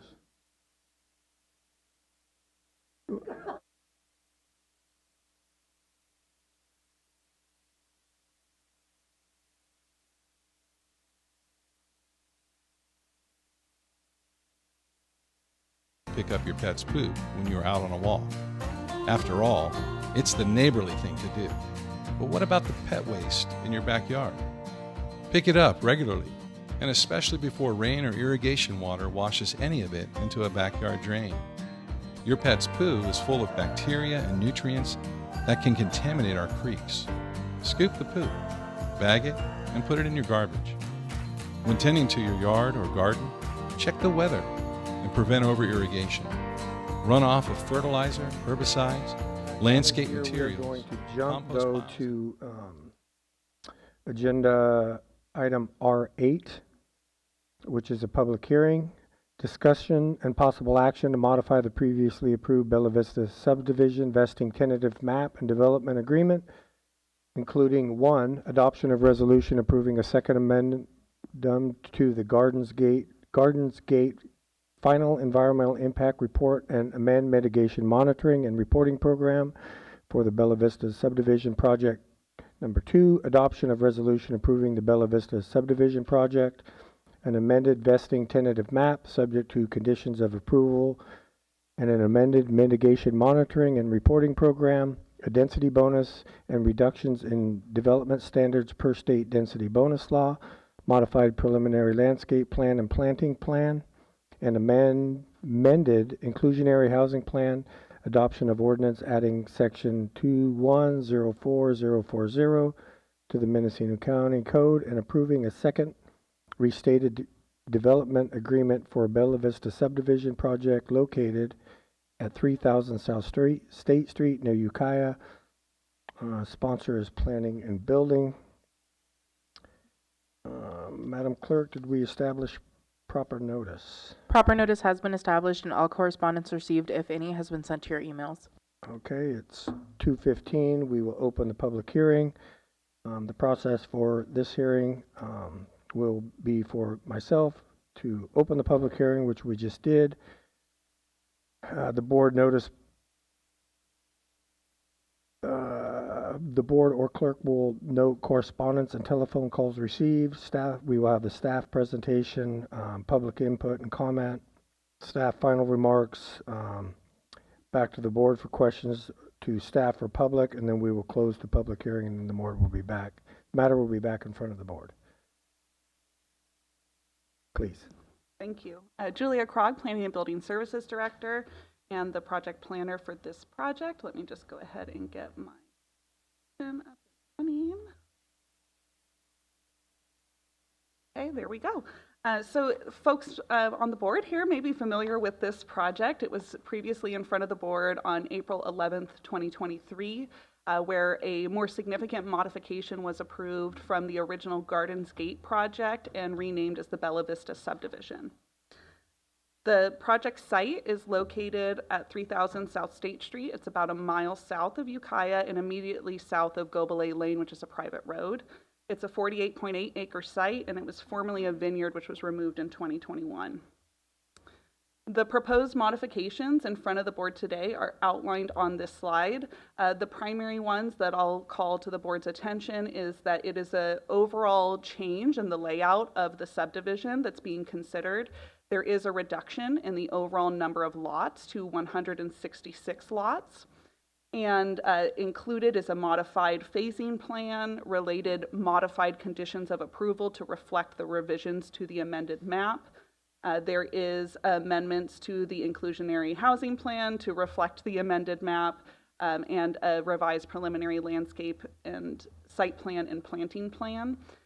Also included for the board's consideration is a second addendum to the environmental impact report for the Gardens Gate subdivision, which focuses on the amendments that are being proposed today. Lastly, and certainly not least, is a second restated development agreement for the board's consideration, which is the ordinance amendment that is referenced in this agenda item. As you can see on this screen, this was the project that was approved by the board in 2023. This was the layout of the overall subdivision. And on this next slide, this is the proposed revised layout. And so again, the key changes that I mentioned is the overall reduction in the number of lots to 166 units, modification of the phasing from 7 phases to 2 phases, Overall, open space within the second modified project is increased with this proposed project. And access to the site is still maintained by two separate connections out onto State Street. There continues to be proposed a roundabout, which will be the primary entrance to the subdivision. And I think that is the primary items that I want to call your attention to. Oh, and I'll just note that the design guidelines manual for the project that was originally approved on April 11th, 2023 remains unchanged. So the design guidelines will remain as is, as will the inclusionary housing plan. There will still be 13 units that are dedicated as affordable units underneath this project. That remains unchanged. On this slide, you just get a visual of what the landscape plan will look like for this project. And I will note that a key piece to this is that the design and the street trees that were included are the required street trees for the city of Ukiah. And the purpose behind that requirement and the desire to follow that, I think, is to provide a more uniform appearance of the proposed subdivision with what is shown in the adjacent city limits. So staff is supportive of the proposed landscaping and planting plan as outlined and shown on this screen. The Planning Commission heard this project on December 18th, 2025 and adopted Resolution PC 2025-0013, providing its report and recommendation to the board.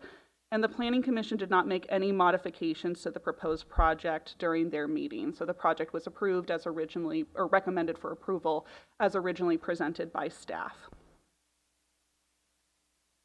So the recommended action and motion is the same as what's included in your agenda summary, which is adoption of the resolution approving a second addendum to the Gardenscape final EIR and an amended mitigation monitoring and reporting program for the Bella Vista subdivision project.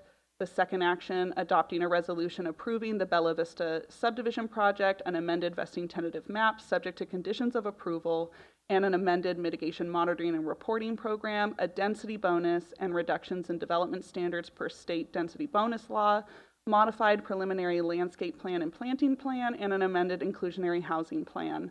And finally, adopting an ordinance amending section 21.04040 to the Mendocino County Code and approving a second restated development agreement for the Bella Vista subdivision project located at 3000 South State Street near Ukiah. References the project number. And with that, I am available to answer any questions. Thank you. Any questions from the board? I'm not seeing any. No.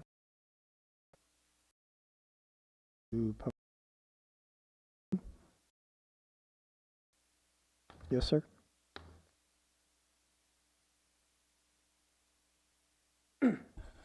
Good afternoon, board, CEO Antle. My name is Patrick Hickey, field representative with SEIU Local 1021.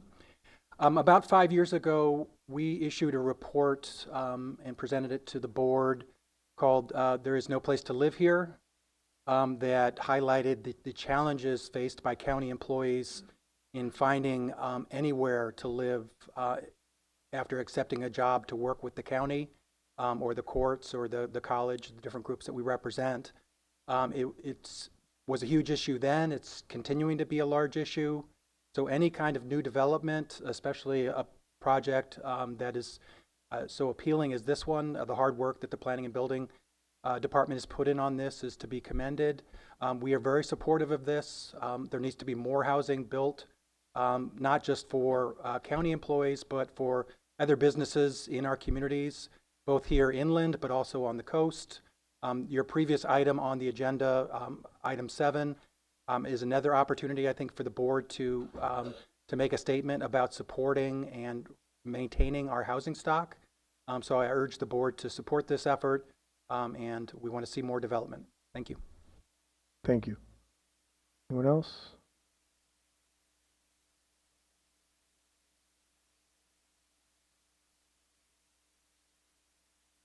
My name is Neelam Solman, and I'm confused. I've been here since early this morning for item R7, and it just skipped over. We had a break, we stopped here, and then we've gone to R8. So what's happening. Yes, I should have Will been you- more clear. I apologize. We were about 3 hours behind.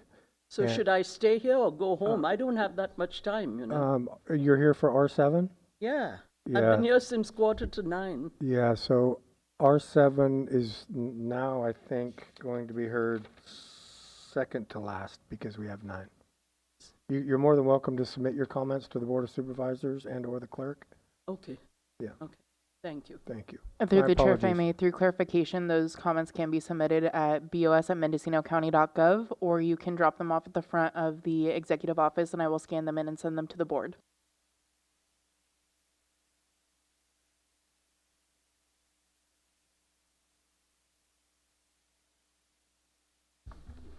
Hello, my name is Monty Hill, and I'm here to talk a little bit about the proposed change and setback at the Bella Bella development. My wife and I own 5 acres at the west end of Gobelay Lane, and that consists of a residence, a barn, and a vineyard. So the one side of that property backs up to the proposed development. And I had some concerns before and tried to express them, and maybe they were addressed, but I didn't really hear any conclusions. But the edge of the vineyard is a wire fence, and it has vines all the way down it. So my concern originally was about houses backing up to this fence and just totally blocking out the sun to the vines, and that fence is probably 600-700 feet long, so it's a significant number of vines, and I was concerned about that, and I still am.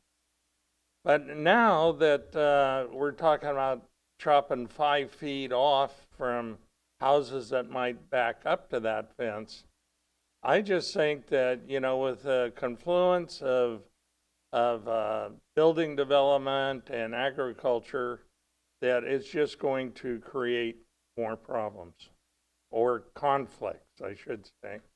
And, you know, I'm not looking for that. This was my little piece of heaven, and things change. So, you know, I'm not for this, and I also am concerned about shade. You know, if those houses happen to be 2 stories, the shade casting onto the vines is also going to cause a problem. And I believe I'm correct in saying that I have a right to farm there. But, you know, this is really kind of changing the original vision, and I know they have a right to do what they can also, but I mean, things have changed a lot. It was all vineyards, and now I'm going to be surrounded by residences, and I just here to say that I don't agree with that. It's not working for me, and I bought into a zoning that allowed me to be where I am, and outside forces are changing all that. Thank you. Thank you. Anyone else in the room? No, Madam Clerk? Seeing no comment online. Okay. Does the board? Yes, Supervisor Klein, you have a If question? I may, through the Please. chair, I'll just note that we do have a representative of the application present both online and in the room as well, and it may be worthwhile to see if they have any comments that they wish to add. Thank you. We have a name. Is that Mr. Morley? Is that Mr. Morley? Yeah. Mr. Morley, you are muted. Thank you. Sorry about that. Just wanted to first thank Julia for all the heavy lifting on this project and being very intimate and knowing all the details. So thank you, Julia. Mostly just want to speak about the 3 items and the modifications. Overall, it's a superior project in design and layout. The setback issue that was just raised by Mr. Hill is really for the cul-de-sac, where it's just at the front of the project. It's just a really tight spot. So if the board wishes to just limit the 15-foot setback to the cul-de-sac, I'm comfortable with that. But I do just want to raise your attention to the other items I sent in a letter about formation of a CFD and SKIP in my future tab H. And I know these aren't agenda items that you can't take action on, but I would love some strong direction to staff to move these things forward.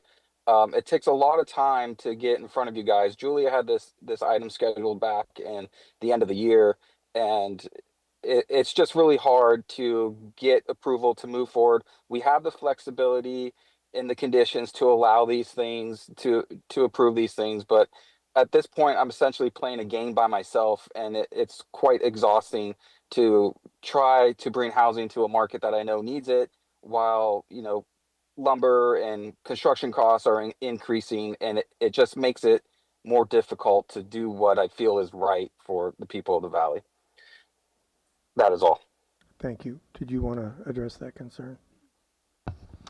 Julia Krog, Planning Building Services Director. So I'll just note that we're not agendized today for discussion on the Community Facilities District and SKIP funding, SCIP funding, which I'm going to, that's an acronym. But what the department will do is work with the Executive Office and Clerk of the Board staff and schedule a subsequent agenda item to come back to have that full discussion in front of the board. Thank you. Supervisor Klein? Yeah, maybe for the applicant or Director Krog, can you speak to the commenters' concerns around the shade impacting their vineyard? Is there anything that you can add to that for context? There is the design guidelines manual that was previously approved for this site, and it does have the overall elevations that could be the potential houses built. There is, your standard zoning setback is a 20-foot setback. So I think what we were just hearing from the applicant is that their request for the reduction in development standards to a 15-foot rear yard setback is primarily related to the cul-de-sac that's shown on the proposed amended vesting tentative map.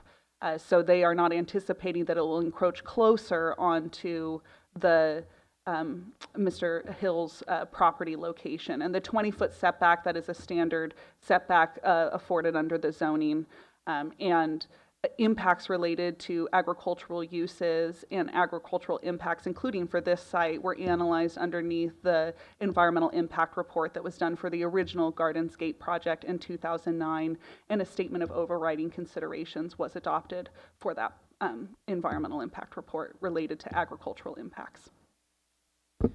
Okay, thank you. My follow-up comments are regarding the comments the applicant submitted to us yesterday. I've been a part of conversations behind the scenes around HOA versus Community Facilities District. I know the complications with that. At this point, my perspective is the county needs to do whatever it can to have housing built, particularly in the Ukiah Valley where there's such huge demand. So I'm in favor of the county exploring the ways that can be feasible. I'm also supportive of the request around tab H that was made in the applicant's letter around the materials for the storm drainage, and so just want to voice that, and I'm happy to hear from my colleagues on that. Supervisor Mulhern. Thank you. I think we're all aware that it was not agendized to discuss it, but I think that this should be a priority for the county, and I appreciate my colleagues very much, but maybe some of their items could get bumped so we can have this conversation if that's where we're at. Sorry to say. I think I heard you say you're going to work with the clerk of the board and the executive office, but I think that I'm really saying, like, when is that? Is that March? Is that second meeting? Because I don't want to see this project continue to be delayed. I've personally also been involved with conversations around the CFD and the future of this project now for beyond 5 years, but as a supervisor for 5 years. And I haven't been on a board where we haven't said, let's move this project along. And so while I understand we are government and we have processes, what are we really looking at as far as timelines of bringing these back if the board supports having these conversations? Thank you. So I would just say, I think from a staff perspective, and I'd have to look to the CEO to confirm about what time is available. I'm not sure that we would have enough turnaround time to produce a packet for the 24th necessarily. So I would think sometime in March. First meeting in March? First meeting in March, that sounds reasonable, yes. Supervisor Williams? Yeah, I was going to thank Supervisor Mulhern. She expressed exactly what was on my mind. I think I've been in talks longer about the HOA versus CFD. And I would be content if it came back as a consent item. Supervisor Haschak. Yeah, I think that we're all looking for a solution to this, and I'm surprised that it even came back. But understanding that there's modifications to it, so hopefully we can move this along as quickly as possible with, you know, if it's just a decision on what type of material to use or whatever, let's move it forward quickly on consent calendar with recommendations. And with that, if you're ready for a motion. Pardon me? Okay, sure. Mr. Morley? Yeah, thank you. I actually don't think the item needs to come back. I think there's plenty of wiggle room in the conditions of approval that staff can just do this and move it forward. If any of the board members want to have a conversation about CFDs and learn more, I'm happy to schedule a meeting with the person that we think will be our consultant to do all the lifting. But we can just move forward on that topic. We have the authority in the conditions. If I may, I'll just respectfully disagree with the applicant, particularly as it relates to the SCIP funding. That actually requires that the board adopt a resolution to opt into the SCIP funding. So there is a procedural matter that needs to be handled as part of the discussion surrounding that funding mechanism, and some discussion internally as well. And that conversation just popped up, I think, in this last November about SCIP funding and the board possibly opting into making that pathway available to applicants within our county. And then for the CFD conversation, the last that it was in front of the board was in December of 2024. And at that time, the discussion was solely to continue to explore what this would essentially mean from a county workload perspective. So I think for our office to hire a consultant, if that's what's going to be necessary to move forward with this, we would want to see that formal board action and direction to pursue that. Thank you. I'm not seeing up yet. Supervisor Klein? Yeah, I'll reiterate the comments of my colleagues. If we need to reprioritize other items, I think this needs to be taking precedent. Okay. Staff have any final comments? None from me, thank you. Okay. How about the applicant, Mr. Morley? Nothing else from me. Thank you, everyone. Okay. And it is 2:35. We'll close the public hearing, bring it back to the board for action or discussion. I have one question for County Council. Does this require 3 different actions? We could do it all at once? Let me show you how. Deputy County Council Matthew Kudrowski, you can just move the recommended action, and that's all 3 things. Thank you. Supervisor Williams? I move the recommended action. Second? Second. Second by Supervisor Haschak. Just a question. Yes, sir. Does that that include the setback discussion we had? Yes, included in the project is the reduction in the development standards to allow a 15-foot rear yard setback. Okay. We have a first and second. No more questions. We'll vote by the button. The motion carries unanimously.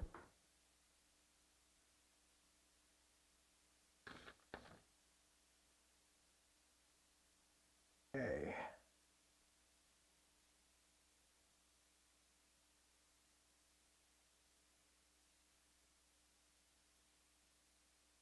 We are going to go back to item R5. Again, notice of public hearing, discussion, and possible action, including adoption of resolution to increase the number of trustees on the Cemetery District of the Redwood Board of Trustees from 3 to 5, and sponsor is Supervisor Haschak. Well, this was brought up by the Cemetery District of the Redwoods. One more second. We're going to open the public hearing. Supervisor Haschak. Yeah, this was brought up by the trustees of the Cemetery District of the Redwoods, and they wanted to increase from 3 to 5. I've talked to them at length over the years about the pros and cons of it, but they insist that they want 5. So here it is. And I support them in their application. Not seeing any questions from the board. Anybody in the room like to speak on this item? Through the chair, if I may, before we move to public comment, I just wanted for the record to clarify that this Notice of public hearing was properly established and all correspondence, if any, received was sent to your emails. Thank you. No comment in the room. Anybody online? Seeing no comment online. Okay. Staff, any final comments? Nothing? Supervisor? I'll move the recommended action. Okay. We're going to close the public hearing. We'll entertain a motion. Second. Move the recommended action. All right. Second. All right. We'll vote by the button. The motion carries unanimously. Thank you. Item R6, discussion and possible action including providing updated direction to staff regarding an ordinance adopting regulations for low-intensity camping in accordance with State Assembly Bill AB 518, Haschek and Williams.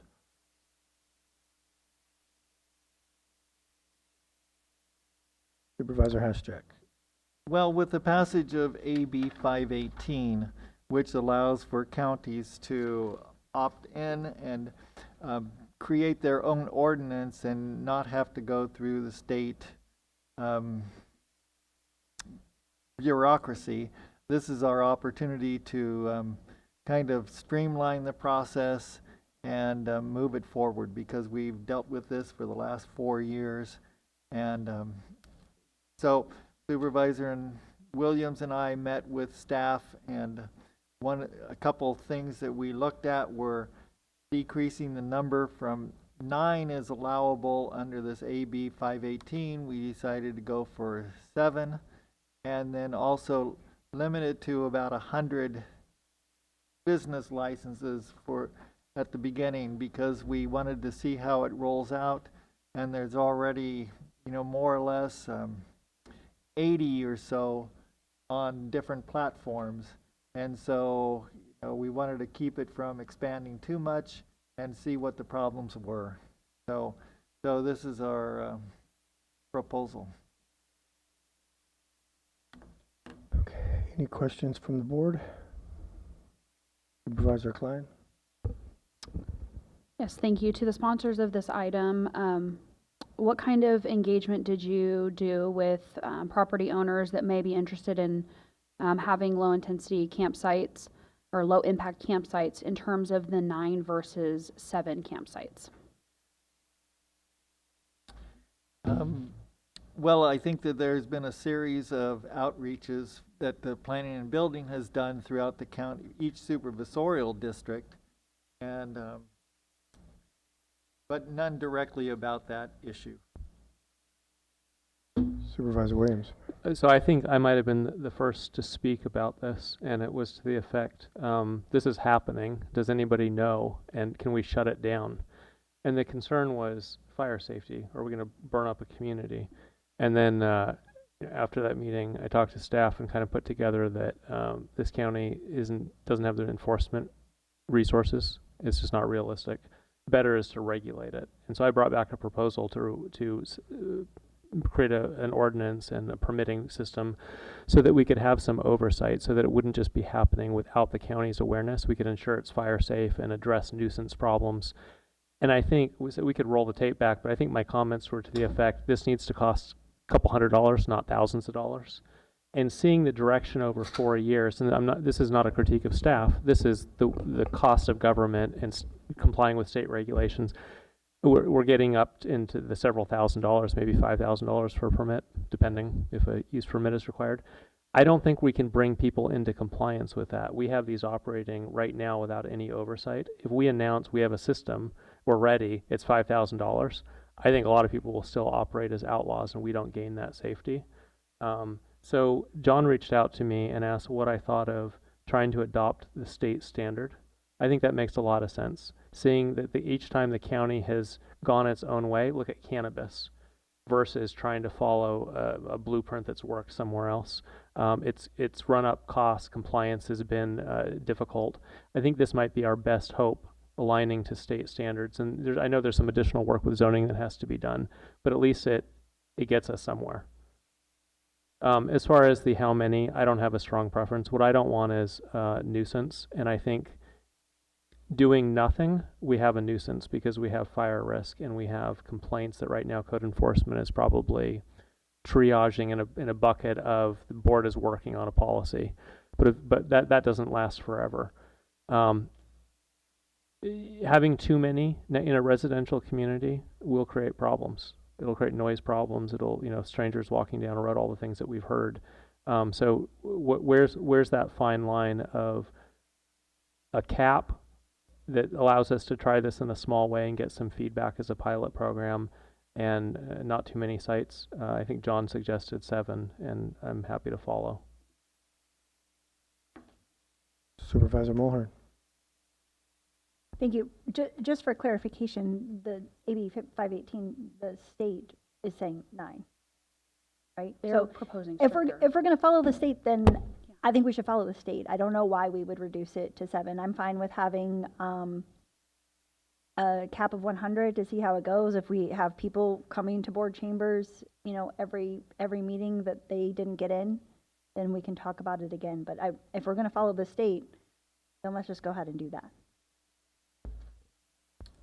Supervisor Klein.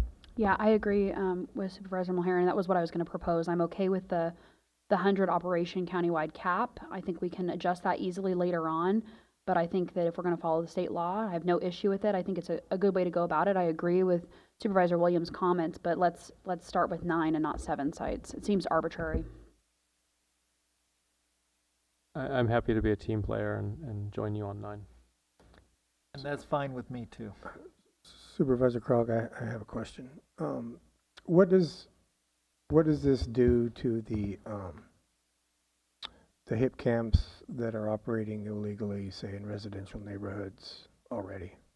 One particularly in my district that we know we've had problems with.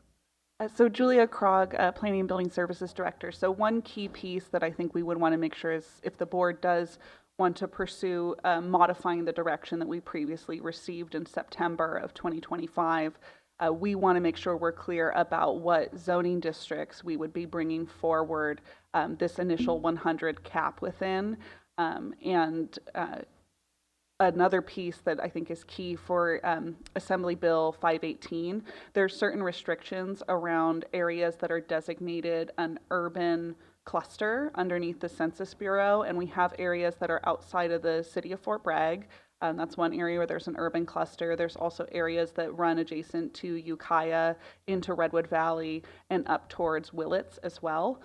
So those areas, if a site is surrounded 75% by what the AB 518 says is urban uses, they're disqualified from fitting underneath this framework under AB 518 for not being considered a campground at the state level.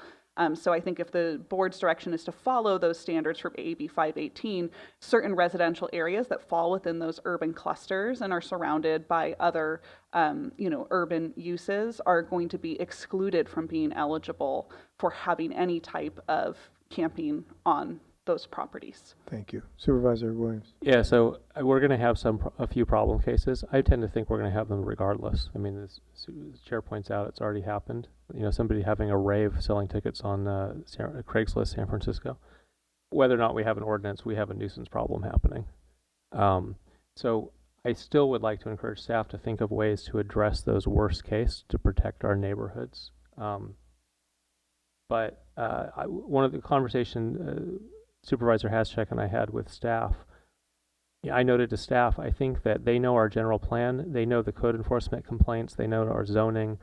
They're in a much better position to try to architect how to integrate this state concept into our county than having 5 supervisors do it in real time. And I think we all independently have good ideas and we all have constituent concerns, but maybe this is an instance of starting out trusting the experts in the room to come together, put together what they think is the best plan and bring it back to us. I'm not seeing any more questions from the board, so we'll open it up to the public. Anybody in the room?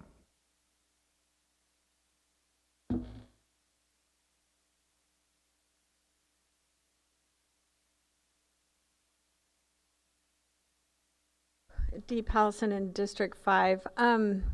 I totally missed this item when I was reviewing the agenda. My comments are for R7, but some of them apply here, so I just want to mention them.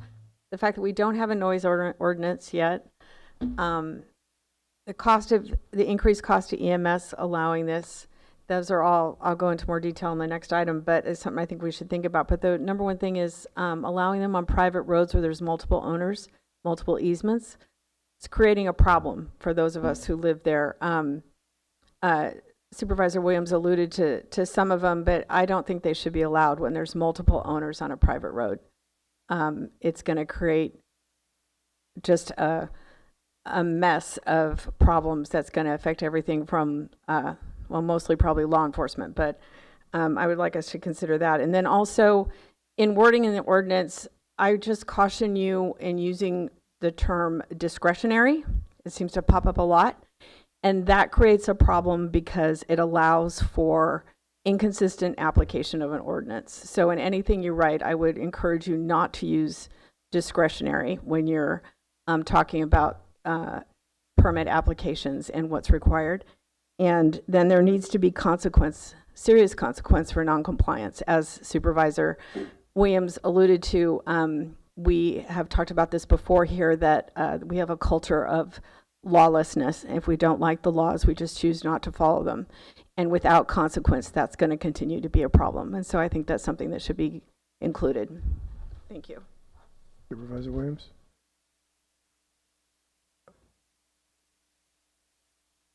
Anyone else? No? Madam Clerk?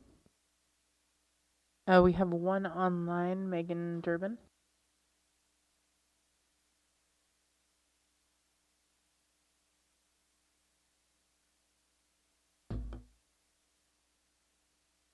Hello, my name is Megan Durbin. I'm a local land use consultant working for WIN Coastal Planning and Biology. I really appreciate the work that is going into this topic. I think it is definitely necessary. I think that the state standards, are reasonable, and that will inherently limit operators. I agree with Supervisor Williams that the permit does need to be affordable. To have a better rate of participation, willing participation.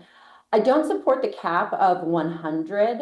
As I mentioned, I think that the state standards will inherently limit operators, and hand in hand with the next item that is coming up with short-term rentals, I think that neighborhood caps or limitations or hosting requirements, things like that. I know this is a little bit different than short-term rentals, but I would encourage measures such as that to maintain the community characteristics and nature rather than just an arbitrary cap of 100.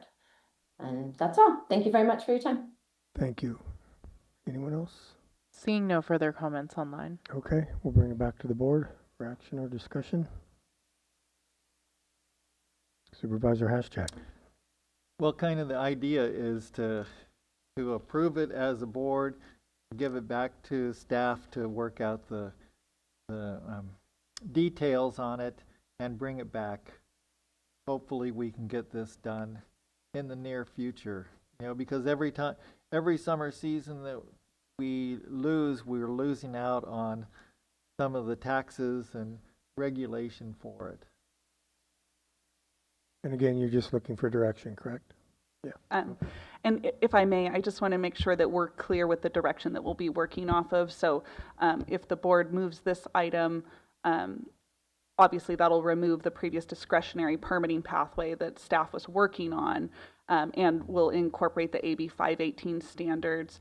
And then if I understand correctly, the board is going to be looking for us to bring back recommendations on the zoning districts that would be included as part of this, including if we look at like an exclusionary boundary from the coastal zone that was previously discussed in September of 2025, that roadshed boundary. I know I'm tapping into your memory banks, but there was a roadshed boundary that we had brought forward at that time as a potential area to not include for this. So I just want to make sure I'm clear on the direction that we're working off of. So. Yeah, and I think we also heard about increasing the limit to 9 sites per operation. Okay. I'm not hearing any objections, so it sounds like you have your direction.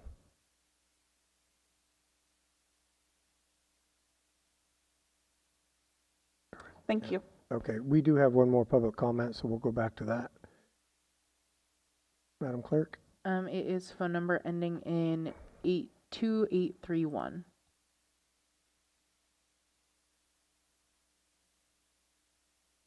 Hi, you can hear me okay? Yes, we can. Yes. Awesome. I just wanted to agree with Dee. As somebody who lives out Simpson Lane, we've had these kind of camps, and I want there to make sure that there is cell phone service or landline service or some sort of service, because we've had people here suffer heart attacks, have no cell phone service, don't know really where they're at in the middle of the night, and the fire trucks actually couldn't get in where this camp was. So these are serious concerns, and the more you raise it, we are residents that live in residential neighborhoods. If we wanted to live next to a campground or to commercial areas, we would have rented or bought homes in commercial areas. I think you guys are doing a disservice by allowing more of this, and I'm hoping on the next one you'll put an end to taking homes from neighborhoods and turning them into vacation rentals. Thank you. And could I please get a name for the speaker? Jenny Shattuck. Thank you. Get it? Okay. No more public comment? Yes. If I may just ask for one additional clarification, with coming back, would you like for the staff to come back to the board with presentation of recommendations, or would you like for us to proceed directly to the Planning Commission with those and then come back after Planning Commission has reviewed? Supervisor Williams. Is there any direction the board could give to help guide the Planning Commission? I have a fear that this is going to go in looking simple enough to be affordable and come out being $5,000 again. It's like an easy bake oven that you put this motion in and you get a $5,000 permit out the other side. To the chair, Deputy County Counsel Matthew Kudrowski, I would refrain from giving direction to the Planning Commission. They give you a recommendation. You know, staff would, if you want this to go right to PC, staff would draft an ordinance. They would lay out those rules and regulations, and the commission would give its report and recommendation. They can't necessarily hold on to it forever. I've been guilty of this too, so I understand it. We all look at the draft and we think, what about this? What about that? And I probably came up with more items than anyone, so don't take it personally. I don't think we can do that and come out with a successful ordinance. We get this hodgepodge of 100 different disjointed ideas. And I think that we may have the same effect with this going through Planning Commission unless we somehow communicate. We're looking for simple, and it's almost like a pilot program with 100 to get started, see how it works. When we recognize there's already 80 of these happening and they've been going for years, most of them haven't been a problem. I don't think we're going to have more of a problem once we have a compliance model and we're collecting taxes. But it's a way to ease in and see how it goes. And if it's, after a year, no problems, maybe we increase the number. Do any of my colleagues have this fear that we're starting out with a simple idea and it's going to escalate? And any suggestions on how to mitigate that? When you say you were to bring this item to the Planning Commission, would you express where the board is in their opinions? Yes, typically what I do is I try to summarize the board direction that we previously received that led us to the point where we're bringing this forward as an ordinance amendment. And that would include addressing the direction received both in September and then built upon at today's meeting as well. Plus probably going way back to the very beginning when the initial direction came to us to start working on regulations when we were doing our inland zoning code update. Okay, thank you. Supervisor Haschak. And is that the quickest process to make this happen? Is going straight to the Planning Commission? Yes, in my opinion, it would, because it takes out a packet being produced for the Board of Supervisors. Working off of that direction, it would have us proceed directly to the Planning Commission, and then it would be coming back in front of the board as a packet ready for your consideration and potential adoption. Okay, that's what I would. Can I move the recommended action amended to send it direct to Planning Commission. Second. Any discussion on the motion? No? Vote by the button.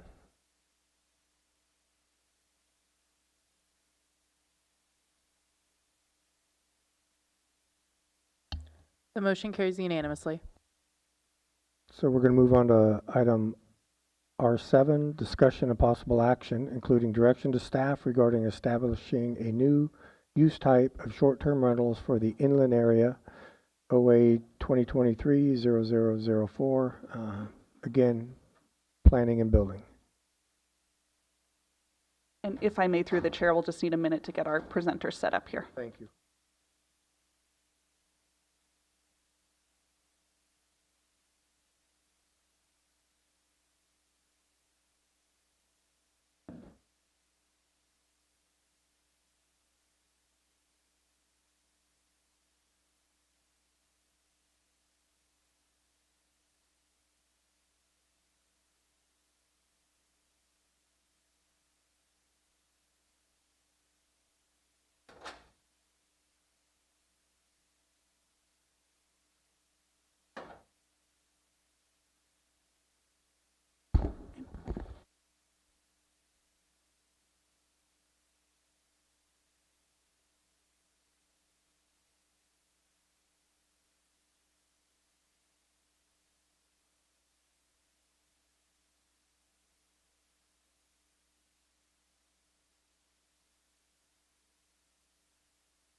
Okay.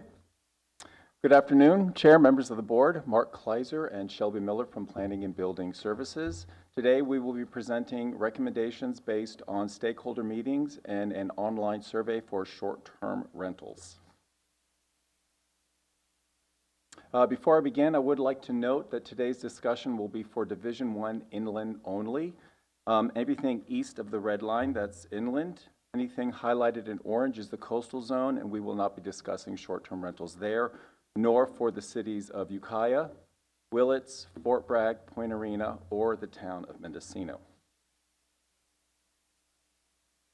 So, a brief history of short-term rentals in the county. Today, the county considers short-term rentals an accessory residential use similar to room and board. This is based on a 2010 recommendation by the then Director of Planning and Building Services. In 2017, in response to the concern that an increasing share of the county's housing stock was being used as short-term rentals, the board adopted a moratorium to restrict new rentals. That expired after 45 days because it was unable to sustain the votes necessary for a required extension. At that time, the board directed planning staff to develop updated policies for short-term rentals. In 21-22, the Planning Commission reviewed the issue and classified short-term rentals as transient habitation lodging, which would have required a use permit. That interpretation was appealed, and in April 2023, the board overturned the Planning Commission decision and restored the 2010 determination. Last year, Planning and Building Services held 5 stakeholder meetings in the month of April. Simultaneously, an online survey, which was open from March 18th to May 15th, received 132 responses from the public. And based on that input from the meetings and survey, staff identified 5 areas of concern. Within those areas, staff prepared 19 recommendations, which we offer to the board today to consider for inclusion in a short-term rental ordinance. And through the chair, we'd like to suggest that we go through all 19 recommendations and then return back to the first slide for discussion. Okay. Okay.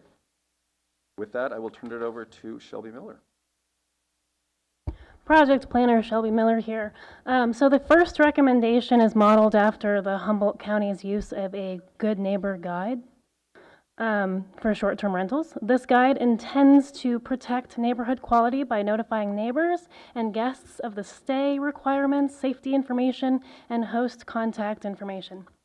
Under this approach, before a short-term rental may operate, the permit holder would be required to provide a good neighbor guide to adjacent neighbors within a specified distance, for example, within 300 feet of the rental and to the nearest neighbors along the access road. The applicant would also be required to submit a signed affidavit confirming delivery of this guide. The guide would be kept on site and made available to guests. The Good Neighbor Guide may include parking information, quiet hours, maximum occupancy, traffic etiquette, evacuation routes, location of fire extinguishers and smoke alarms, and contact information. Overall, this recommendation is intended to promote communication and accountability between short-term rental hosts and their neighbors, help prevent nuisances, and support compliance with health and safety and neighborhood standards. Recommendation number 2 considers housing preservation zone approaches, or a housing preservation zone approach. The goal of the housing preservation zone is to protect housing for local workers where it's needed most. One option would be to establish prohibition or cap zones near schools, hospitals, and essential services, such as like areas where housing should remain available for the workforce. A second option might be to apply limitations just east of the coastal boundary and in places with existing high concentrations of short-term rentals, especially near resorts and town centers. These measures help preserve workforce housing and maintain community character while also balancing tourism and local needs. Okay. Recommendation number 3 addresses housing supply and affordability impacts that are typically associated with short-term rentals. This approach might link short-term rental approvals to programs that support long-term housing. For example, the county could establish a local housing fund and require short-term rental owners to contribute to that fund. Another example would be to require a deed-restricted long-term rental for each short-term rental permit issued. Recommendations 4, 5, and 6 address housing protection via ownership restrictions. Number 4 considers limiting short-term rental permits to individuals only and would exclude corporate ownership. It also considers limiting the number of permits an individual may hold to reduce commercial investment and help preserve long-term housing. This recommendation, however, would require further review with County Council. Number 5 considers requiring either owner occupancy on the property or occupancy of a local property manager. Under this approach, the permit holder or their designated manager would reside in a primary unit on the property while a second residential unit is used as a short-term rental. I should note that accessory dwelling units are not an option for short-term rentals. And finally, number 6 addresses permit transferability, and this proposes termination of a permit when the owner sells the property and application for the new owner. Recommendation number 7 considers limiting short-term rentals to a percentage of the total housing stock within a census tract, a watershed, or a zip code, such as 5 or 10% of the housing stock may be permitted for short-term rentals. This approach helps protect housing supply where it is most critical, and it establishes a data-driven standard and preserves a residential neighborhood character. And as shown as this on this map over here, you can tell like the Casper and Fort Bragg areas have a higher concentration of short-term rentals alongside a relatively low supply of housing units. Okay, the next 2 recommendations address caps on short-term rentals. Number 8 proposes a lower cap in areas with smaller parcels. The advantages here include reducing overconcentration of short-term rentals, protecting long-term housing, and preserving neighborhood character. The primary disadvantage, however, is limiting opportunities for some small property owners. Number 9 responds to community concerns about neighborhood character. Short-term rental exclusion zones could be initiated by the county or residents of a neighborhood. This approach empowers neighborhoods opposed to short-term rentals, though it has the potential to create uncertainty for existing permit holders. Recommendations 10, 11, and 12 outline different permitting approaches for short-term rentals. Number 10 offers the most streamlined approach. This would require a business license and a good neighbor agreement only for hosted short-term rentals. This option is efficient for both applicants and staff, but does not address site-specific concerns, such as private road access, absentee owners, and it does not allow the public to comment. As such, this option may be perceived as too lenient by some community members. Number 11 introduces discretionary review for rentals accessed via private roads. This allows staff to address issues like emergency access, signs, and guest use of private roads. It also allows the public to comment on a proposed project.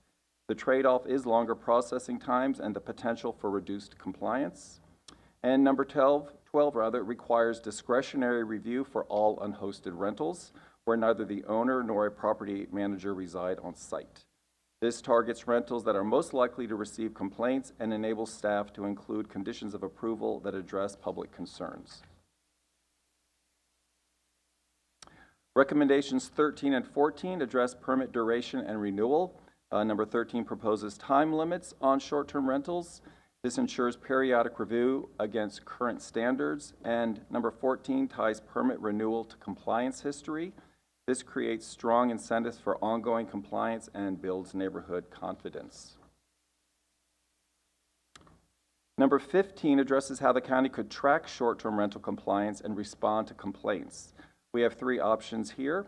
The first is a software-based only monitoring approach, which uses technology to track listings and complaints.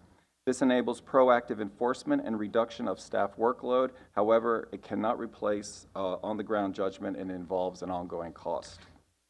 A staff-based only approach relies on code enforcement and planning to investigate and manage compliance. This offers local discretion but is resource intensive and more reactive. And finally, a hybrid model would combine software monitoring with staff follow-up. In this option, software can monitor listings on online platforms while staff can focus on verification and interpretation of the ordinance. Numbers 16 and 17 speak to enforcement, which would rely on an ordinance requiring either a business license or a discretionary permit that includes administrative citations, graduated fines, and/or revocation that is consistent with applicable county and state codes. Number 16 suggests graduated fines for violations of the ordinance, and number 17 suggests a 3-strike policy that would result in revocation of a permit. Any enforcement options, however, would require staff to coordinate with county council and code enforcement to finalize this approach into an ordinance. And finally, recommendations 18 and 19 focus on safety. Recommendation 18 proposes enforcing basic safety standards such as smoke detectors and evacuation plans. A concern raised repeatedly by the public was ensuring there was access to reliable communication, either by having a landline or access to dependable cell service. Under this recommendation, the permit holder would need to demonstrate that these basic safety measures can be met. And recommendation 19 builds on this by requiring enhanced fire safety and evacuation plans for the short-term rentals located in higher fire risk areas, as identified on the county's fire hazard map. Together, these recommendations strengthen guest and community safety while aligning permit requirements with local fire hazard conditions. And that concludes our presentation, and we're happy to jump back to any of these to begin the discussion. Thank you. Questions from the board?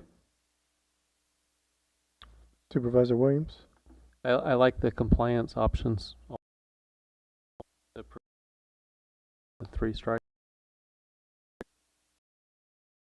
Supervisor.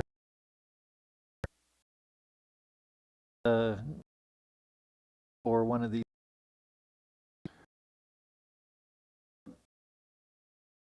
We could do typically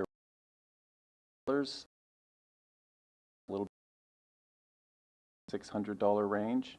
And then, of course, if you went with a business license, it would just be a business license. Yeah, and if I may note, I think that is a piece that the staff is really seeking direction from the board on today about that permitting level that you desire to see. And I think if we go back to the recommendations, that was underneath permit structure, so recommendations 10, 11, and 12, that was discussed.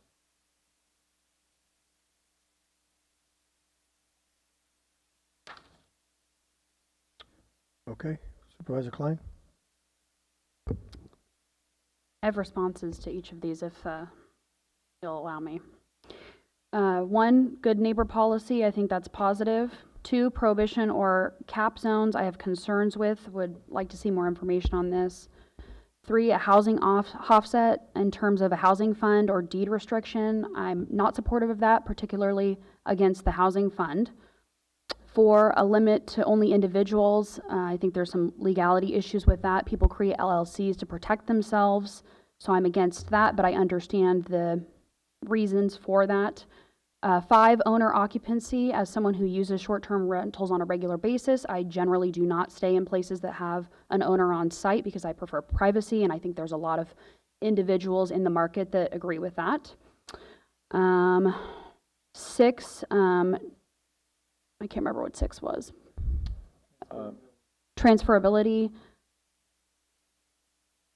I don't think that you should terminate the permit when it's transferring ownership. I've seen issues with that with other business models.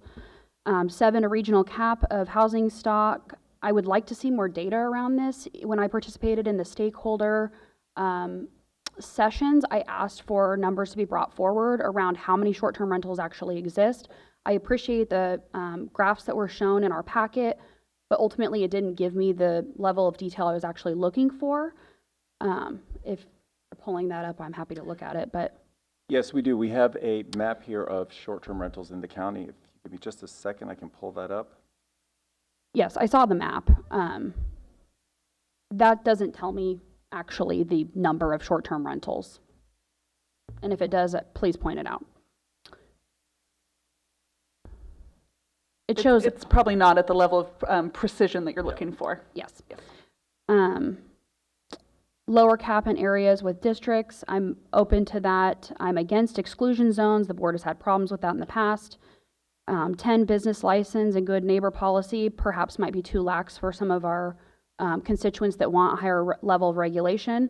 I would be fine with it, but I imagine the board will want more than that. 11, discretionary permit for access on private roads, I think might be appropriate. 12, discretionary review for unhosted, I'm against that. I think that's too high of a bar. Time limit, I'm against. 14, renewal based on complaints. I think that's interesting and should be explored. I support the monitoring software and then having staff follow up. I think that's an efficiency for 15, 16, and 17. The 3 strikes policy is interesting to me. Safety standards are in line with long-term rentals. I'm supportive of that. And 19, the high fire hazard risk and the evac plans, I'm open to that as well. And thank you to my colleagues for letting me just go through that. Thank you. Supervisor Williams. Yeah, Madeline, Supervisor Klein, thank you for the list. I'm going to second all of that. I'll take it, the whole bundle. But some of the feedback I think we've gotten in the public sessions points to treating housing as in a scarcity mindset, that there are only so many houses in this county and we have to decide how they can be used. And it's not the right agenda item, but I think the board should have a talk this year about general plan and zoning, and most of the easy parcels have already been built. The remaining parcels that aren't developed because they're difficult to develop. And it may be time to reconsider what it would take to encourage building, because frankly we need both. We need housing for our workforce, and short-term rentals can compete with that in some areas. We also need the visitor economy because we don't have much else going on in this county. If you were to get rid of all the vacation rentals today and the HIP camps, it wouldn't be the county government that would suffer so much from the lost revenue. It would be local businesses not having the volume of customers. So we need both. I think we need to stop trying to figure out which one matters more. Both matter. And land use is local. This board does have control over general plan and zoning. If I may, through the chair, just Please. a brief comment on Supervisor Williams' comments. Just so the board is aware, we are embarking on our next housing element update. So it is a really appropriate time to be engaging in those conversations about housing element policies that the board wishes to see addressed over the next 8-year planning period. So those conversations will be forthcoming. We are just now working on the contract for the selected vendor, and that'll come forward to the board in March for that vendor. Supervisor Klein? Yeah, I just wanted to read just a little small part of an email I received from a constituent this morning. I think the whole board received it. But she's talking about private roads. I fully support reasonable standards for safety and emergency access, but requiring high-cost discretionary permits for existing functioning access with no physical changes feels disproportionate to the actual impact. I also want to note that Hopland has a real need for additional short-term accommodations to support the existing businesses, wineries, venues, restaurants, events, etc. Visitors are already coming, but lodging options are limited. Policies that impose high costs and uncertainty on small, locally owned STRs risk constraining economic activity in small communities like Hopland. Please consider clearer, more proportional standards for existing easements, ideally relying on straightforward administrative or safety review when appropriate rather than costly use permits. I'm not saying that we have to 100% go that direction, but I just wanted to voice into the record. I felt like it was a good way to summarize the concerns of some of the small communities. Thank you. All right, I'm seeing, yes, Supervisor Hashtag. This issue with the host being on site or nearby or whatever, I understand that we don't necessarily want the host to be living right there on the premises, but there should be something where the host is always accessible, or property management or someone, right? Yes, if I may, through the chair, what we heard at the stakeholder meetings was not necessarily someone living there, although that was also offered, but perhaps having someone within a certain amount of time, maybe 15 minutes away. So if an emergency does come up, there's someone to contact, and that person can be there quickly. Right. Okay. Supervisor Mulhern? Thank you.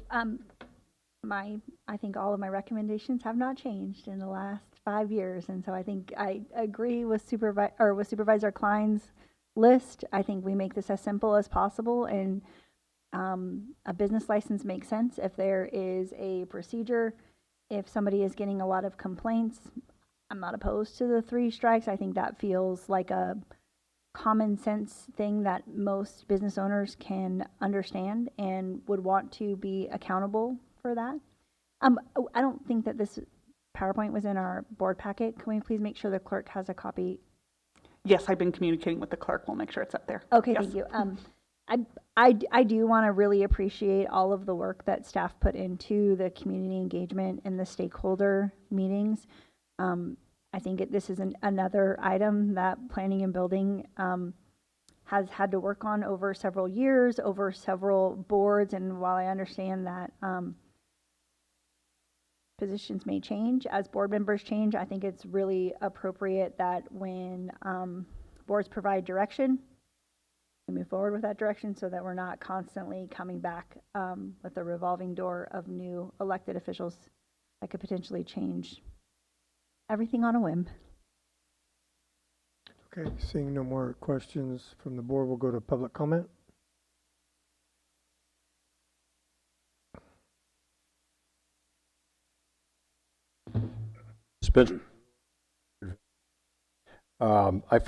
After hearing everything you all had to say, it felt good because I feel like I'm complying with everything you just said. So that's nice right up front. After 2008-2009 financial crash, I was forced to shut down several businesses I had built here in this county. A music store, a production company, a music school for kids, and a recording studio that was located alongside of our home in Redwood Valley on 5 acres in the country.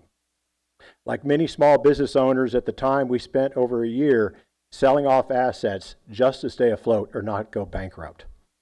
We needed to find a new practical way to generate income with what we had left, which was a 4-room recording studio on the property attached to our house. That's when we turned our recording studio into what was then a very new idea, an Airbnb. The unit was attached to our home, does not have a kitchen or a full bath, has a half bath, so we couldn't transition it into a separate rental unit, yet was perfect for a short-term rental. In 2011, which was only 1 year after Airbnb started, we became one of the first of 3 in Airbnbs in the county of Mendocino. Over the past 15 years, hosting has allowed us to remain financially stable while contributing directly to the local economy. We've paid tens of thousands of dollars in TOT and BID taxes. I wasn't taxed till 7 years into it because I didn't know I had to pay a tax. Then they got in touch with us, we paid for it, and even though taxes were rescinded 2 or 3 times during this period of time, we kept paying them. The next thing, as we consistently encouraged our guests to spend their money locally at Mendocino County restaurants, shops, wineries, other small family-run businesses. I used to be on the Visit Mendocino board, so I was really championing this county provocatively. We always have seen ourselves as ambassadors for the community, helping keep tourism dollars local. In recent years, my wife and I have been transitioning into semi-retirement, and as a result, our incomes have decreased. I got to speed up. Operating our small Airbnb has made a meaningful difference for us financially. For inland hosts like us in areas already in less tourism, stricter regulations would have a significant impact. Increased taxes or requirements, such as requiring a major use permit, which has been the case up till now, because we live on a private road, would be untenable. We respectfully encourage the board to work collaboratively with short-term rental owners as you consider any changes. We represented a group of residents who generate steady tax revenue for the county, supporting local businesses and provide personal one-on-one experiences for visitors from around the world. Those visitors leave with a positive impression of Mendocino County, and most of them return. Thoughtful, balanced policy will allow small owner-occupied short-term rentals to continue benefiting residents, businesses, and county as a whole. Thank you for your time. Thank you.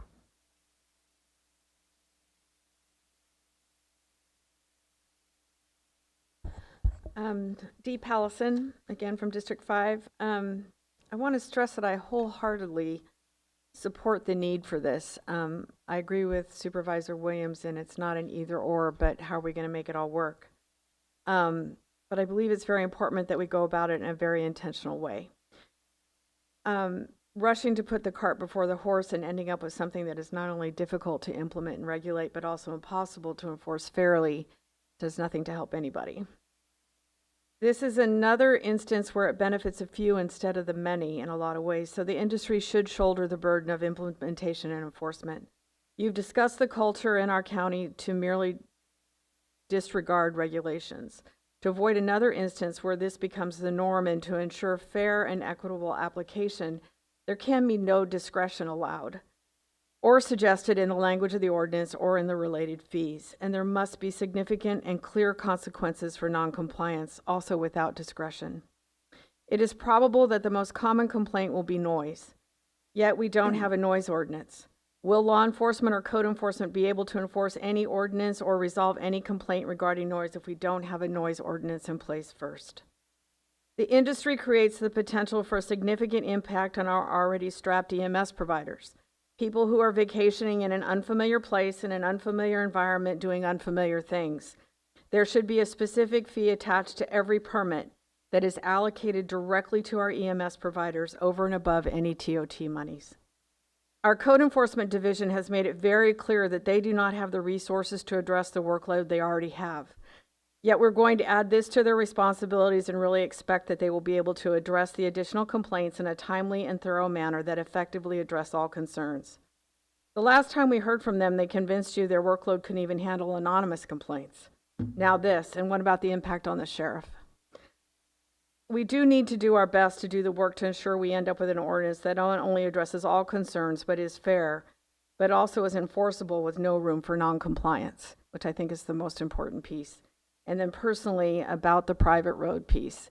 Living at the end of a private road with multiple owners who already pose a challenge to maintenance and improved normal wear and tear, not to mention liability. I think the allowance of these types of things on private roads really needs to be thought through.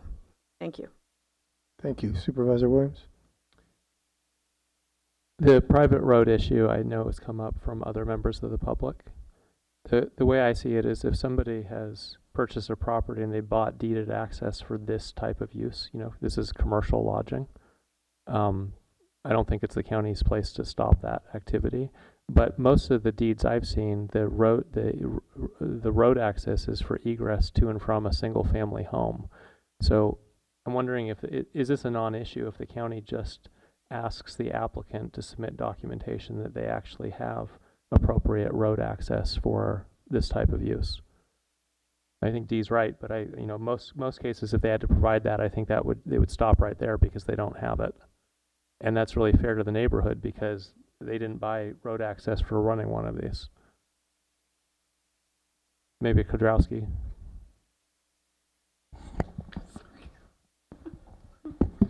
Deputy County Councilor Matthew Kudrowski from the Kids Table. So I think that it's difficult for that to deal with easements because most of them aren't going to be that specific. And easement law does allow certain amounts of comparisons between what's stated in the easement and is it a comparable use. And the issue here is is it a commercial use, but essentially very similar to what the use of the house would be otherwise. So at some level, I don't know that you're ever going to get deeded access for a commercial use of property necessarily for this. I think I've seen some comments that this is essentially a civil matter. This is something where if there's already disputes on the maintenance of the road, it's unpleasant. That's why people don't like private roads. Like the county road system does provide some certainty. You call DOT, whereas the private road, you got to figure out how to deal with the civil code and those issues. So I'm not sure there's an easy route. We can look to see what other jurisdictions might be doing on that. Most jurisdictions with these, we're going to be cities or more urban areas perhaps, so we'll see what we can find. But I don't know that requiring a specific kind of access will be easy. It doesn't affect my district so much, but I have a feeling District 3 has probably a lot of pot farms that don't make sense anymore. And some of those people may be looking at how to survive. I think that's where we may run into private roads. Supervisor Haschek, maybe you have some input or you want to think about it, how this restriction would affect your district. Yeah, it would certainly probably be a case by case. Yeah. And then the other comment that I've heard from several members of the public is the impact on EMS. And I started thinking over about 20 years going to fire calls. There's a lot of visitors that get lost at sea and can't handle windy roads and cliffs, but I can't think of a lot at vacation rentals. I almost feel like it's a lower risk than regular residents. But it would be good for us to at least track who calls 911. Is it a vacation rental property? And we can get that log from dispatch of what addresses. Do we want some way from the start of this program to tie those together to see is there an actual impact? And if there is, over time, talk about how to get some reimbursement? I guess looking at the director. I think we can reach out to the sheriff's office and talk about what kind of data that we could receive from them as well and try to do a comparison of the short-term rentals that we know are licensed. But of course, as you're probably aware, there's many unlicensed out there as well. So. Yeah. Any more public comment in the room? Afternoon, Board. Patrick Hickey, SEIU Local 1021. First, I'd just like to commend the Planning and Building Department again for their thorough efforts to reach out to residents throughout the community to get their input on this. I think if you review the findings in the hearings, residents sent a strong and clear message that they want enforceable limits on short-term vacation rentals. I think the key here, and I think we've heard it from a number of the board members, is what we're looking for here is balance. We want both to preserve our housing stock, but also to provide support for our tourism economy and potential small business opportunities for our current residents. So I think that's really what we're looking for. I think we can look both to Humboldt County and to Sonoma County for ideas for how they've approached this issue. Certainly other counties throughout the state that have put forward ideas that are some of which are listed in the recommendations from the department. I think something we need to recognize is that the incentives for property owners to convert from long-term rentals to short-term rentals is extremely high. You can make a lot more money renting out a place or through short-term rentals in most jurisdictions than you can in long-term rentals. And we absolutely need housing for our community to thrive. Earlier today, we heard about the proposed development on the south side of Ukiah that's been in the works for over 10 years. That's how long it takes to develop new housing. So it's not easy. If we lose housing stock to these vacation rentals, it's not easy suddenly to build more properties. So we really do need to be careful about this. And it's already started happening, but I think we can see an acceleration of the number of corporate entities that are going to be coming in and gobbling up any potential rentals, particularly on the coastal area outside the coastal zone, to convert into vacation rentals. So I encourage you to listen to your constituents, to listen to residents, to create some strong and enforceable limits. I like what Humboldt did by saying 2% of housing stock can be given permits for this. That should be plenty. We could look at a regional approach where certain areas might have a higher percentage, other areas a lower percentage. But really, again, the focus should be on protecting housing units while still providing that balance, allowing for local community members to have small businesses and our residents to have somewhere to live. Thank you. Thank you. Good afternoon, Chair Norval, members of the Board of Supervisors. My name is Kevin Evans from Wallala. And first, I'd like to start it off by saying that was an excellent staff report and presentation. Thank you very much for that. I have a few questions that I hope may be answered, not necessarily today, but in the future. One was, what was the distribution area of the online survey? The other is there a breakdown of the geographical areas for the 132 responses? I was curious about the question regarding unregulated expansion because there were 56 negative responses and 36 negative, both positive and negative, and I was wondering how that balanced out. I do appreciate that the report addresses concerns over corporate and non-resident development dominating the short-term rental inventory. We realize that our housing inventory is decreasing, and as a result, our housing costs are going up. My other question is, were the local lodge owners contacted? How about Visit Mendocino? Since tourism is a strong economic driver for our county, I would hate to impact their operations. The report referenced active enforcement. What does that look like? I heard today that code enforcement will oversee the enforcement. Do they have the resources to do so? Last but not least, this is an excellent ordinance to consider. And is this something that could be incorporated as a county-wide ordinance rather than just an inland ordinance? Thank you very much for your time. Thank you. Madam Clerk? We have two online. The first one is phone number ending in 2831.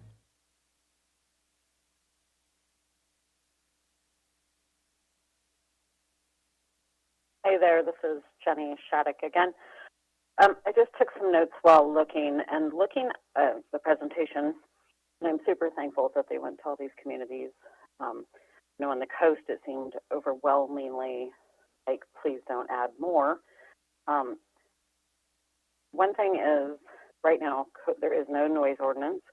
Code enforcement, they're already backed up. I'm waiting 3 years for my neighbor's 20 to 40 yards of trash to be cleaned up. That's been going on for over 25 years. So they're already overtapped. When EMS, which they have arrived or had to deal with things, or the sheriff, and I'm wondering if that's something that would be required for the host to reimburse. And I know at some of the meetings limiting guests because of septic issues was an issue. I'm not okay with private roads unless everybody on the road agrees with it. Again, taking residential zoned properties and turning them into commercial ventures. People are using residential loans to buy commercial homes. This isn't like a home baker or a seamstress. It is extra added traffic and wear and tear on the roads. These people actually don't live on the roads, so they're not the ones filling potholes and regrading them. And I want you to consider the homeowners that have paid property taxes for decades on their properties, and they deserve to live in a peaceful neighborhood without huge parties going on or new dogs to the neighborhood barking. These are things that happen all the time. And once again, you should realize that there's more, making more in TOT. There's actually quality of life issues with this. And we all voted for you guys. And if you look at the map of the coast and inland, like 4 or 5 miles, you can see why. Please do not allow any more at all on the coast. And if any of them shut down, transfer that permit to inland. We're overwhelmed and people are looking for homes. Most of the homes I know all used to be lived in by families. Thank you. Thank you. Next, we have Megan Durbin. Hello, Megan Durbin again, land use consultant planner with Wind Coastal Planning and Biology. Thank you again, everyone, for your time and intent on this topic. Speaking to the commenter from Wolala, I'm also interested in the context regarding the online survey, some of the data around that. You know, they're inherently biased or, you know, uneven based on who has access and who is inclined to respond. But it is interesting context to know that. As noted in the presentations and some of the comments already said, the offset requirements, housing offset requirements, such as a housing trust fund and a deed restriction requiring a long-term rental, certainly more discussion and detail is needed on those fronts, but I want to acknowledge that the presentation says that straight out. I think it is important for short-term rentals to be hosted or have a contact nearby. I heard Planner Kleiser mention a 15-minute. I think it's important for it to be a time frame as far as distance away rather than mileage, just because of the difference in our, you know, the variety of our county geography. I think it should remain as business licenses on public roads and use permits on private roads. It would be great to have that option, but I live on a private road, and the easements and the neighborhood and all of that are valid concerns for that. So I think that structure works well. It's also really important to have teeth in the ordinance, whatever it is.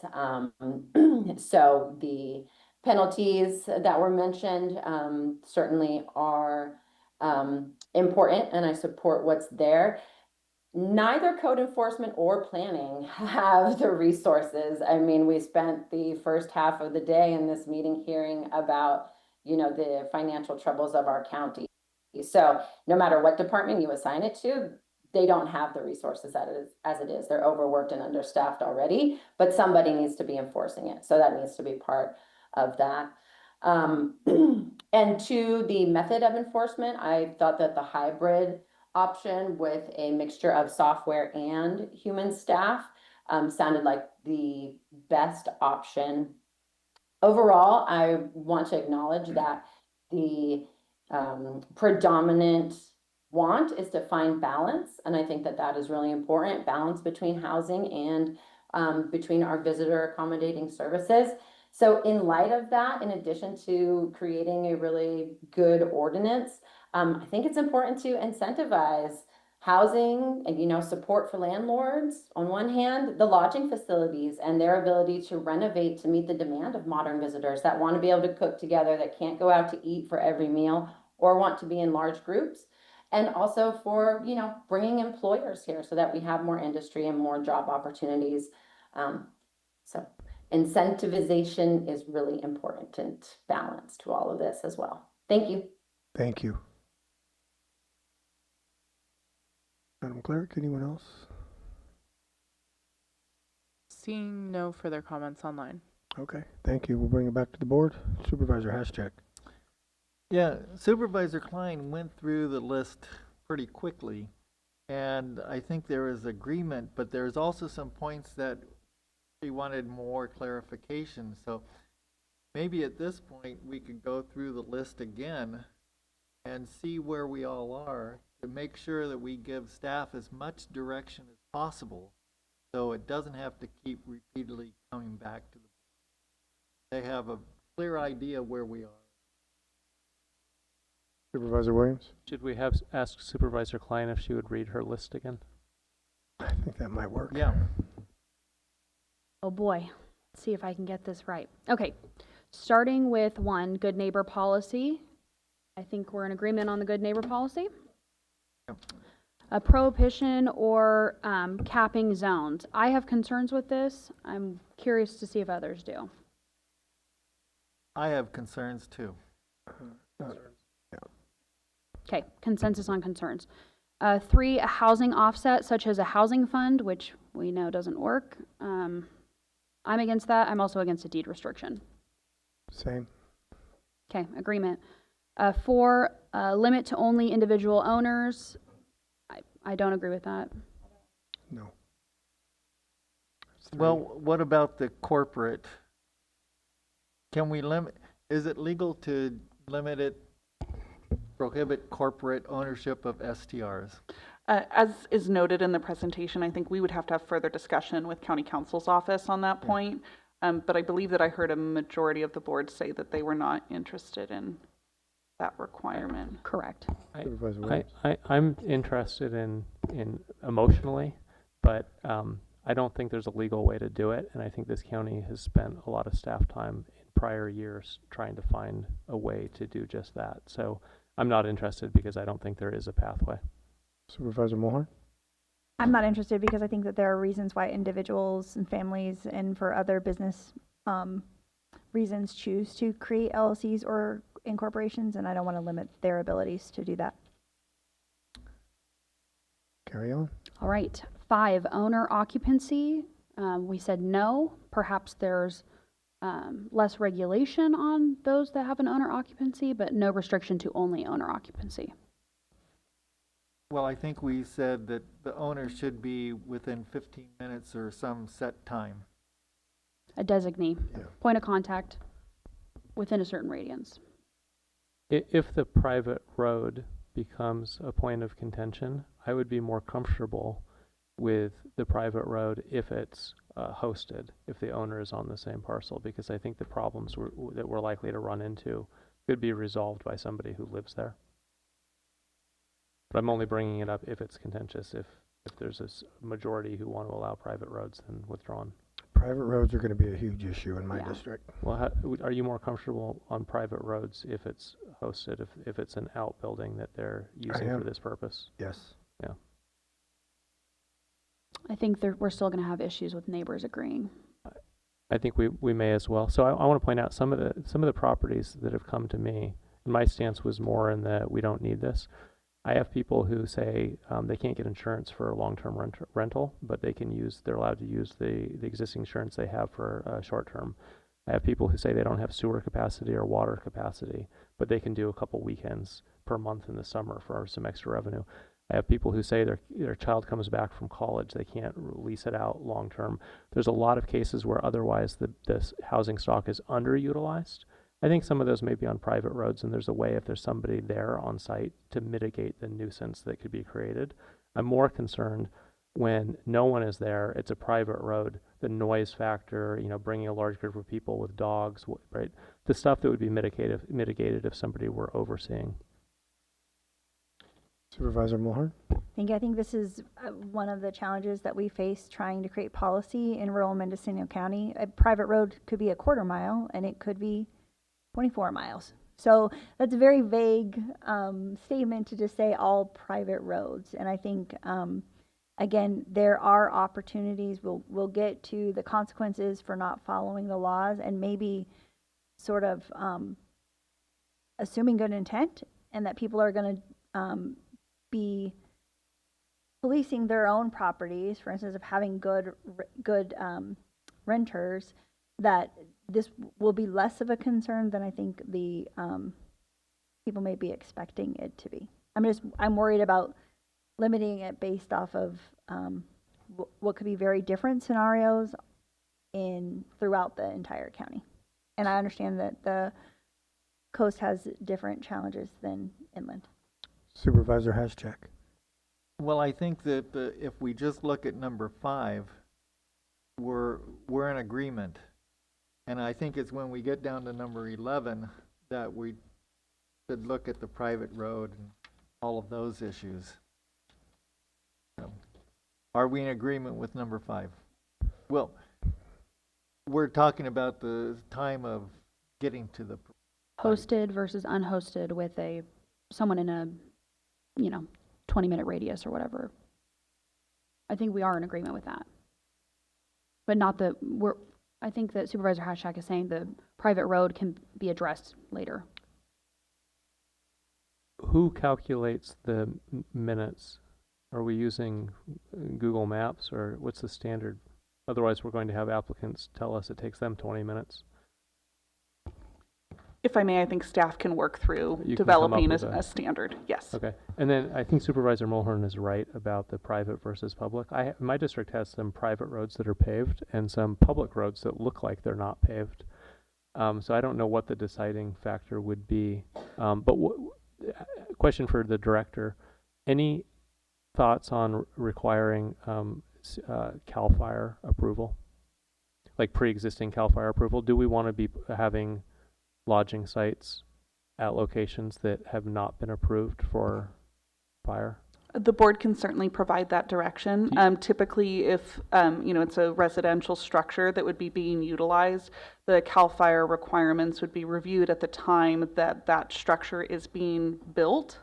But that would be something that if the board wanted to require, we'd probably want to talk with CAL FIRE, especially if it's going through a business license process, because CAL FIRE's requirements in terms of when they're engaging with a project has changed over time, of whether or not they would engage with it as part of like a business license type of review process, as opposed to how it is now, where they're engaging with us through a building permit or a discretionary permit process. I'd like your recommendation once you have time to research it. What I'm looking for is not a process that adds a lot of expense and takes months, but if there's a way for your office to look up when somebody applies, was it properly signed off?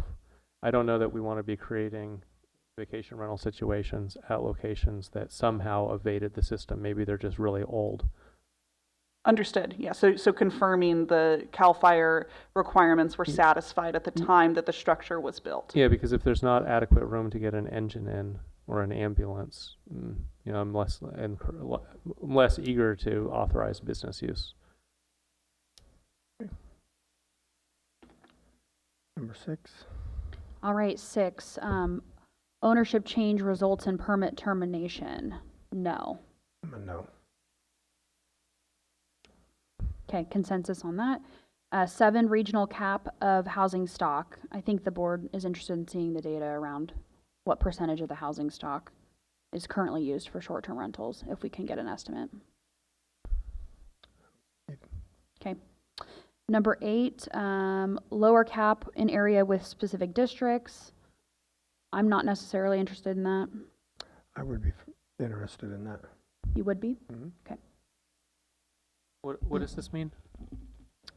Number 8 is consider cap combining districts within designated areas of smaller parcels, 1 acre or less, for example, or limit total number of STRs in that area to a smaller percentage, 4%, for example. Yeah, it's a little bit vague to me. I mean, I understand the concept, but I'm not sure about the application. If I may, through the chair, this came up in some of our stakeholder meetings for property owners that lived in more tight neighborhoods, or parcels were a half acre to an acre in size. And they just wanted to retain that neighborhood sort of character and not have, in some instances, people were saying that there were multiple houses on a street that were a short-term rental. That's where this recommendation comes from. Right. Supervisor Mulhern. Thank you. I think I think what we've been talking about with both this item and the low intensity camping is we're really talking about people that are operating already. And I wouldn't want to limit people that have existing businesses with a new policy. And also I have just concerns in general over limiting people's ability to make an income off of their property because somebody was already there. So that's just concerning to me, especially as people age out of housing and age out of neighborhoods, and hopefully we have younger people trying to figure out how to get into the market of home ownership and then possibly investments. Supervisor Haschak. Yeah, it just seems like 7, if we're looking at some kind of limit, and 8, where we're looking at the size of the parcel, it just makes sense that we would have some kind of control over how much conversion happens in an area. My comments, I think it's a little too in the weeds. I think it's going to be confusing for folks to understand that. I think when we're creating regulations, I think they should be straightforward, easy to understand, easy to implement. And so that's why I'm not in favor of this, of number 8 specifically. I think there are other ways for us to limit the short-term rentals, particularly with small parcels. I understand people are wanting to maintain their neighborhoods or protect against noise, but that can be addressed through things like the 3 strikes. Okay, so it sounds like we have 3 your way, correct? Okay. 9 exclusion zones, no, from my perspective. No. No. Supervisor Haschak, you No. want to comment? Oh. All right, sounds like all no's for exclusion zones. 10, business license and good neighbor policy. I think those are good standards. In comparison to 11, only for access with private roads. I believe that's for a discretionary permit. Yes, discretionary review for all short-term rentals which are accessed from a private road easement. I think that's something that the public wants to be considered. Mm-hmm. Yep. And I think that goes along with what Supervisor Williams was saying about the CAL FIRE regulations and everything. And if I may, currently the requirement under the zoning code was for a use permit to be required. So the staff can also look at whether or not that be maybe an administrative permit coming with a little bit of a lower cost to applicants coming into the system as well. And we can review criteria around that. 12, discretionary review for all unhosted. I said no. Could you repeat it? Discretionary review for all unhosted. No. We're hearing 4 no's. Go ahead. No. Supervisor So Haschak? is it because, well, we're saying that they all have to be hosted, right? In one way or what's the definition of hosted? On site. Or within that 20-minute? Yes, in this case, hosted would, we were proposing on having someone live on site, but if the board would like, we could consider a distance, whether it be mileage or time. And I think before we had said that you could do it if you were within that 20-minute. Okay. All right. 13, a time limit. Assess time limits on STR permits, for example, 10-year permit validity for discretionary permits and annual review for business license. I don't see the need. Yeah, good. Yeah. Okay, so we don't need that. 14, renewal based on complaints. Complaint and violation history, property tax and TOT compliance, feedback from road associations if applicable. Yes. I think the board said yes. Through the chair, if I may, just for clarification, number 13, the board is not in favor? Correct. Correct. Perfect. For 15, monitoring software with staff follow-up. Okay. 16, graduated fines for violations. I think yes. Yes. 17, 3 strikes policy, yes. Yes, but a clarifying question. three strikes over what period of time? And I'm less concerned if it's 3 over 15 years. I guess also to add on to that, is it 3 strikes per permit or permit owner? Permit. I think that's something that we can take a look at in terms of the time period. Sorry, and Chair, could you repeat your question? Yeah, Sorry. is it 3 strikes per permit or permit owner? If we're going to allow transfer of the permit and somebody was a bad character, sells it, the new person comes in, do they already have 2 strikes? I think we could provide that distinction, and it seems that the most fair would be to have it be where there's been a change in ownership, that you give that owner essentially a clean slate to be able to start again. You know, they may operate it differently than that prior owner did. Oh, sorry, go ahead. Well, I can see, I don't know what a strike is, how a strike comes about, but I can see potentially, the random bad guest over the years could cause something that looks like a strike. And so I can see, as time goes by, they have 2, and then 10 years later, they get another bad guest. I don't know that we want to prohibit them from operating. What do you consider a strike to be? As proposed by staff, it would be verified violations. So if, based upon the ordinance standards, if they were regularly not fulfilling the requirements, say that somebody was not responding when they were contacted, or they didn't provide their good neighbor policy, and we were able to verify that, we would be focusing more on violations of the ordinance itself. And my suggestion would be that it be 3 verified violations within a 12-month period, because I believe that that aligns with some of the enforcement language in other provisions of county code. That makes sense. So I think noise will probably be one of the prime complaints we hear. And good news, Kit Elliott, before she could even sit down in this county, I got to her and she said she knows how to write a noise ordinance. I think that'll be done before this ordinance. But I wonder, every time we've discussed the noise ordinance, enforcement comes up. The sheriff doesn't have adequate resources. Is there a procedure to route the noise complaint to the Airbnb operator as a first stage? Let them go deal with it and quiet it, and if they don't, it's a strike, so that we don't put the burden on law enforcement? I believe that some of the platforms that we've mentioned provide features where they give an opportunity to correct. Yeah. But we would have to work out those specifics. Is that something the board would be interested in, finding a way where our dispatch center could identify that it's a short-term rental in our program and contact that number if it's a noise complaint first? For the first complaint? Yeah. Say the first complaint of the day. And if that doesn't solve it, then it becomes a strike, law enforcement having to deal with it. I would be. If I may, I would actually think that we would be setting up, there'd be like a line that would be contacted that leads to, rather than contacting dispatch, it goes directly from this platform. And I've looked at it a little bit of what some of these platforms offer, where they will essentially contact the responsible party, give them an opportunity to correct. If they don't, they verify that they did not receive a response on that. And if, say, the person is seeing that the issue continues, that's when they may choose to elevate it themselves. But we would have to have a pretty detailed conversation with the sheriff's office surrounding this topic and enforcement in general. That's, of course, items that we start getting into the nitty-gritty when we start writing the actual ordinance language of how this all works together. Supervisor Haschak?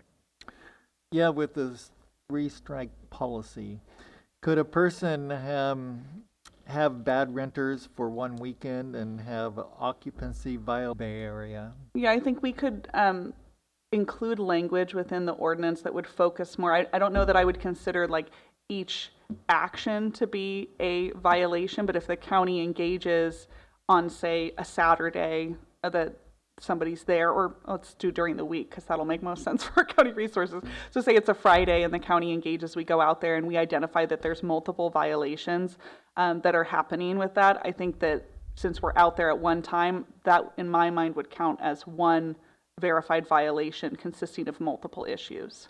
Does that make sense? Yes. Yeah. Supervisor Williams? So I see full board support for shutting down sites that sustain complaints. Will staff work on whether it's 3 strikes or something comparable, find a best practice that's proven somewhere else and bring it to us? All right, and safety requirements, 18, safety standards such as smoke detectors, standard for Long-term rentals, I think that was a yes. And then 19, enhanced fire safety and evacuation plan as part of permit process in very high fire risk zones. I think that was a yes, or at least open to it. Okay. And then my final comment is, my preference is to keep this to some form of administrative permit, business license combination, over the counter as much as possible, with the exceptions of the things that we touched upon today. Yeah. Well done. All right, you have your direction? Thank you very much. That was nice, clear direction, so appreciate it. Okay, our next agenda item is R9, Chief Executive Report, but that has been withdrawn, correct? Yeah, okay. Same with the ledge platform. Okay. Brings us to Supervisor reports. All right, Supervisor Klein. All right, I have a lot to talk about. RCRC had their first meeting of the year. The board approved the formation of an ad hoc on SGMA, Sustainable Groundwater Management Act, of which I was appointed to. The goal of this is developing language to ease the annual reporting requirements for medium priority basins under SGMA, such as our Ukiah Valley Basin. This is the third ad hoc committee I'll be serving on with RCRC, and I really enjoy them. They're very productive, and hopefully we're going to get some good results out of this one. I did bring up how Prop 36 remains unfunded by the state. I will continue to carry this forward at RCRC and other state level spaces as discussed by the board at our board workshop. RCRC's guest speaker was Karen Ross, the Secretary of California Department of Food and Agriculture.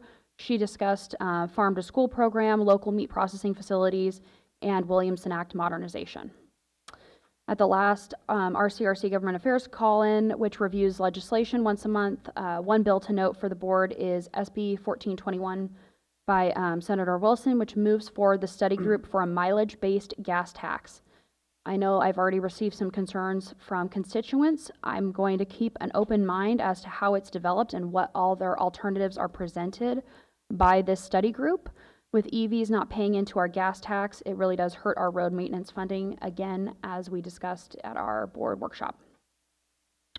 I'm also excited to share that the legislature has heard the local concerns on nitrous oxide, and Senator Catherine Blakespear has introduced legislation, SB 936, to ban the sale of recreational NOx. This has because of the work done by Orange County, Humboldt County, and of course us here in Mendocino County.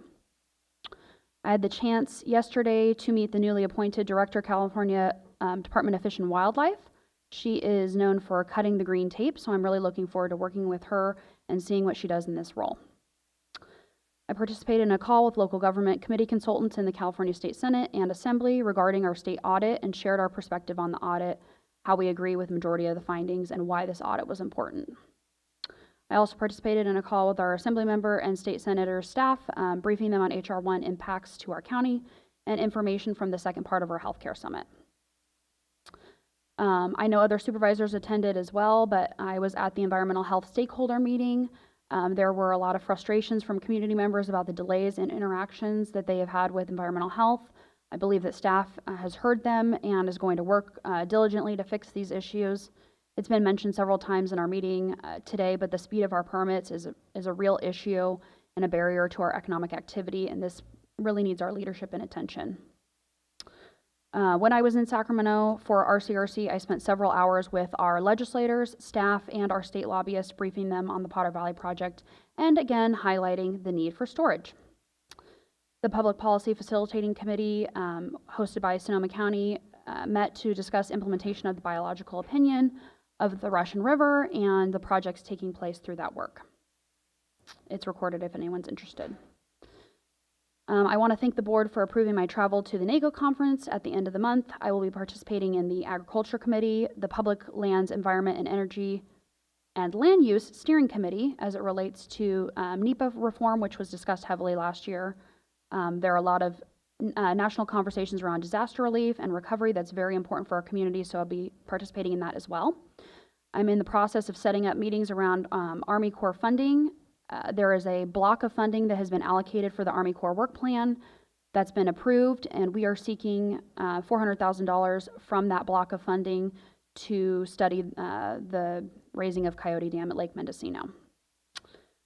I want to remind folks listening online that might be in the water districts of Redwood Valley, Calpella, Millview, and Willow, that along with the city of Ukiah make up the Ukiah Valley Water Authority, that they have proposed rate increases being put forward at a public hearing scheduled for February 9th at 5 p.m. at the Ukiah Valley Conference Center. And another reminder that my constituent coffee series is meeting Friday, February 13th from 12 to 1 p.m. at Testa Coffee in Redwood Valley, and Friday, March 6th from 12 to 1 at McNabb Ridge Tasting Room in Hopland. And that's my report.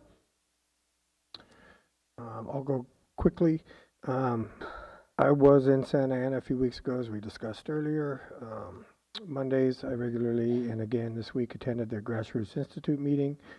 I as well attended the environmental health workshop. I was asked to be there by some of the folks in the industry to get a better understanding of their concerns. I think the meeting ended well. I want to point out that Dr. Janine Miller was there. She added a lot to the conversation, and I think gave the ear to the industry that they were seeking, so that was nice to see. Last week I got a tour of the old Palace Hotel from the owner and his project manager. Pretty exciting what he wants to do there. I'm working currently with the Westport Society to come up with green waste pickup for their community. And then also Dan Platt, who is the county's appointee to the GAP committee, which is Groundfish Committee, is stepping down. I think I've got a new applicant. I've asked him to fill out the application, hoping to have that done by the end of March. It's the Groundfish Advisory Panel. It's very important to the industry and to the coast.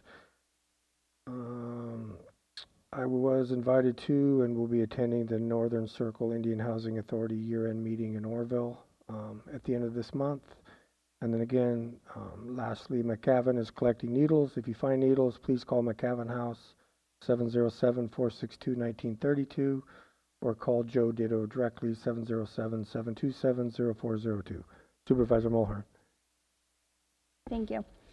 I attended the Behavioral Health Advisory Board meeting, and for members of the board or members of the public that are interested on updates on mental health and recovery services dollars, there are clear charts and graphs as well as photos of the new PUF facility, the psychiatric health facility, updates on staffing within the department, and timeliness charts for the responses from our contractors to mental health needs. Also, just as a reminder, for questions related to homeless funding, you can attend or watch on YouTube the Mendocino COC, Continuum of Care meetings. That's where you'll find that information, and I highly recommend that people invest a little time in trying to understand who the members are that make up that board, and also their goals for where they use the funding. I attended a meeting with the executive director of Visit Mendocino. I had just asked for an update on the work that they're doing as we head into tourist season. So of course, I think we should all work to meet our partners in whatever kind of industry. I attended the Geo Reentry community meeting where their members or participants that are participating in reentry from the judicial system receive presentations, and this month they received a presentation from Adventist Health. Adventist Health has substance use navigators, and I think that's not well known throughout the community, that if people are struggling with substance misuse or have a family member that is, they can use Adventist Health as a resource. Of course, the county also has resources, but some people may feel more comfortable using Adventist Health, so I just would like to remind everybody about that. Also, NCO spoke to them about opportunities for childcare for parents that are attending school or working. Over the next month, the Opioid Task Force will be presenting the movie Fentanyl High.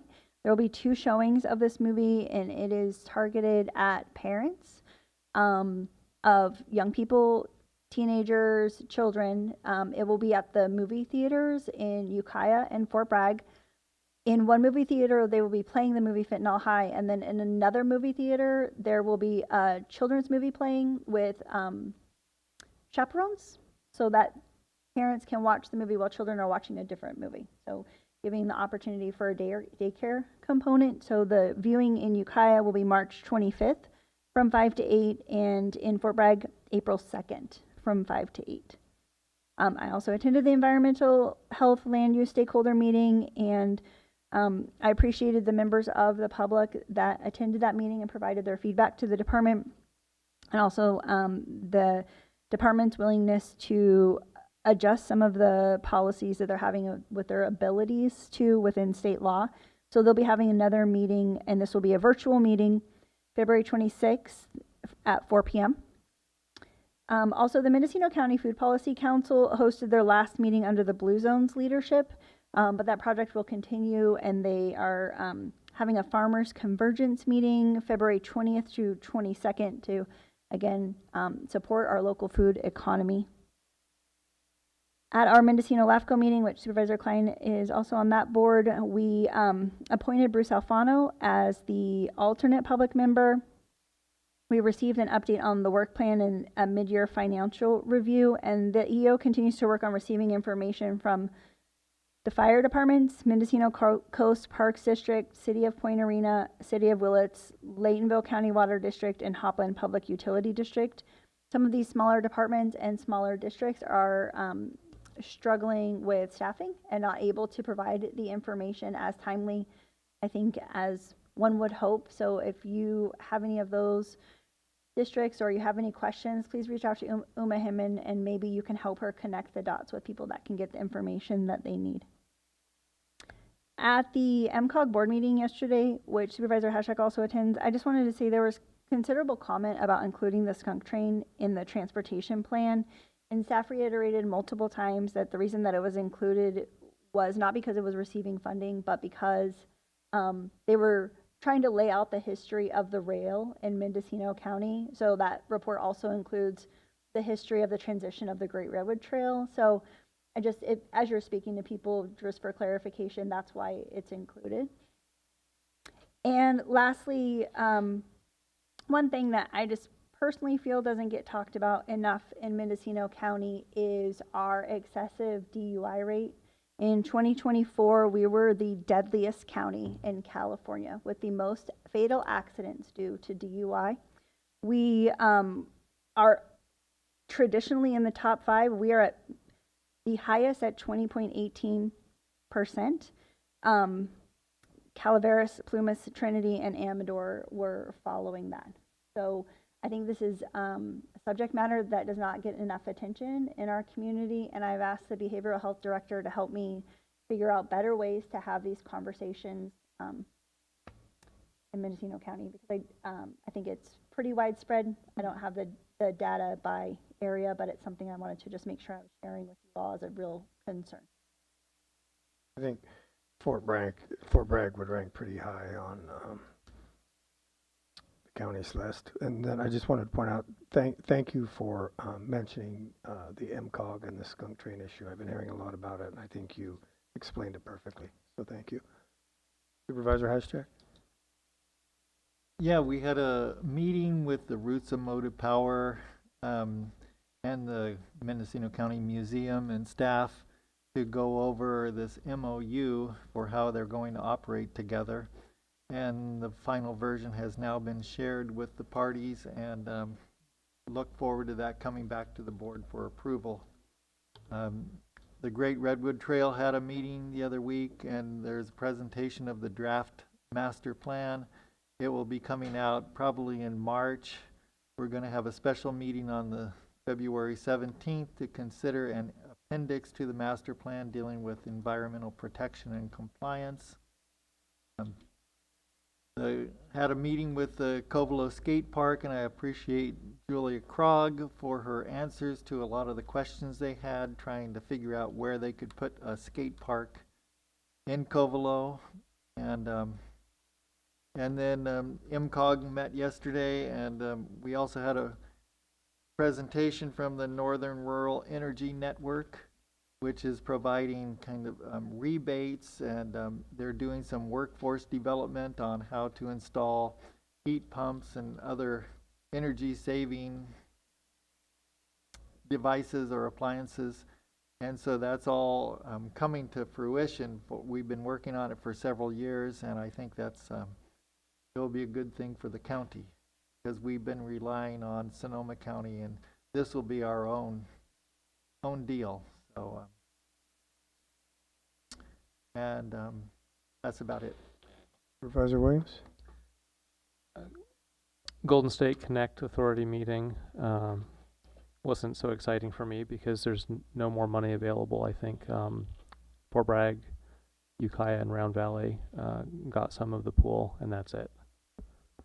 So we're part of a JPA that doesn't have any more funding coming. North Bay North Coast Broadband Alliance is tomorrow at the fire district meeting. One of the issues that came up is rural fire departments tend to clear roads, especially in the winter season, and often state highways. And there isn't a reimbursement model. I think the county should be advocating for this to be a billable service. Maybe we could ask RCRC and CSAC if it's done anywhere else in the state. Every little bit helps for fire departments. They're putting out actual expense and not getting reimbursed. And what the two issues that I hear most from constituents, one is about the county financial reporting. Maybe this is because I was on the radio last week talking about the county's financial reporting problems. And the other is land use, and it comes up in various ways that it's very hard to establish a business here because of the available uses of parcels in the unincorporated. And of course, it's very hard to find housing or build housing. And I think when we talked about priorities recently at the workshop, I don't know if we put enough emphasis on land use and housing. It may be an area that we want to revisit, and it is completely under the county's authority. Okay. Looks like we're finished. It is 4:19 and we will adjourn.